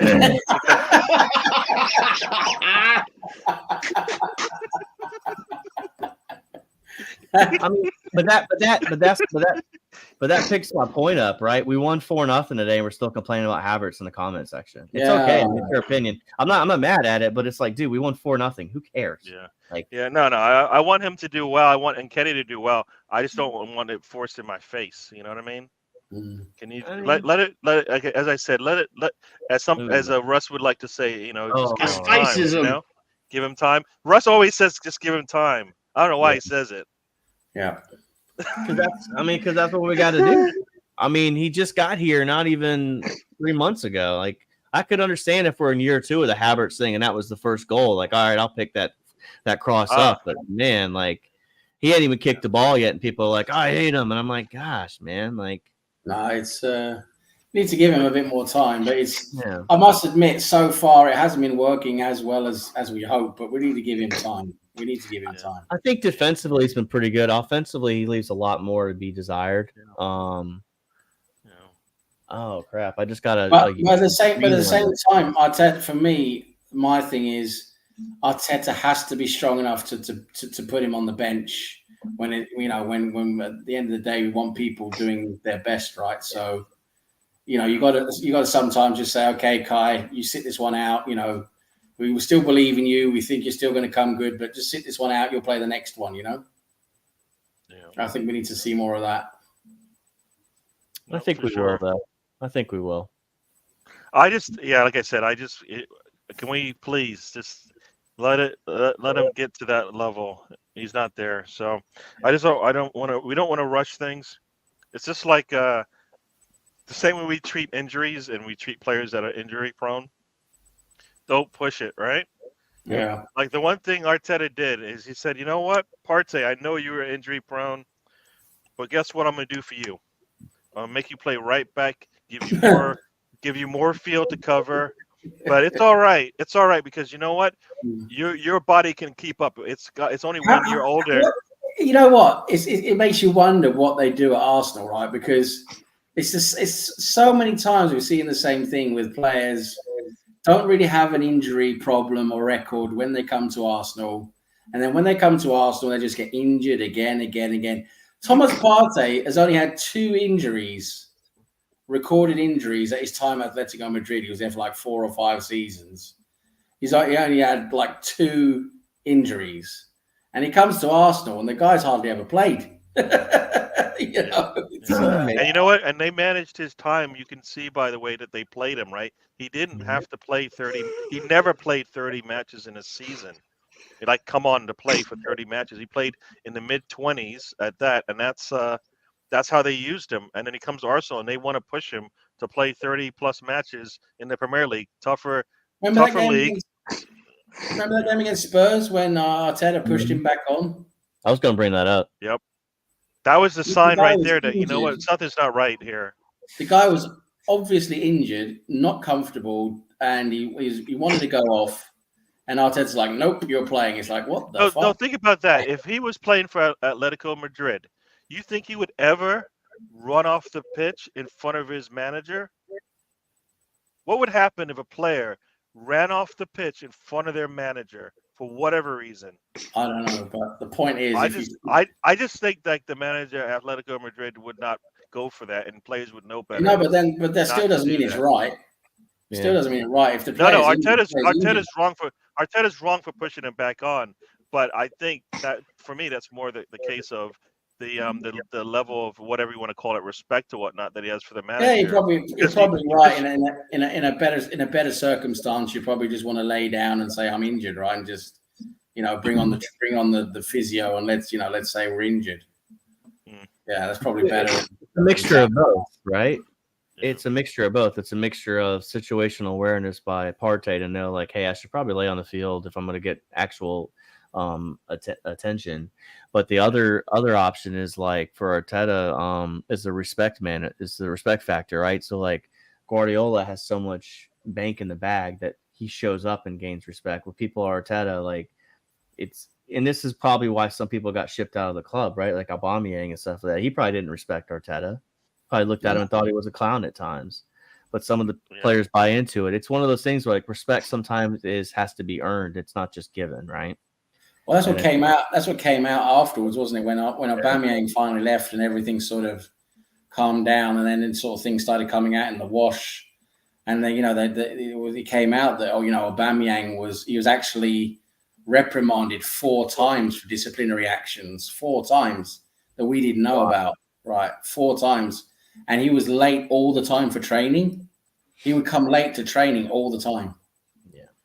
And Aubameyang was captain. And I think that's the wrong thing, was giving him the armband when there was obviously issues with him.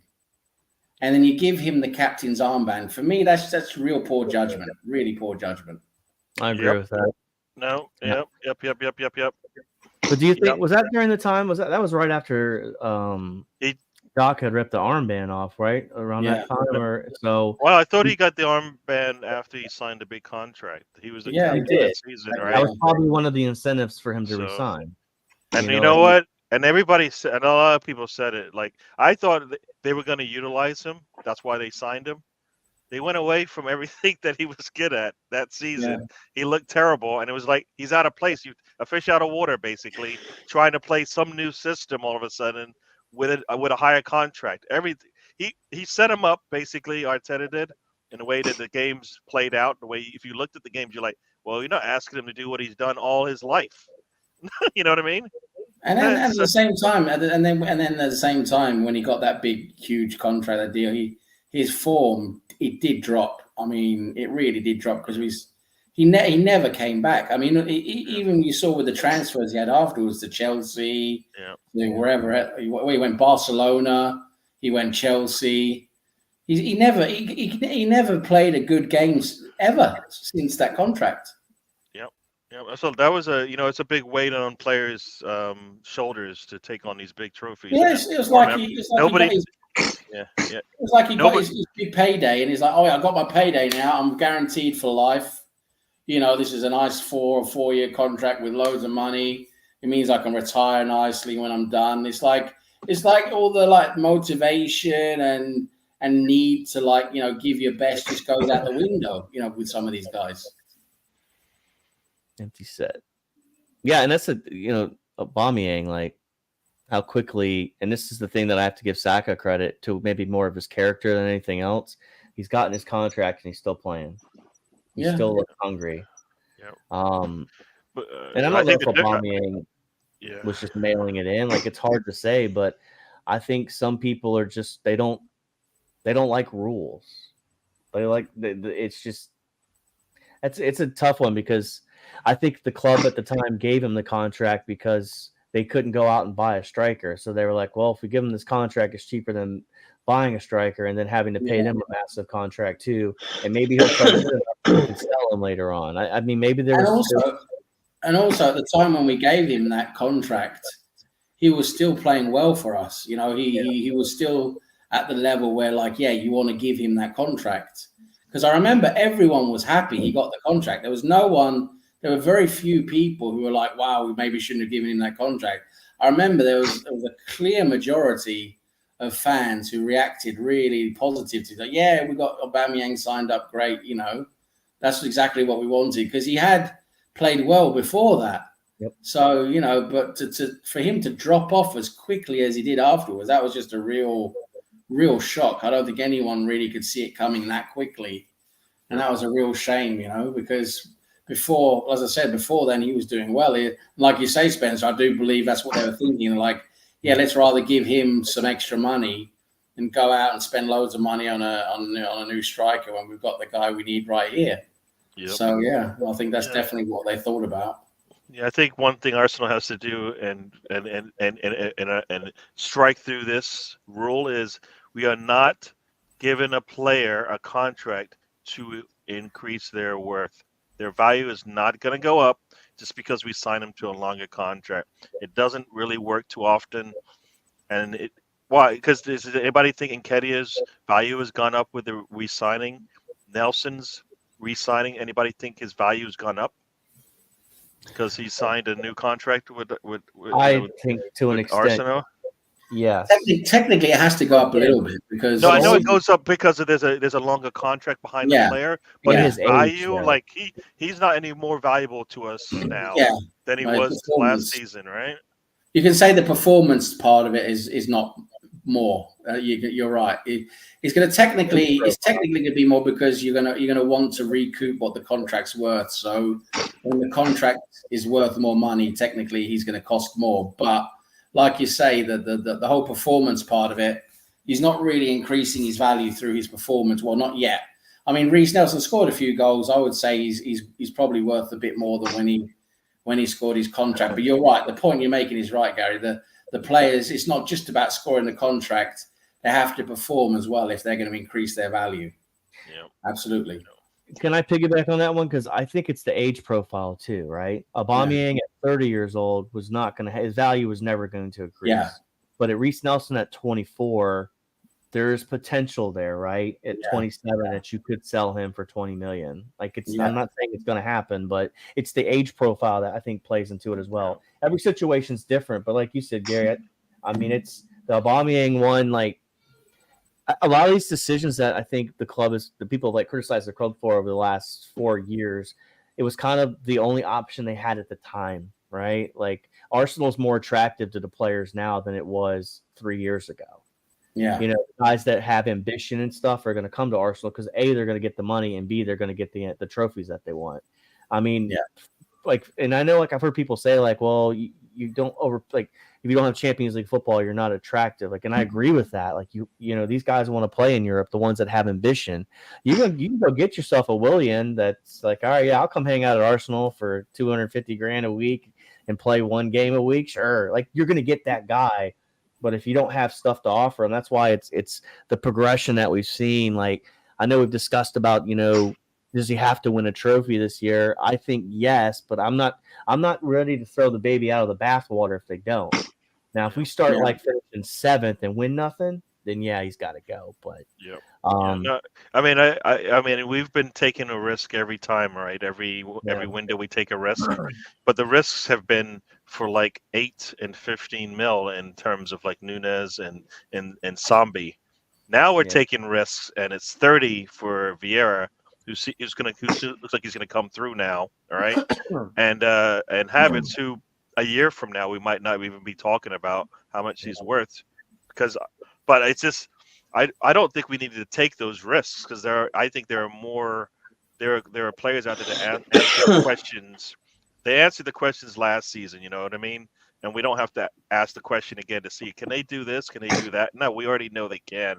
They just need to do it in a red shirt. You know what I mean? So that's the thing that I don't think we need to take risks anymore. We can go out there and get a sure thing and a player that has the qualities we want, like a Timber. If you can go out and get a Timber, there's no reason you need to go for a Havertz. It makes no sense. You know what I mean? You could have bought 3 Timbers, right, in terms of level players for what you spent on Havertz and Timber, right? And we'd be laughing right now. I must say, can you put up the?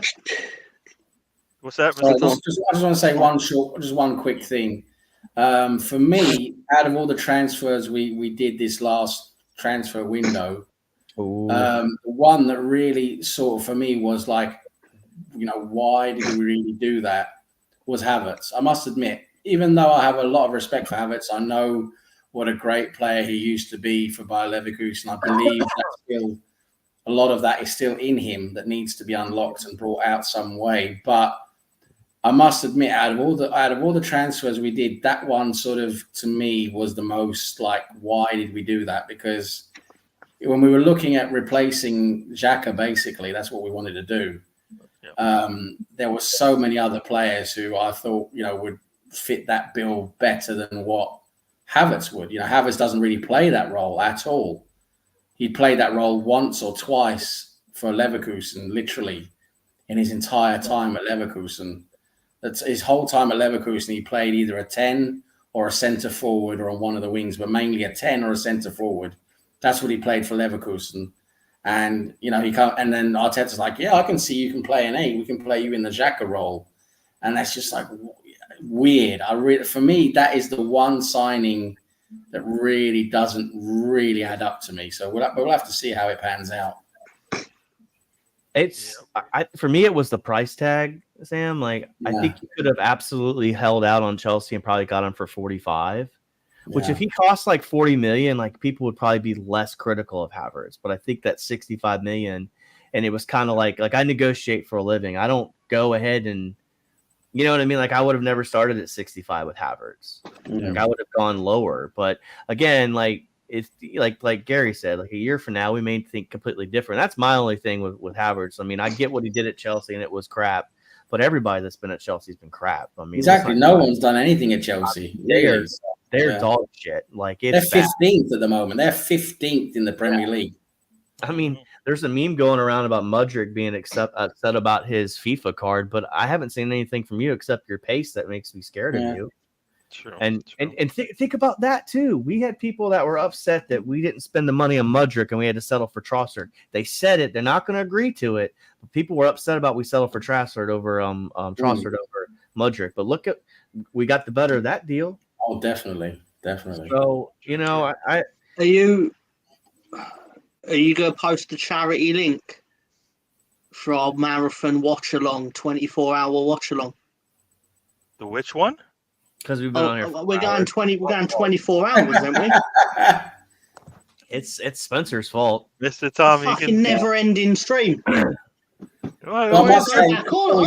going back on in a few hours, Gary. Before we go, I just need to say that with the whole Bears thing and everything, that I have to, suffer through with the as an NFL, in my NFL part of my fandom, what the Bears and everything, I must say I do get more of an understanding of what it's like to be you, Tom, with the Bears.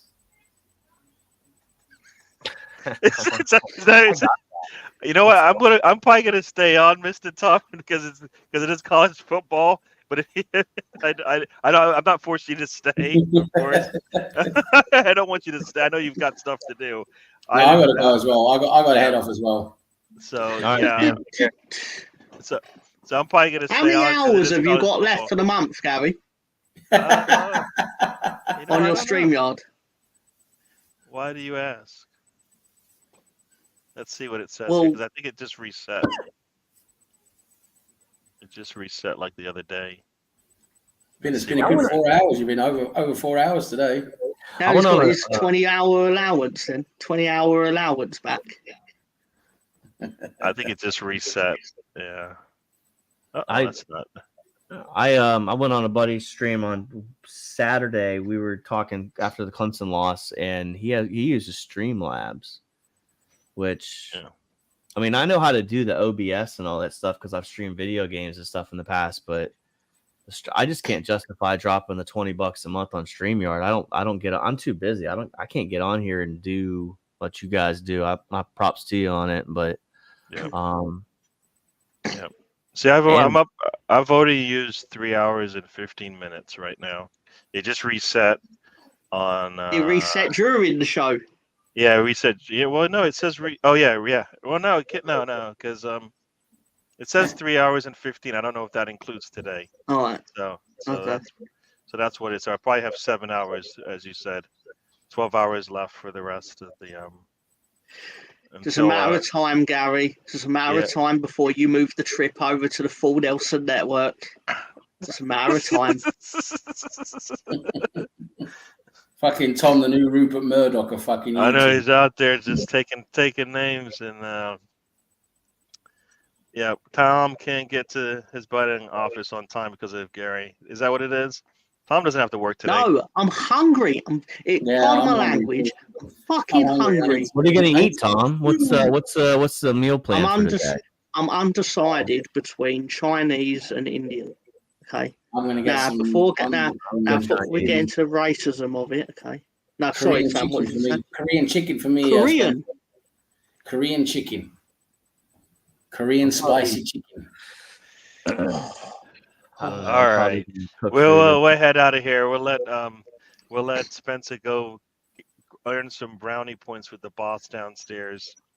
Yeah, she's you got to spin it. You got to be like, oh, they wanted me to stay for another 2 hours, but I chose you, baby. Like sort of that shit. Yeah. There you go. And the fact that you just said it on live TV is probably not helping his cause right now. Yeah, I mean, but Tom said it. I didn't say it, so you should have said it in the private chat, Mr. Tom. But yeah, let's head out. Let's get out of here. All right, we're gonna let everybody say their goodbyes. We're gonna start with who we're gonna start with. All right, we'll start over here. We'll start over here. All right, Spencer, say good night to the people.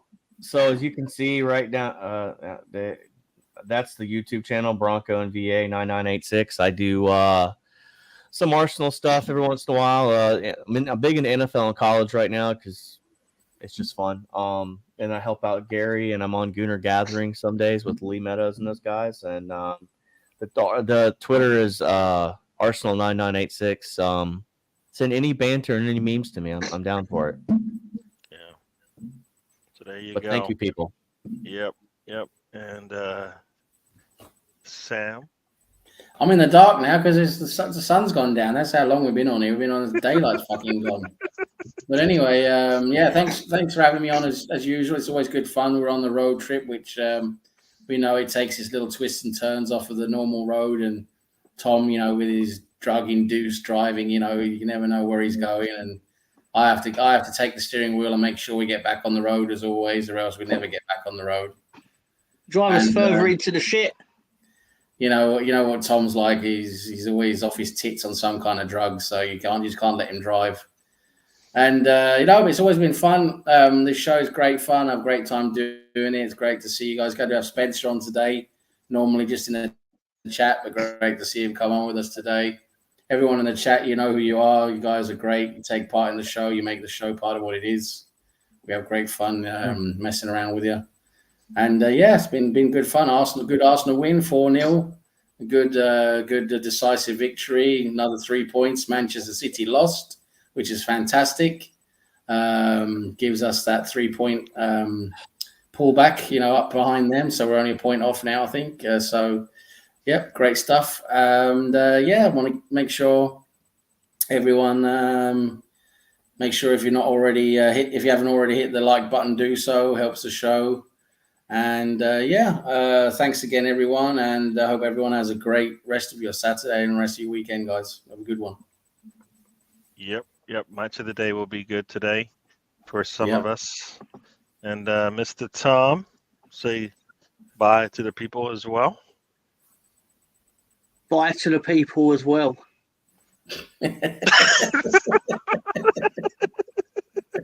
So there you go. He's ready to go. Go. All right. No, go seriously, yeah. Thanks for supporting the show, guys. Yeah, you bounce between Ryan's show and this show, but if you stay for this show, correct decision, good decision. No, I don't. It's not for me to say. It's not for me to say, but I will say it. No, seriously. Thank you for supporting the show. Do the Holy Trinity, yeah. Like, share, subscribe. Even though there's no point because none of the people watching it haven't already done that because they're here because they are subscribed. Oh, hang on a minute. That Colonel Ward sometimes walks in off the street and sometimes it's like, oh, please, sir, can I have a crumb of? Yeah. Anyway, I'm not going to finish that sentence because it's not PG. And everything here is PG. That stands for parental guidance. Did you know that? Just saying. Anyway,